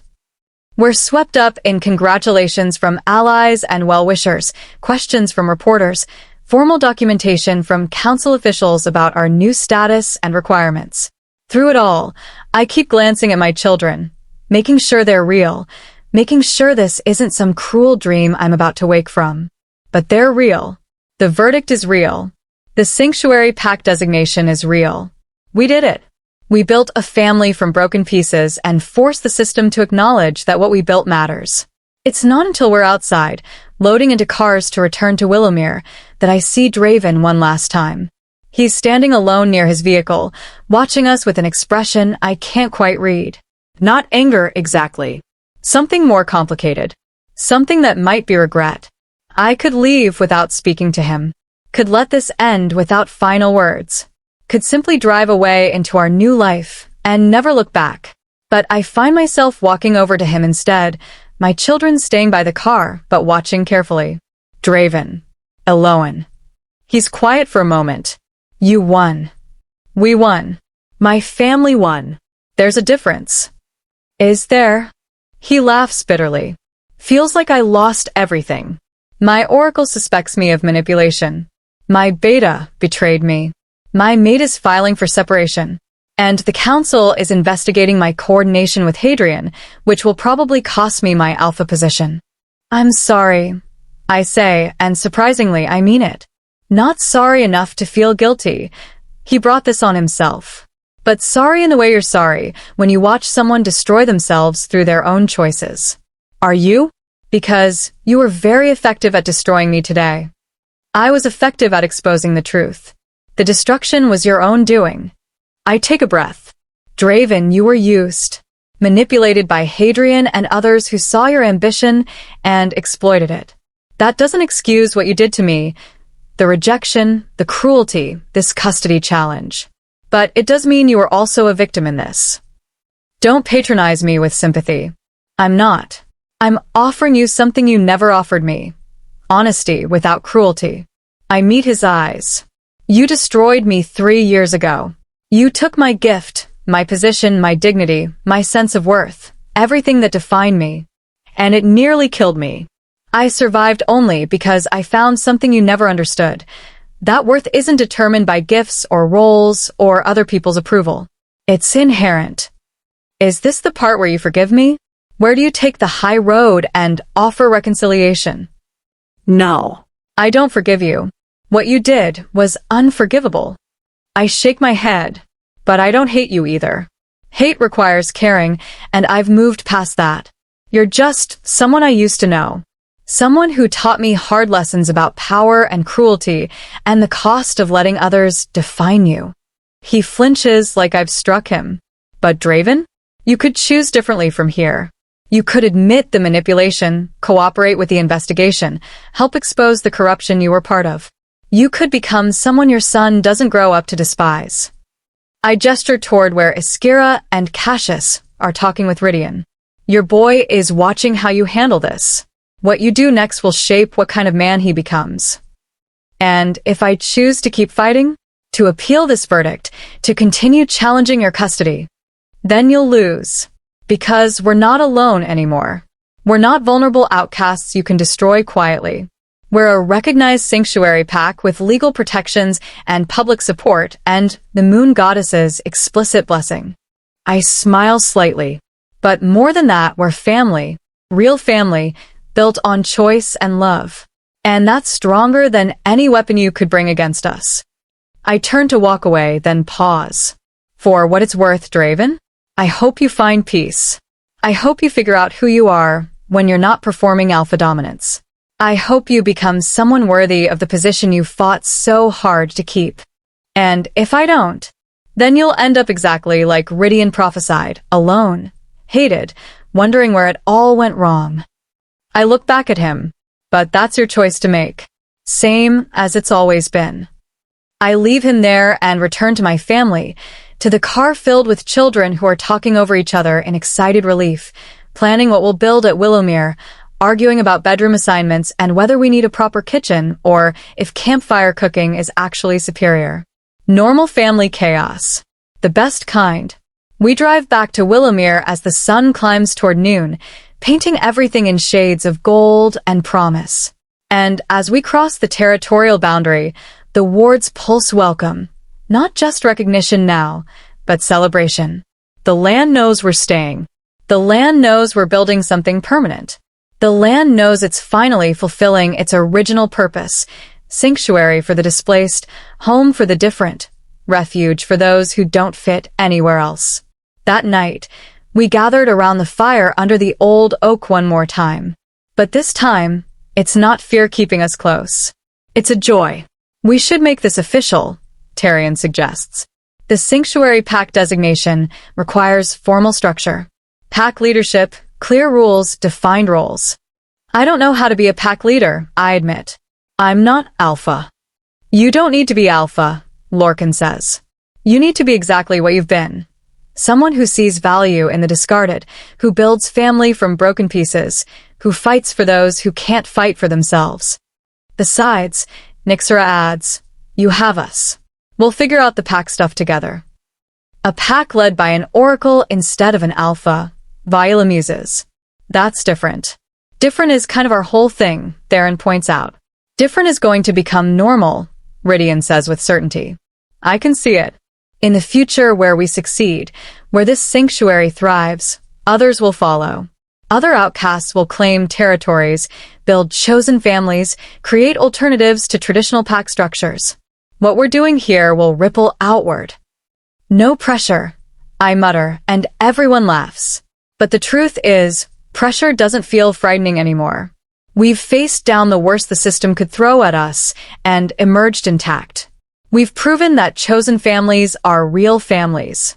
We've forced the regional council to acknowledge that different can mean better. And now we get to build something permanent. A sanctuary where telepaths who hear too much are welcomed, where healers who feel too deeply are valued, where shapeshifters who can't hold fixed forms are celebrated, where prophets who see too many futures are guided with patience and love. A place where the moon goddess's light shines on those the world tried to hide in darkness. A home.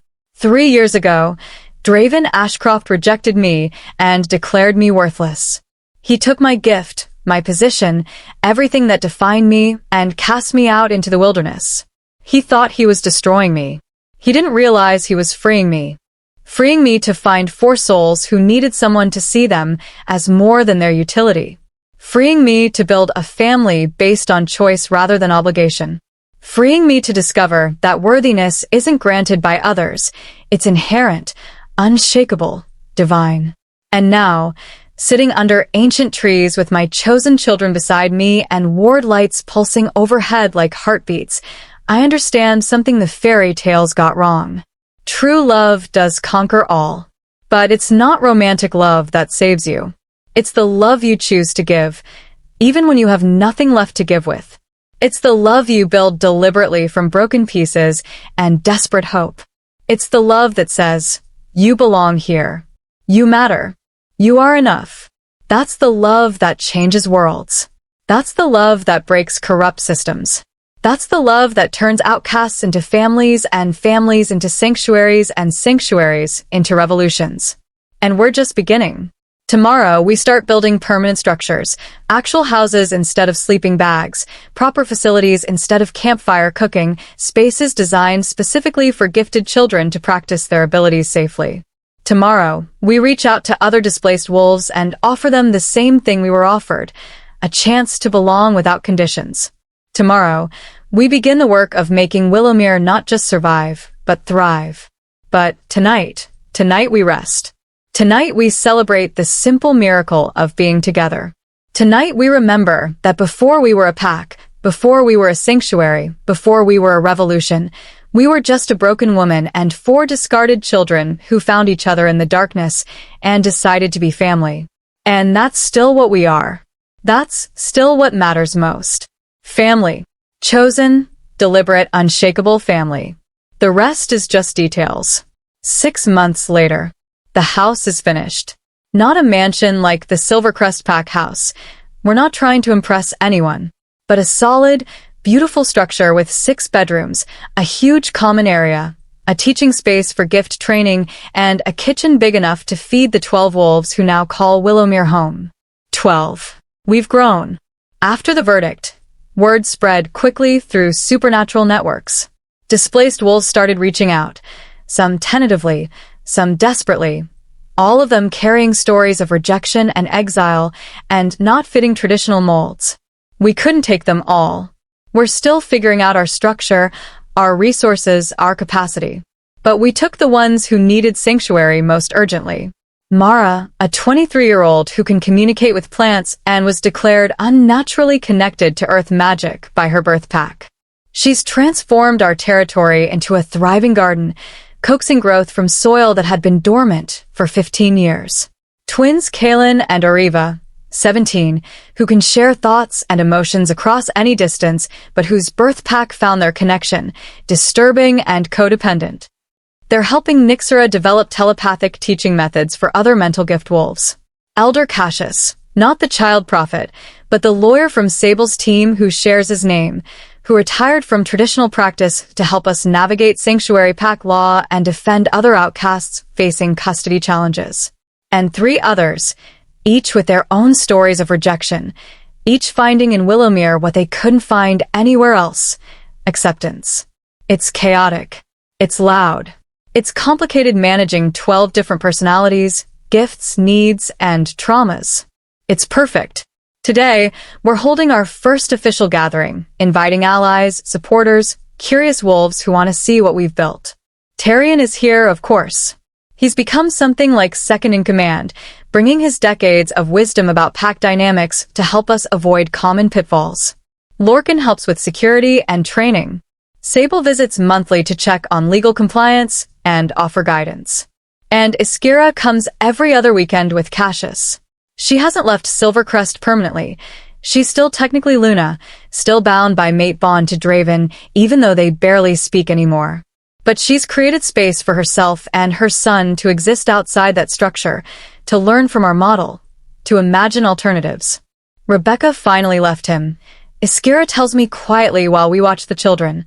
All of them now, biological and chosen and somewhere in between, playing in the clearing. Filed for formal separation. She's taken the 4 pups and moved to her father's territory. How's Draven handling it? Badly. The investigation found evidence of his coordination with Hadrian. Not enough for criminal charges, but enough that the pack forced him to step down as Alpha. His beta took over. She's quiet for a moment. He's living in the pack house alone. Nobody wants to work with him. Nobody trusts him. He got exactly what Rydian prophesied. Victory in the moment, isolation forever after. I'm sorry. I say and mostly mean it. Don't be. He made his choices. Iskira watches Cassius teaching Rydian some new prophecy technique. The 2 boys had spent together in concentration. I'm just glad my son won't grow up thinking that's normal. That power through cruelty is acceptable. Speaking of growing up, I say, changing the subject to something happier, I heard Oracle Varia wants to establish a formal school for gifted children, independent of pack structures, focused on ethical gift development. She does. She's asked me to help design the curriculum. Iskira smiles. Apparently, our testimony about manipulation and suppression made her realize the current training system is fundamentally broken. She wants to fix it. Will you help? I think so. It feels like the right use of my gift, teaching the next generation to use prophecy ethically rather than politically. She looks at me. You could help too. Your methods with Rydian, the way you've taught him to sort futures and present truth kindly, other prophetic children could benefit from that. Maybe, I say. Once we're more established here. Once I'm confident Willowmere can run without constant oversight. It already can, Tyrion says, joining our conversation. You've built something sustainable, Elowen. Distributed leadership, clear values, transparent operations. This place will thrive whether you're here every day or spending time teaching elsewhere. That's terrifying, I admit. That's success, he corrects. You created something bigger than yourself. Now you get to watch it grow. The gathering continues into evening. Food and conversation and the easy comfort of wolves who've found their people. At some point, my children gather me up for what they're calling an important presentation. They lead me to the old oak, where they've hung lights and set up what looks suspiciously like a ceremonial space. What's this? I ask. Pack ceremony, Nyxera says, suddenly formal. When we were recognized as a sanctuary pack, you became pack leader by default. But we never actually confirmed you properly. Never asked if you accepted the role. We're asking now, Theron adds. Viola steps forward holding a wooden staff carved with symbols I don't recognize but that feel ancient and important. Elowen Thorne, will you accept the role of Oracle Leader of Willowmere Sanctuary Pack? Will you guide us with wisdom, protect us with courage, and love us without condition? I look at each of their faces. These children who saved me by letting me save them, who became family through choice and determination and stubborn refusal to accept the world's judgment. Yes, I say, voice thick with emotion. I accept. The staff is placed in my hands, and the gathered wolves, pack and allies both, howl in recognition. It's traditional and wild and completely overwhelming. And then Rydian steps forward with something else. A crown. Not gold or silver. Nothing ostentatious. It's woven from Willowmere's plants, oak leaves and moonflowers, and the wild roses that grow at the territory's edge. Simple and beautiful and alive. This is from the land itself, he says seriously. The territory chose you. The wards sing for you. The magic recognizes you as its guardian. He places the living crown on my head. You're not just pack leader, Mom. You're sanctuary keeper. The first in generations. The beginning of something new. The moonflowers in the crown begin to glow. That same silver light from the ceremony, from the blessing, from every moment the moon goddess has marked me as hers. And I hear her voice again, clear as day. Daughter of silence, you have become the daughter of truth. What you've built here will ripple through generations. Sanctuary not just for wolves, but for every soul who's been told they don't belong. This is my work through you. This is a divine purpose made manifest. The voice fades, leaving warmth and certainty in its wake. I look at my children, at our growing pack, at the sanctuary we've built from absolutely nothing. 3 years ago, I was broken and cast out and convinced I was worthless. Today, I'm pack leader of a recognized sanctuary, Oracle keeper of sacred territory, mother to 12 souls and counting, and living proof that the moon goddess blesses the unconventional. Today, I'm exactly who I was always meant to be. Not despite the rejection. Because of it.